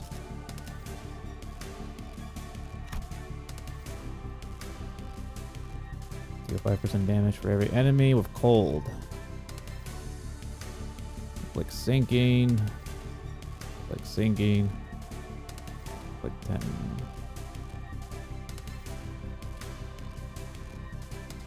Plus 1. Bonus boom damage. The target has frozen, deal 20 SP damage.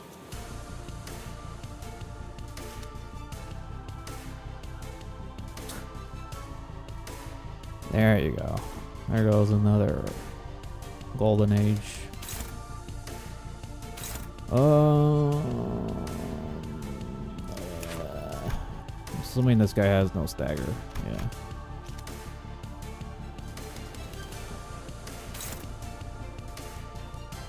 I'm not sure if this skips my turn or not. Oh, whatever. 조여목구를 달고 볼까? Oh, there's this horse.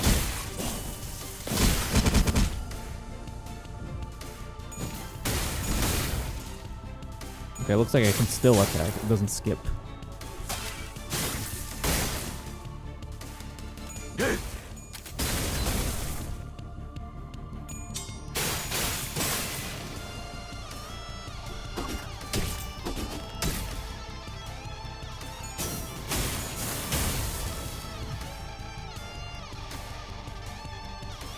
Knight rides upon the violently whiny steed. Lance raised skyward. The knight races across the sea, splitting its waves. We won't succeed at this rate. Stall one, please, even for a second. Irene directs her hand cannon towards the knight. Her aim and will on Dudley's on the same frequency with the waves. We need but a moment to recover. Topple the waves for his legs, not his lance.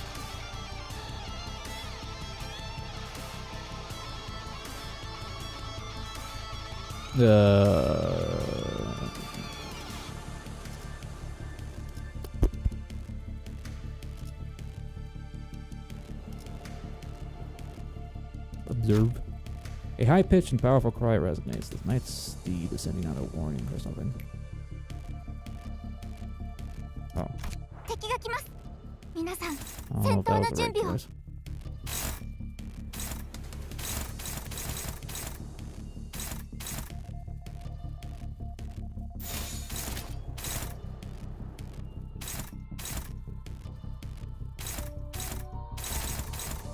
I need Dark Flame.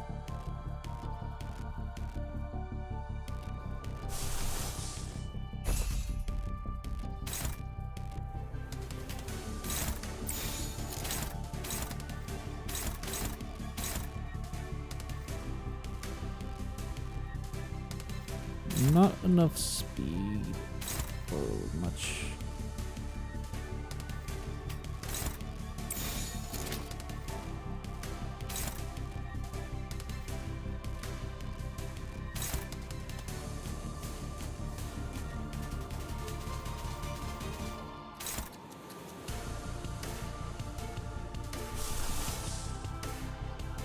I don't know, that's any good, but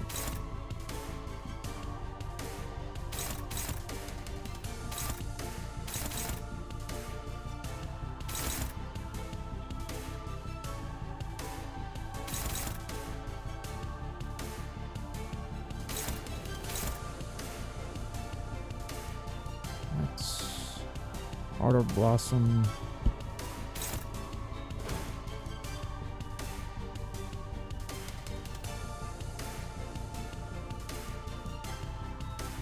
Let's hope for a dodge.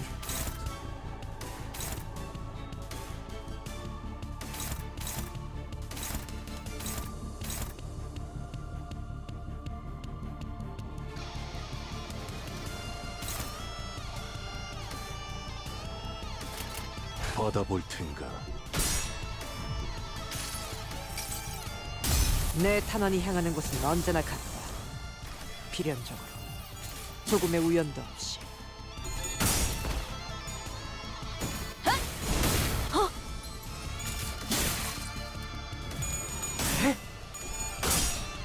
혈염도 바로 와!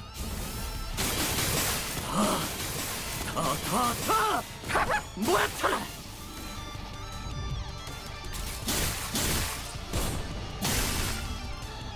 Frozen like a popsicle. 괜찮아. 상처는 찢었어.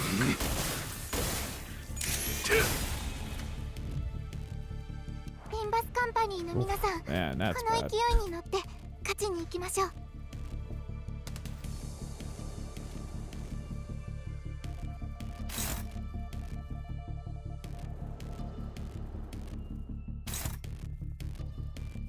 No more Dark Flame.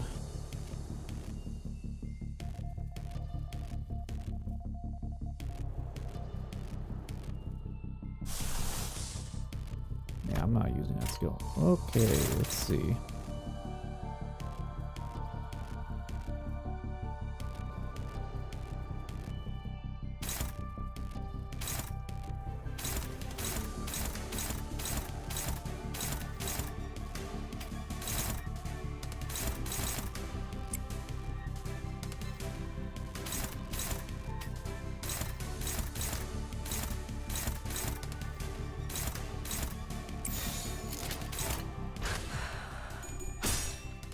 완벽한 한 발을 위해. More Dark Flame.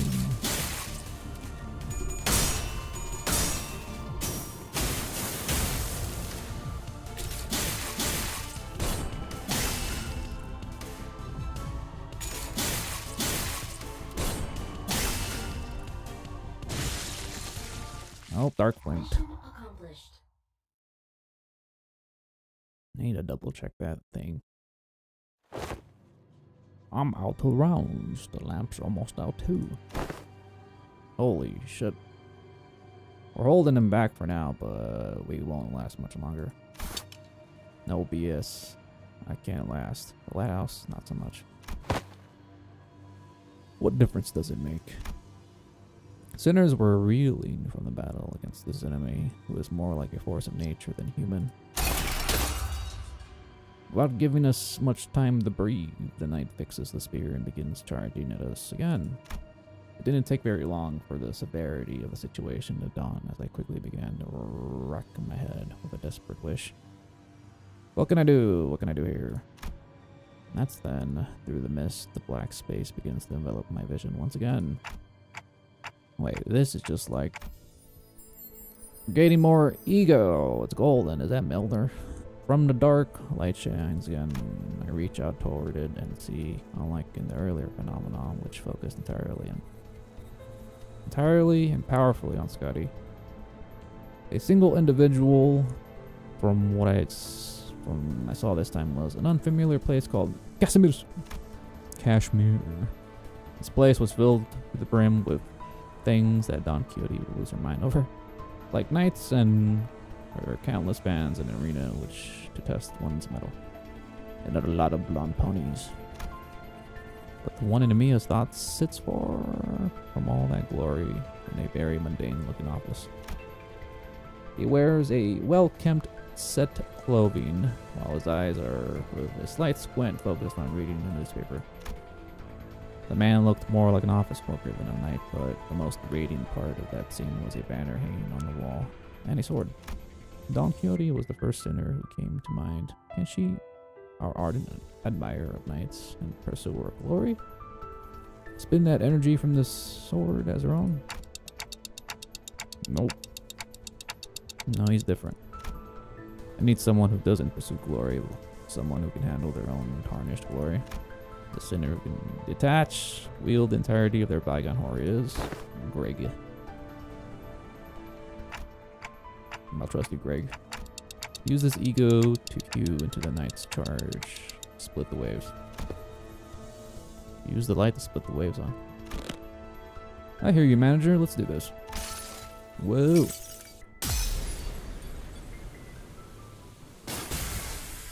이 검은, 이 명예는, 이 영광은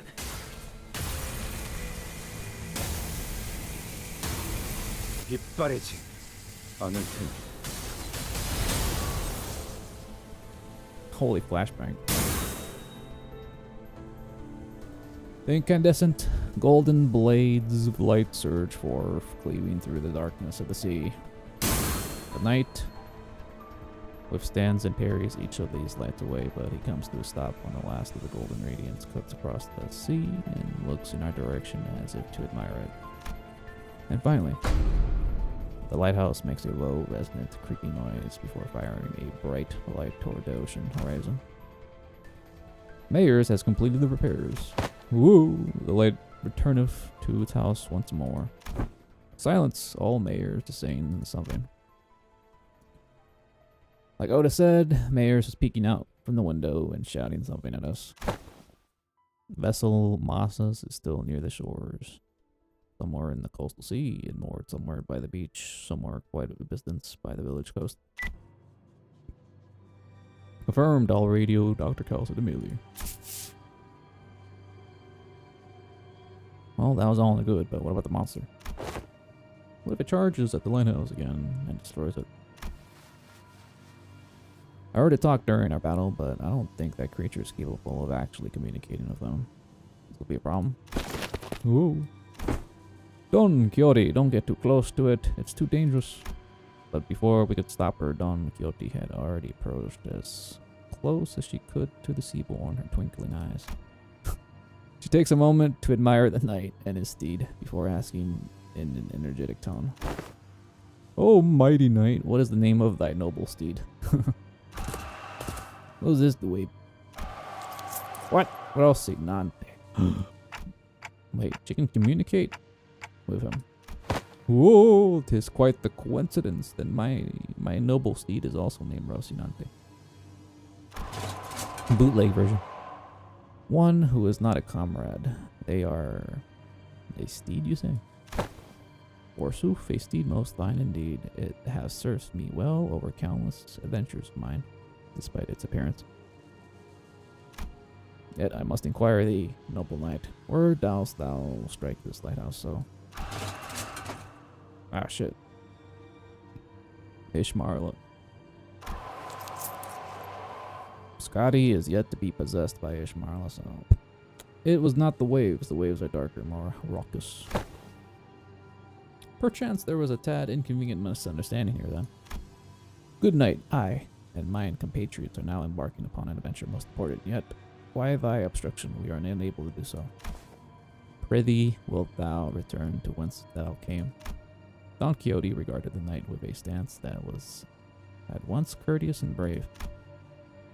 And the knight and his steed Rocinante stared wordlessly at Don. I wasn't sure if he managed to get through the night or if the knight just lost interest, but they both departed the lighthouse, looking out to the far distance. Wow, she speeched him up. What the hell? Amazing. So they really exist, Seaborn who hope for something other than just survival. Such powerful Seaborns lurk at the sea. Are you alright, Donkey? You should be thankful that it somehow yielded a positive outcome. When are you going to fix that habit of rushing toward without thinking it through? My apologies. While Dawn returned to the night with that bizarre conversation, Emiya raised her voice happily, as though she just received good news. Calcit, is that true? What's going on? The doctor managed to infiltrate the vessel masses. They're already done cleaning up the decks and are now waiting for the rest of us to arrive. Damn. He ate them all. But it's been hardly 10 minutes since the lighthouse came on. The doctor is an excellent strategist, and based on what Dr. Calcit said, I think they already had some plans in motion before we activated the lighthouse. Great, let's return to Scotty and join him. They returned to the raft and explained what had transpired. Scotty listened to us quietly before replying in the exact same manner as she did before. Someone's going to have to stay behind. I'll stay. Go find the vessel, Masas. You're going to refuse again if we offer help, aren't you? Yes. Then we'll see you after we retrieve the vessel. I'll let the doctor know what happened here. What an oddball.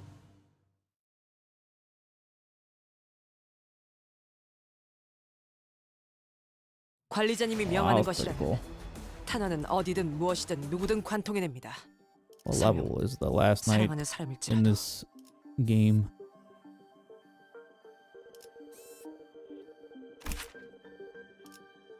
I saw a level 80 in there.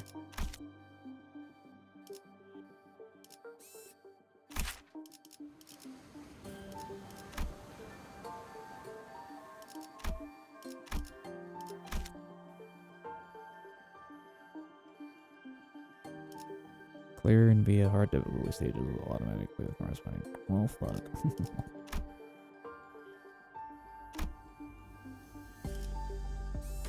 I'll have to do that on my own time then. How much? Oh, I got enough to buy Scotty. 한눈 팔지 마세요. 메마른 당신에게 Orca. 파도는 반드시 밀려올 테니.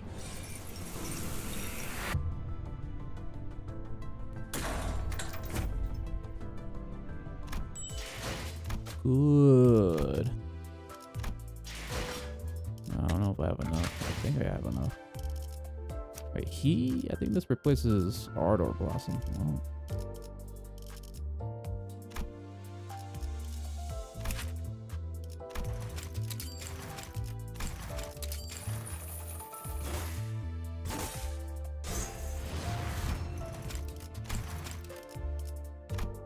I got enough.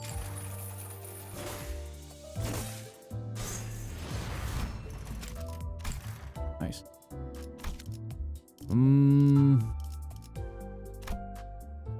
I'll keep Ardor Blossom on for now. So it's nice to have it at least. I need to check. It does sinking, right?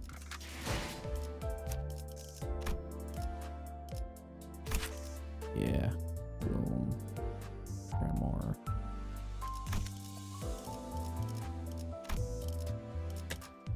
Alright.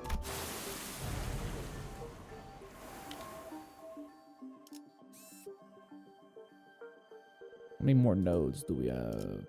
A few more. We're almost done.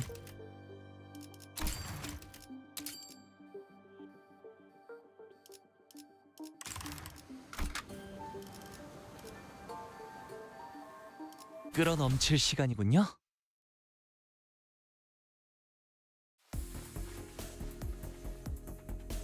This is the doctor, researcher at Rhode Island. Nice to meet you. Holy shit, finally. He looks pretty wide.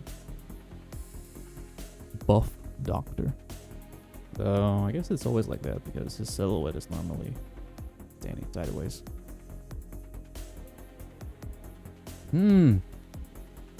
When I, after everything we went through, finally had the chance to meet the doctor of Rhode Island, I realized that I had been building a vastly different image of them in my mind based on the name alone.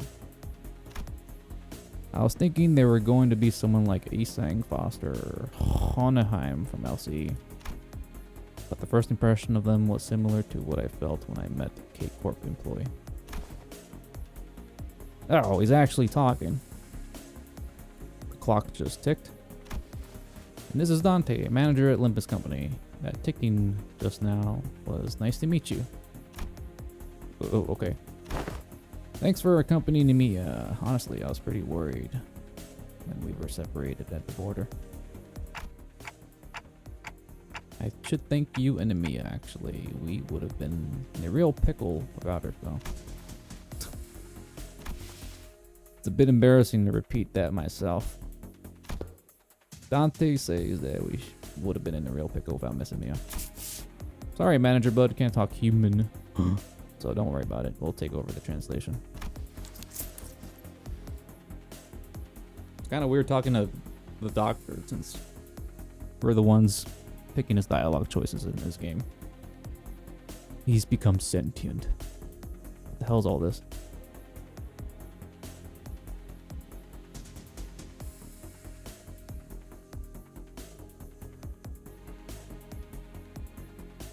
It's kind of strange for Morsalt to chime in like this. Kind of sweet. Protecting or sticking up for Dante, though. I don't know. Something about the way Morsalt puts it sounds worse. Don't worry. It's not a difficult task when only a single individually has to be translated. Doctor, let us move to the next steps of the plan. Next steps. Thanks to Limbus Company's efforts, we obtained the next coordinates, or the exact coordinates of the vessel masses, and managed to capture the decks with ease. However, Fabius, who is suspected to be a bishop of the deep, and his followers have barricaded themselves inside the bridge's control room. While it may seem though they are hiding, I believe they're trying to bait us. As in, they were waiting for us to enter the bridge before summoning reinforcements from somewhere else. A pincer attack. Something like that. But elsewhere is most likely by the sea, as the reinforcements are probably more seafarers. Fabius is a seaborn, and the ocean will answer the call of their kind. Limbus Company and Irene will head to the bridge and neutralize Fabius. Amiya and I will accompany you to provide support and identify the situation within the bridge. In the meantime, Caltits and the other operators will remain on standby on the ship's exterior at their pre-designated locations. I like to avoid getting surrounded by the seafarers, therefore we managed to take down the Church of the Deep within the bridge. Man, he's very talkative, holy shit. I observed several entry points leading straight to the bridge while we were working on repairing the vessel. Your force doesn't seem numerous enough to close them all off. It's true that there are many entry points here, but we don't need the force guarding every single one of them, especially here. The hallway is narrow, long, and straight, so it makes sense to me. How about here? Are you sure you're not overly focusing your forces to a single checkpoint? Let's see. On a closer look. Looks like the commanding officer Otis is finally in her environment. Got any questions, manager? I have no idea what they're talking about, if I'm being honest. Dumb. Really? I saw you commanding your sinners earlier. You seem pretty adept at giving orders and making strategic. Well, he's just Unga Booing, honestly. That's what happens when you can bring people back to life willy-nilly. They seem quite adept at making on-the-spot strategic commands and identifying exploitable weaknesses and patterns in their enemies. However, the Doctor and the Outsider are operating on fundamentally different fields. No further elaboration is necessary. Agreed. That particular aspect of strategizing is not one of Manager Dante's applications, and even if there is a chance for them to engage in such elements, it may be too early to do so. Is that so? It is. At least that's what it is. Boss discussed. What are they on about? I was about to ask that myself. I don't know. I have no idea. Having finished our discussion with the doctor, over the plan. Otis returned wearing a grim look. There's something wrong with the plan? No, there wasn't anything wrong with the plan. I expected a certain degree of competency, but they were impressive, far beyond my expectations. He is the master strategist, right? Really, that's good, huh? Even when I think back to my days in the line of duty, I can't think of too many like him. Right, so they're dependable, good enough for me. Your strategizing's done. Let's get cracking. What about you, Mayors? It's too much to face what awaits. You need not to follow us. I decided not to stay here anyway. The doctor is going to update you in real time on where the safe zones are, so please keep that communicated close to you. Hello. Hey, Gramps. Is there something you would like for us to do? No, nothing. If there's something you want to tell him, contact us through the communicator at any time. We're going to find a way to resolve this as peacefully as we can, but if the negotiations break down... Yeah, I know what you mean, Doc. Be safe, everyone. Leaving Mayors behind for unfinished sentence. We followed the Rogue Island team into the bridge. The bridge was as gaudily decorated as ever. Fabius, flanked by hooded flowers and sea terrors, greeted us with a kindly smile. Dory man. Hello.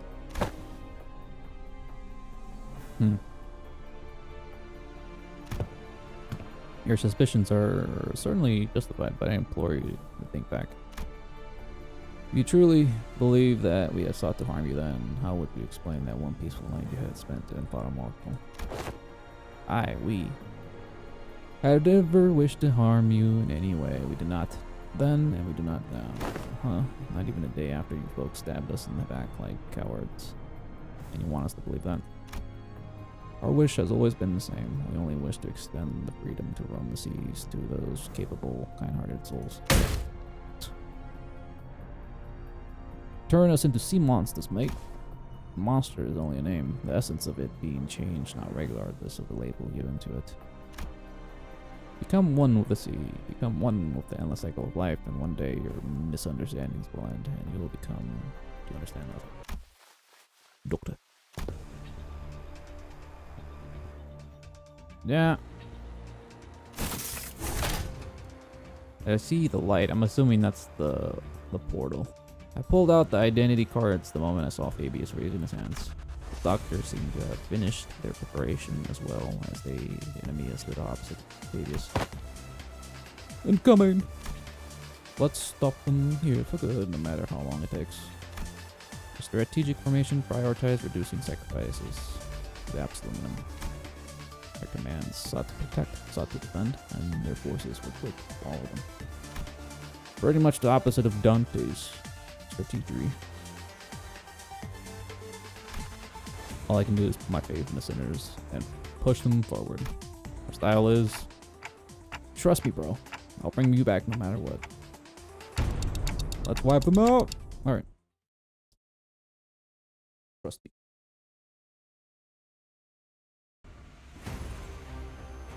敵が来ます。皆さん、戦闘の準備を。 14, not too many.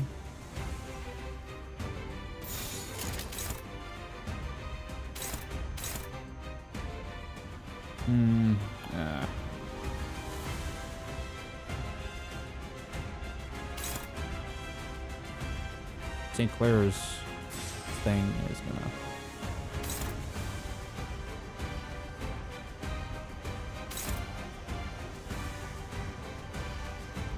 Is this AoE?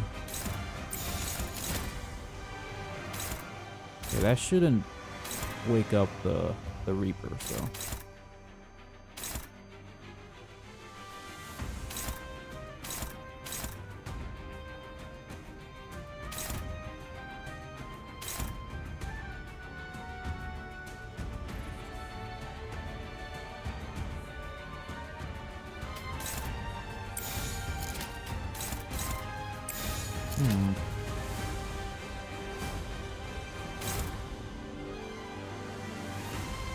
Targeting boss. Let's have you target.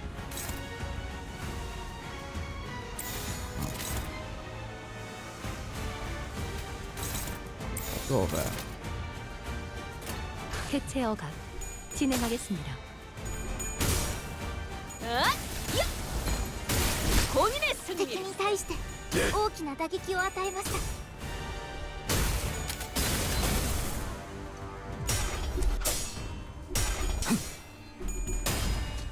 끝내 전수하리.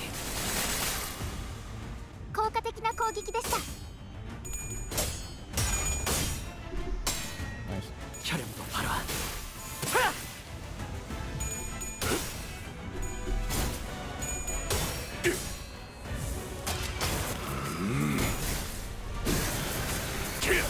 전탄 격발. ドクターのように優れた式ですね。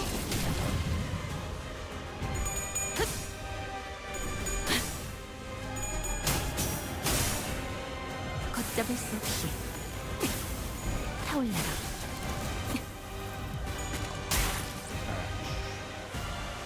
囚人の皆さんの状態を確認する必要がありそうです。管理人。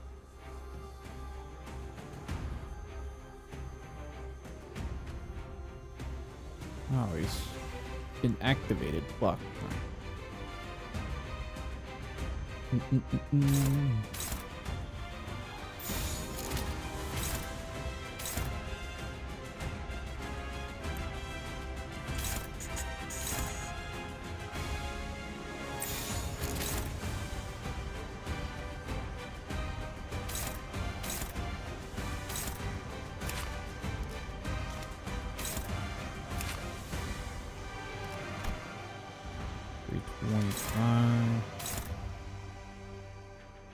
Why is this dog so fast, though?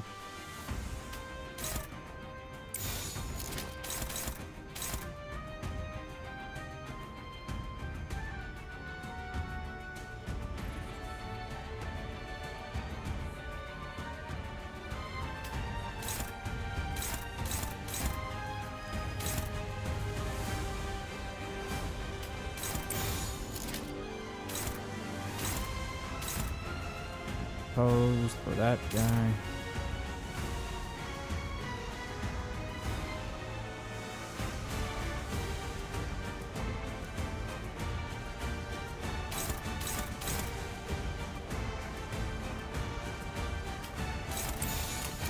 화격검.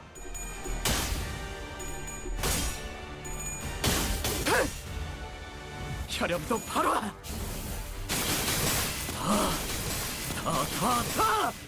모아쳐라. Ravage.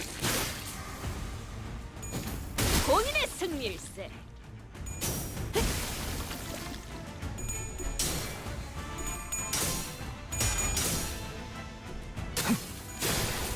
흐드러지게.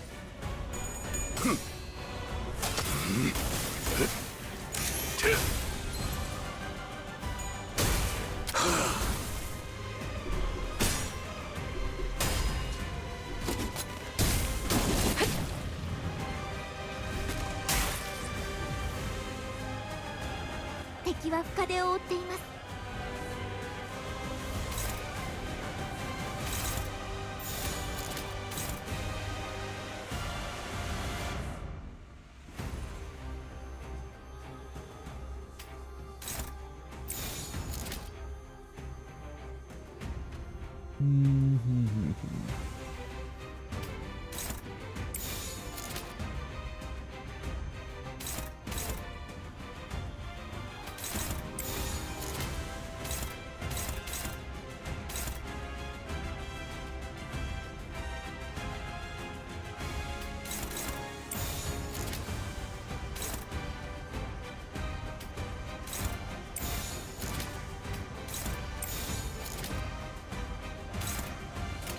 조여목구를 달궈 볼까?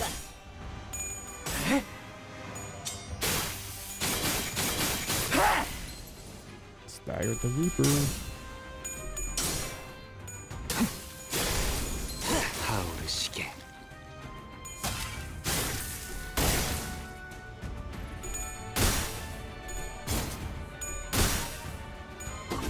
안심이라. 고통은 없어.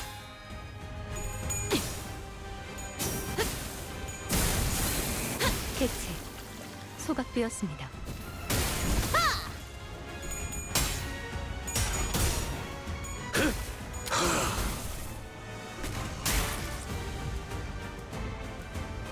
エリートオペレーター並みの腕前です。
받아볼 텐가.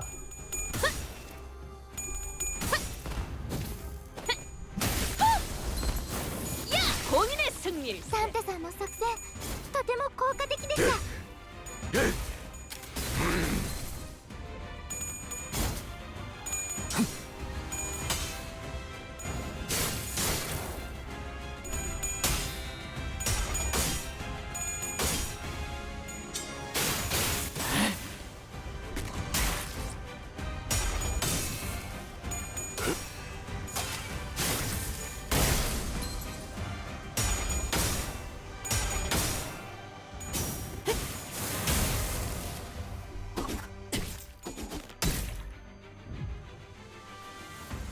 敵は深手を負っています。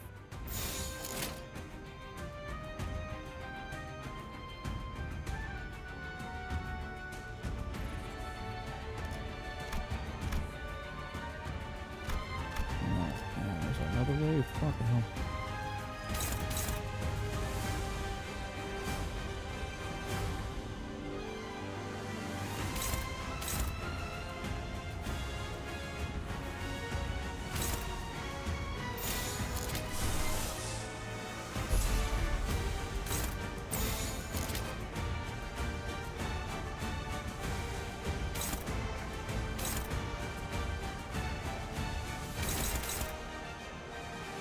Have 2 bullets.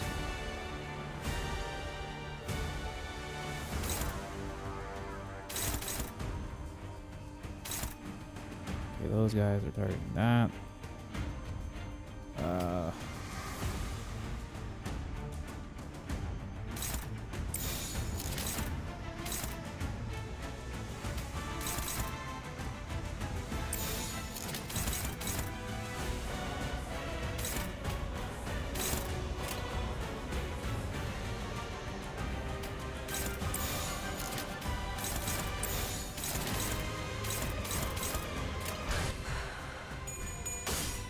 완벽한 한 발을 위해.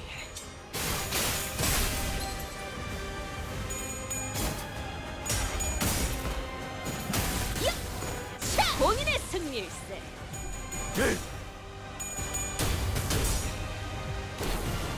떨어지 같은 놈들. 타오르시게. 그렇게 서 있으면 목이 떨어질 수밖에. Whoa. 내 탄환이 향하는 곳은 언제나 같다. 필연적으로 조금의 우연도 없이. 多数討伐確認。このまま行けば敵を食い止められます。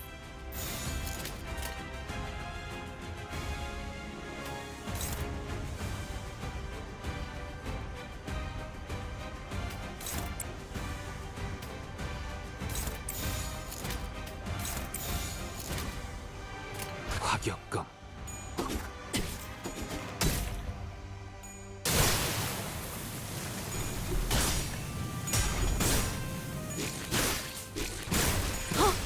Oh my god. 囚人に致命傷を確認。至急対処お願いし The ます。 Roomba. Literally functions like a Roomba. Just swept away the tide.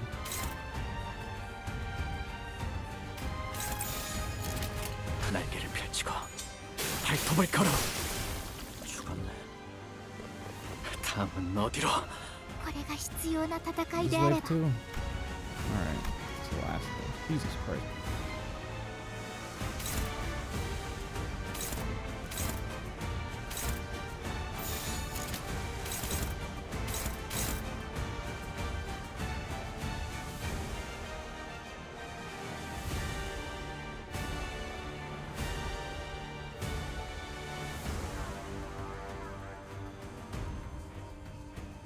With the shield.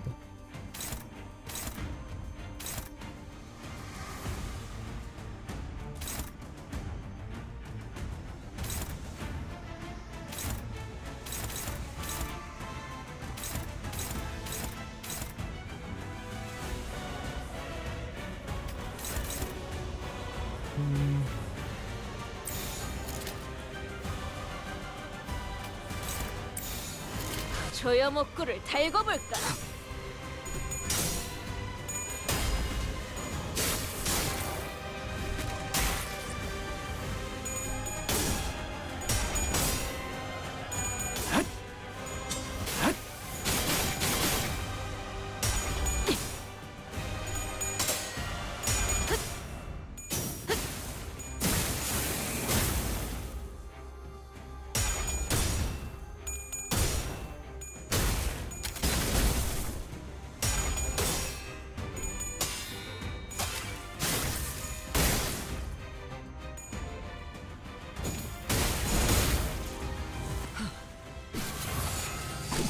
격발 집중. Nice. 向こうにも事情があるのでしょう。ですが私たちは止まれません。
Let's see.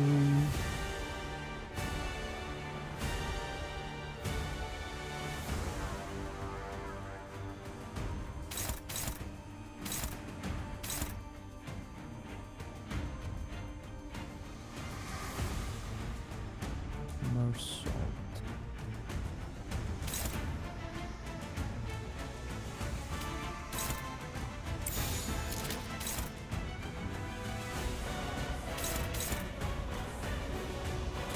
언제까지 버티나 보자고.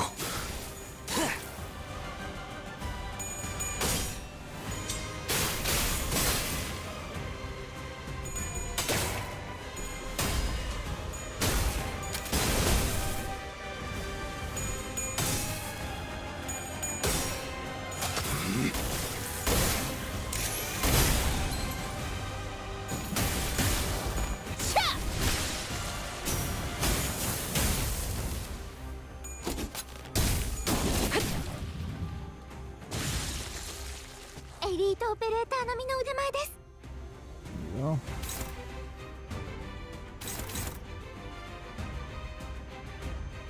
How many bullets does Lotus have? No.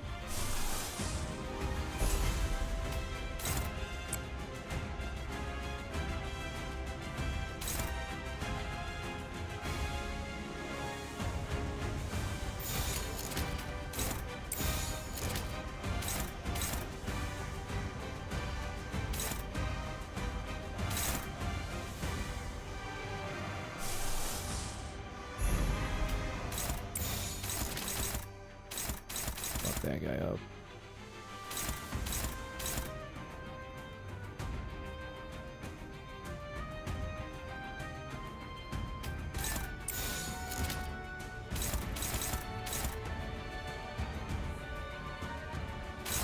받아볼 텐가.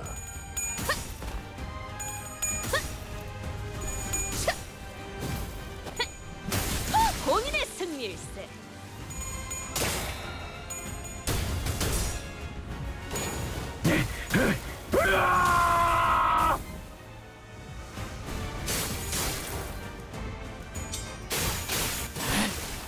죽었네. 다음은 어디로? 정지.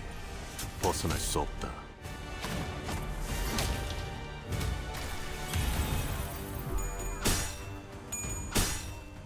나이스. 흔들리는 일 따위 없이 가로막는 모든 것을 침묵시키고 지평선을 따라 나아가라.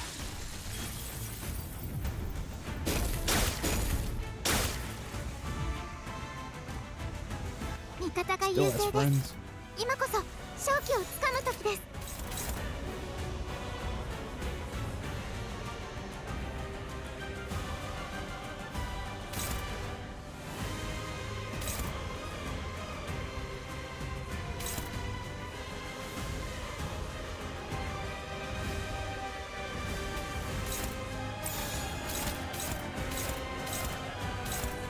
날개를 펼치고 발톱을 걸어.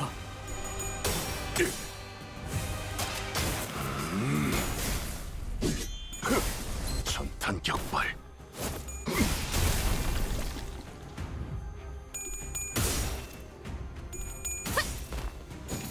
이 결투 본인의 승리일세.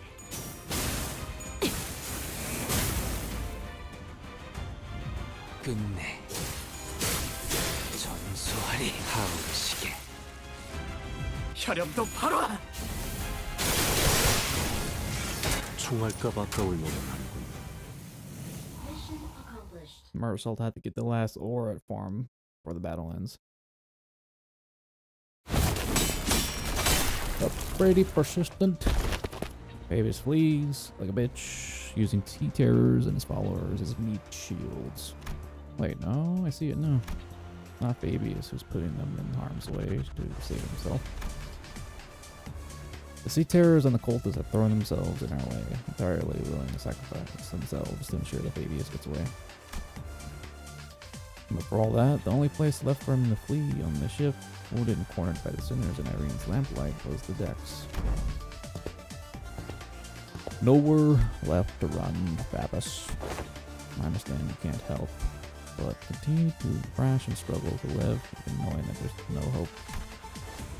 Running will only make your pain worse. That's different. Babby didn't run to live. A voice echoes from under the dark sky. Mayors. Where did she get this drip from? What the hell? Mayors appearing quite different from now, how she did a moment ago. She now approaches Fabius slowly, her expression solemn and mournful. She looks down at him wordlessly. I told you that your methods won't win their understanding, Babby. What a shame. I thought those with such wisdom and aptitude would. I hoped you would still be able to realize your ideal here, even after I left. It will be realized. Fabius may die here, but we will remain. Now it is time to devour me.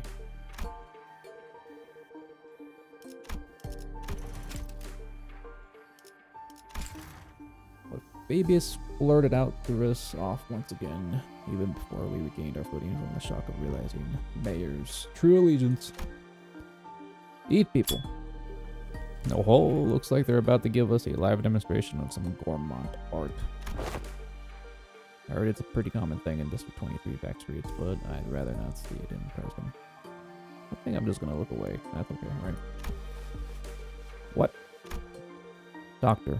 Weaker seaborns willingly let themselves be devoured by stronger ones, therefore sharing their experience and nutrients with them. This is commonly accepted among practice of them. It is but a behavior that prioritizes survival over all else. This isn't done in any sense of sacrifice. Time is here to devour me, set sail toward your ideal. Sorry, baby.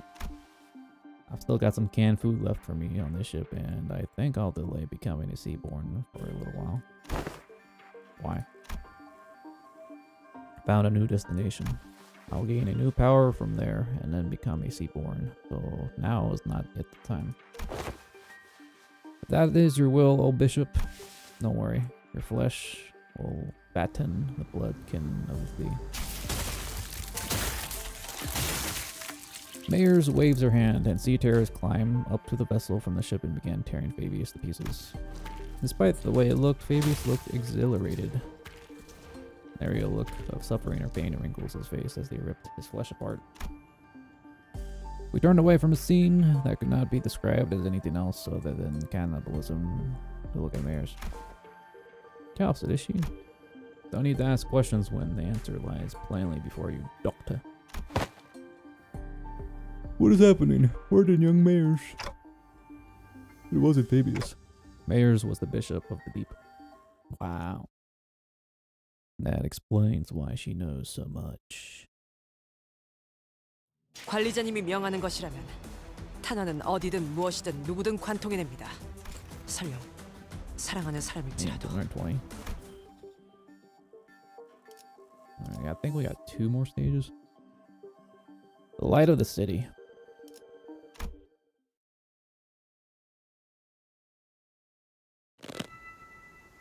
They played us.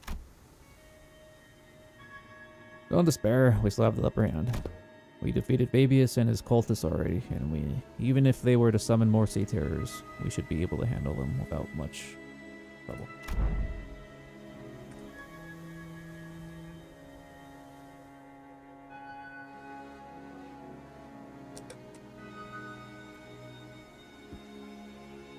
Just what were you thinking the entire time you deceived us?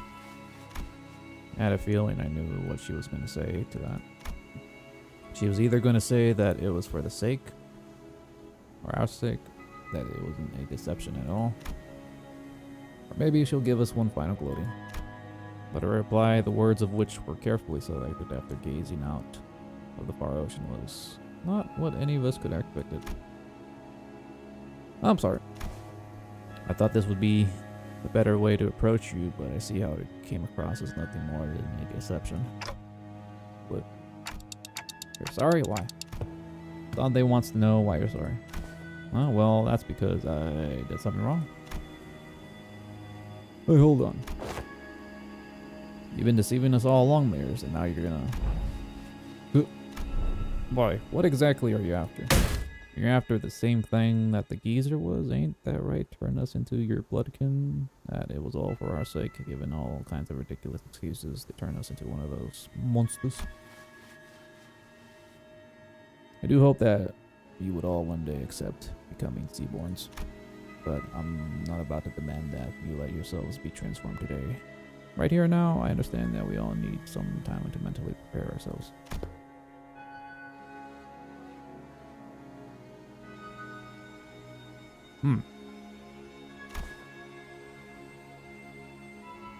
Consensual seaborn mean. It'd be against the manners to what Fabius did, shoving sea terror cells inside your body out of nowhere. Manners, huh? Well, I was taken aback by the fact that Mayers was a bishop of the deep. It was also true that Mayers had never tried to bring us harm, unlike Fabius, who attacked the sinners directly. While she did almost get us in big trouble with Irene while explaining things to us. It was also true that Mayers has been extremely helpful before. It was her who led us to the lighthouse. And it was her who stayed in that crumbling lighthouse until the repairs were done, as the terrifying night continued to assail its wells. What was your actual relationship with Fabius anyway? Just someone who was once strove to realize the visions of our ideal worlds. Our goals was once converged, but now I was pretty taken aback too when they attacked you back at the village. Maybe he got greedy when he saw Faust and Otis repairing the ship. Greedy.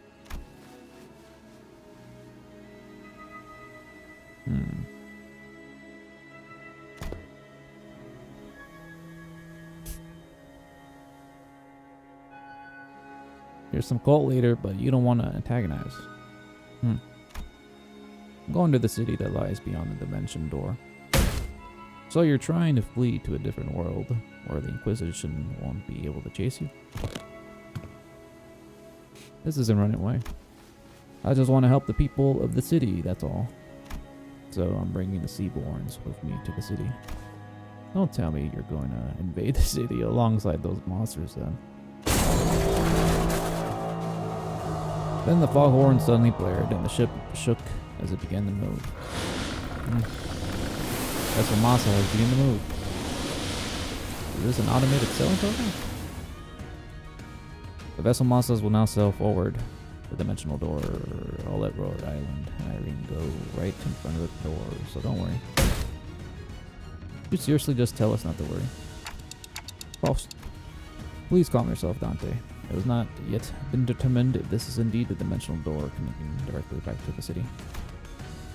No, it has to be. The warm shining light and the voice from within is getting clearer and clearer. Why don't we just let them into the city?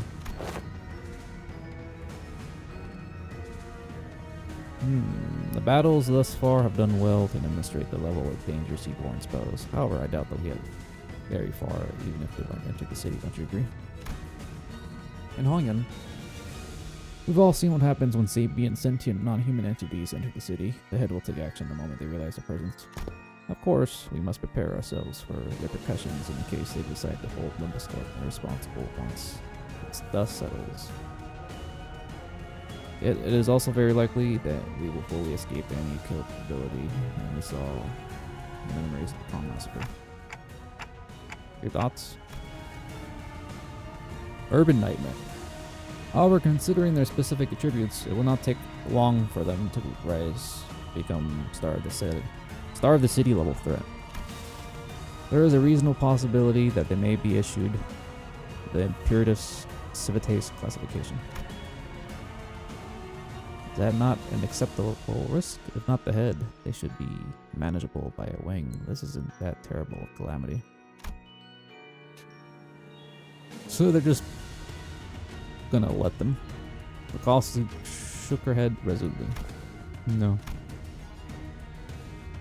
Your technology seems to be based on something else, which is neither Originium Arts nor any of its derived technology. And that is precisely what could make your world vulnerable against the Seaborn. Is it because they learn fast?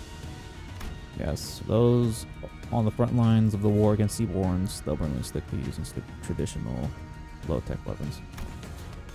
Deploying high-technology weapons against them is only going to make you an enticing meal. And can't we just let whichever unfortunate wing that ends up fighting these do take into account that it may take a significant amount of time to earn their trust, even if they were to convince.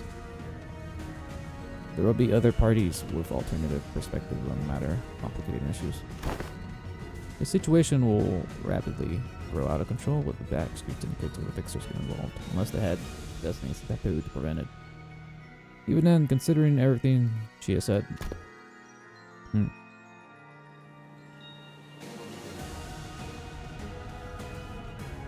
consider the possibility that the Seaborns may be capable of absorbing the head's technology as well before they were expelled from the city. How do you plan on helping the people of the city? By giving them a chance to become Seaborns. What are you on about? Become Seaborns.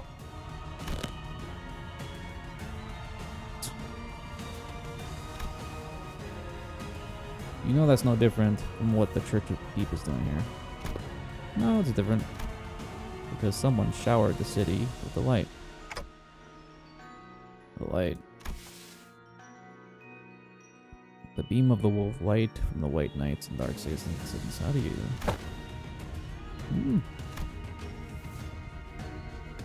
Becoming a Seaborn is to become part of a great will called the Many. By doing so, one can be reborn as an altruistic life form, but at the cost of ego, the sense of self. That's always been my issue with it. Everyone has beliefs of their own, dreams of their own. It feels too empty to lose all that when they inevitably lose their senses of selves. Okay.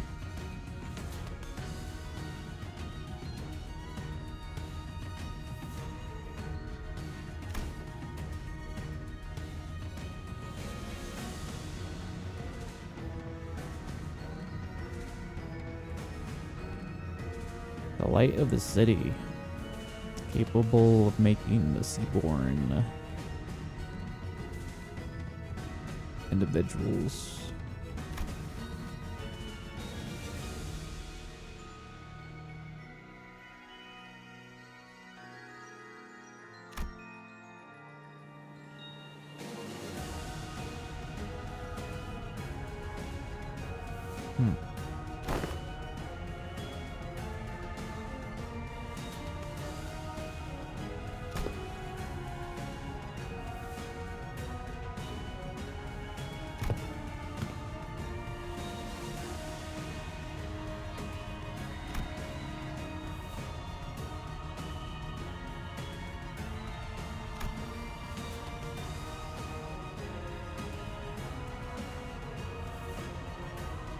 city has abandoned its yesterdays.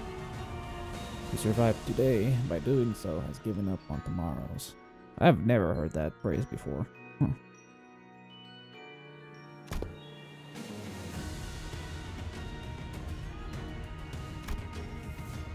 Needs their tenacious hold to life and their absolute unconditional selfishness. Monsters. Other. Something that isn't like me, something that feels alien to me, something I don't know or understand. So that fear is natural to the seaborn, so not human. Just as you get to cross that threshold once. Evil. You're selfish, but not necessarily a bad thing. Good things can come from selfishness, that's for sure. But the side effects have become simply unsustainable. Doctor, you've been told that you've been to countless battlefields where Rhode Island has fought tooth and nail for the rights of the infected, but what came of it? Peace? No, it's the same. But still, we're still getting better, a little bit by bit. I'm not trying to deride those small incremental steps and call them meaningless. Change takes time, and it should continue. I believe your effort can be a beacon of light that will lead humanity toward a brighter future.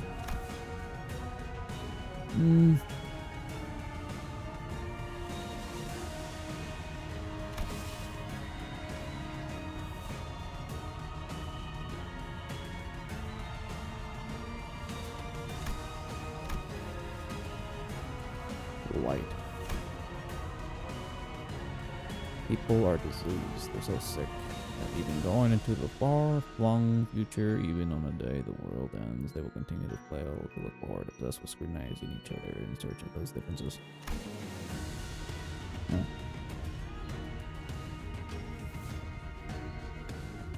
Pointy ears.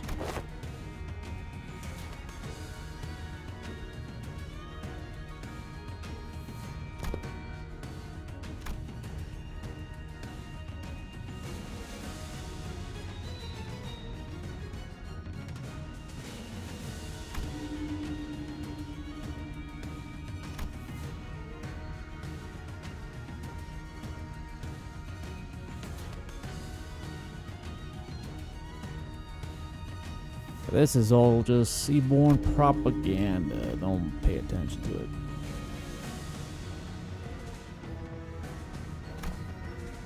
Bells. A strange shaped form shimmers and materializes beyond theirs. Couldn't quite tell what it was, but it was round, and it looked like a tool.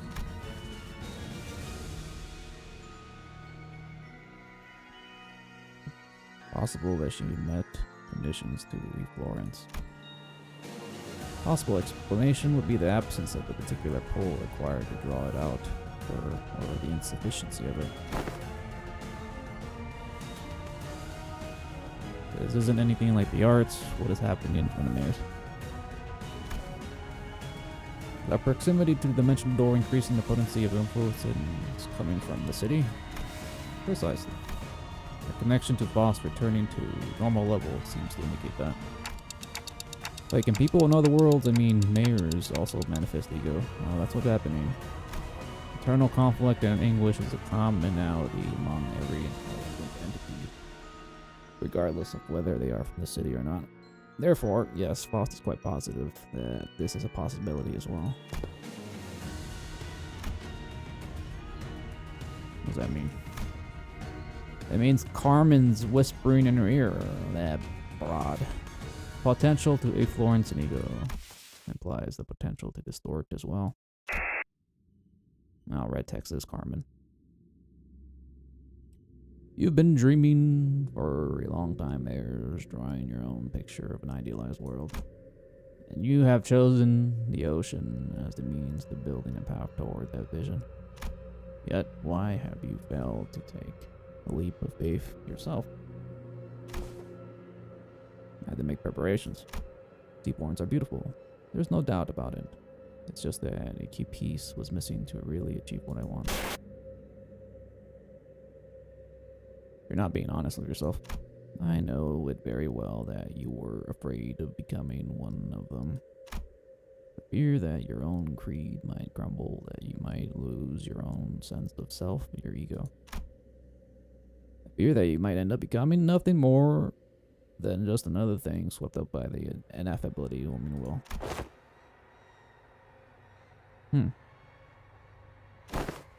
Who is she talking to? Is this something Limbus company has experience with? If so, I'd appreciate an explanation. Just hearing that voice. When the singular faith that one had absolute confidence breaks in one fell swoop and their ironclad will is shattered, people of the city have the potential to distort into a monster's form at any time. It is said that this phenomenon are often accompanied by the distorting individual hearing a disembodied voice. Indeed, those who distort would often behave as though they were engaged in a conversation. Of course, the same could be said for those who awaken ego. At first I thought it was Gabby, but it wasn't her. The voice was beautiful, comforting, and even cozy.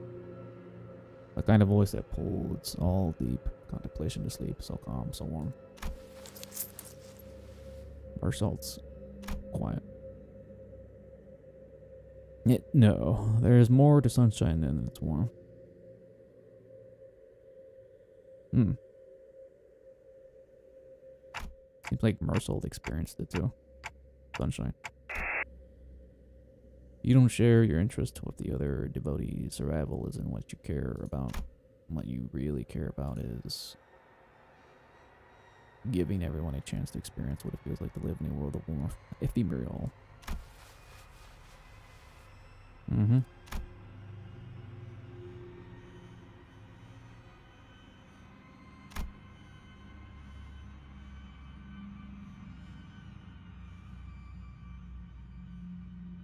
Seaborn. Please, you don't have to concern yourself with what other people might think, Mayors. Everyone has their own wishes. That's not what you really believe, is it? You know that better than anyone. While you hesitate, countless people who are bound to the inescapable bridle will continue to suffer.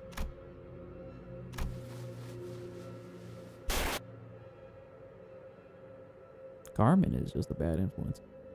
She's just a bum who died unceremoniously. Now she's just stirring shit in people.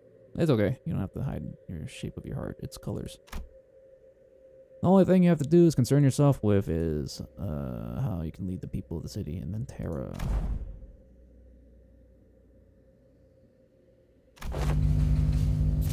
Operators unable to approach, surrounded by a strange field doctor. Whenever someone would distort due to reasons other than the monolith, a strange pressure would prevent our approach, as though to stop us from interfering. Looks like that applies here too, all the way over in another world. Love is our collective destination after all. So please let go of this tool that might break. Alright, Carmen, quit yapping. Shut up.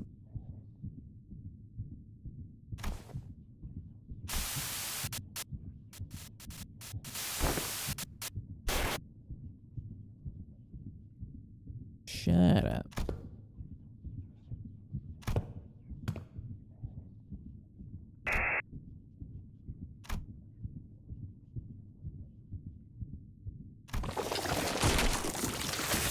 Bam. That easy to break their will. Yeah. Mayors of the Yearning Flotsam. I understand the shape of your heart and what makes you want to enter the city. But we still know so little about the Seaborns, about Terra, about Iberia. Whatever may have lit fire under your feet, I can't bring you with us to the city as you are now. Even before the sinners had the chance to translate my words, Mayor slowly turned my direction as though she clearly understood my words.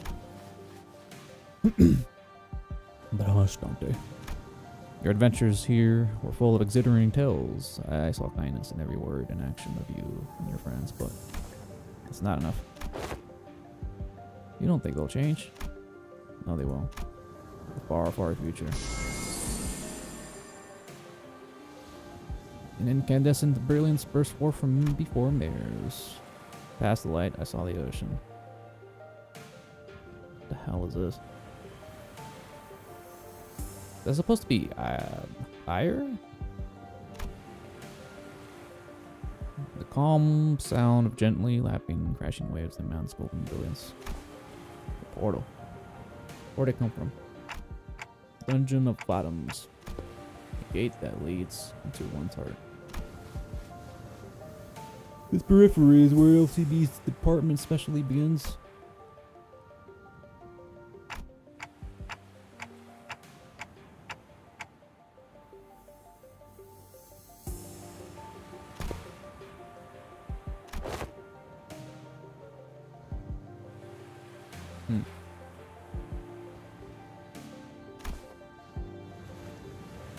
Cooperation request.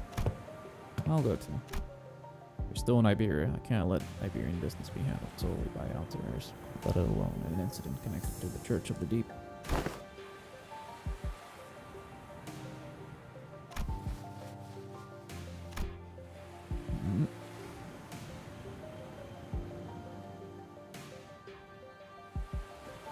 Scotty.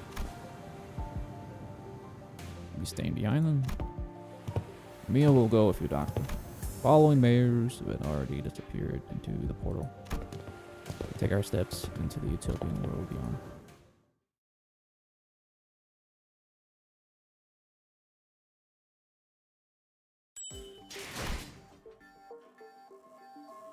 I think this is the last one.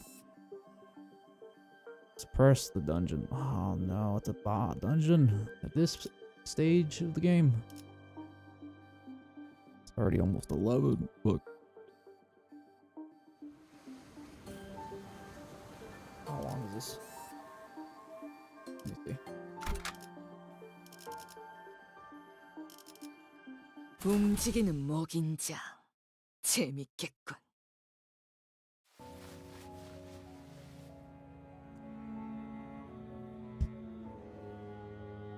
This is a flashback. Fucking hell.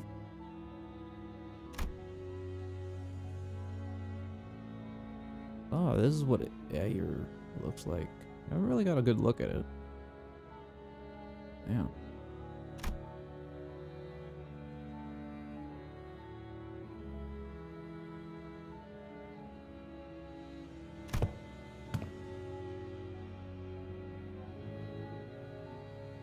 $5.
Rebellion de las Masas.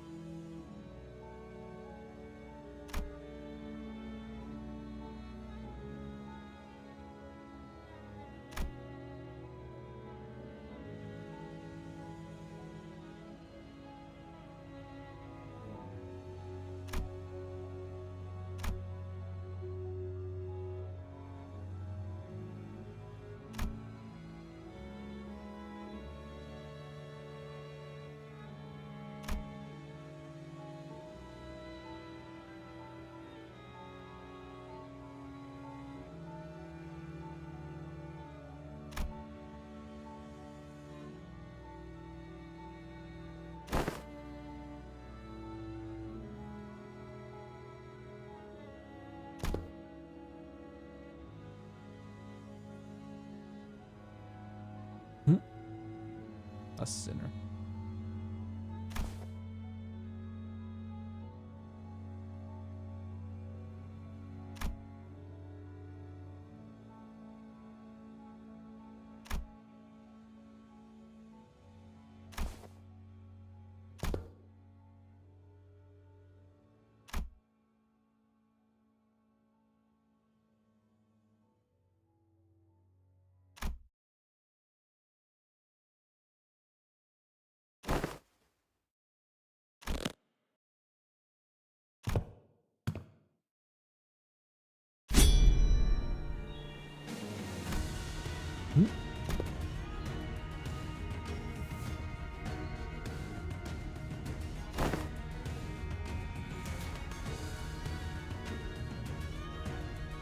Tossing our problems to another world.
Holy shit.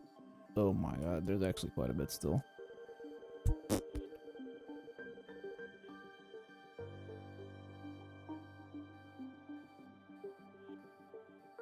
Man.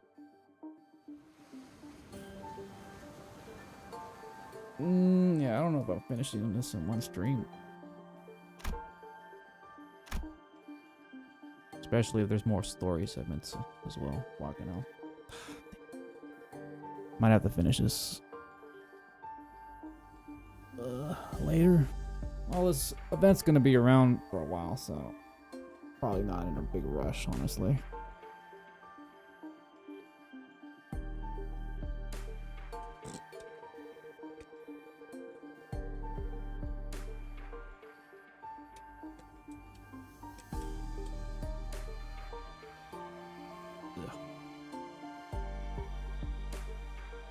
Alright.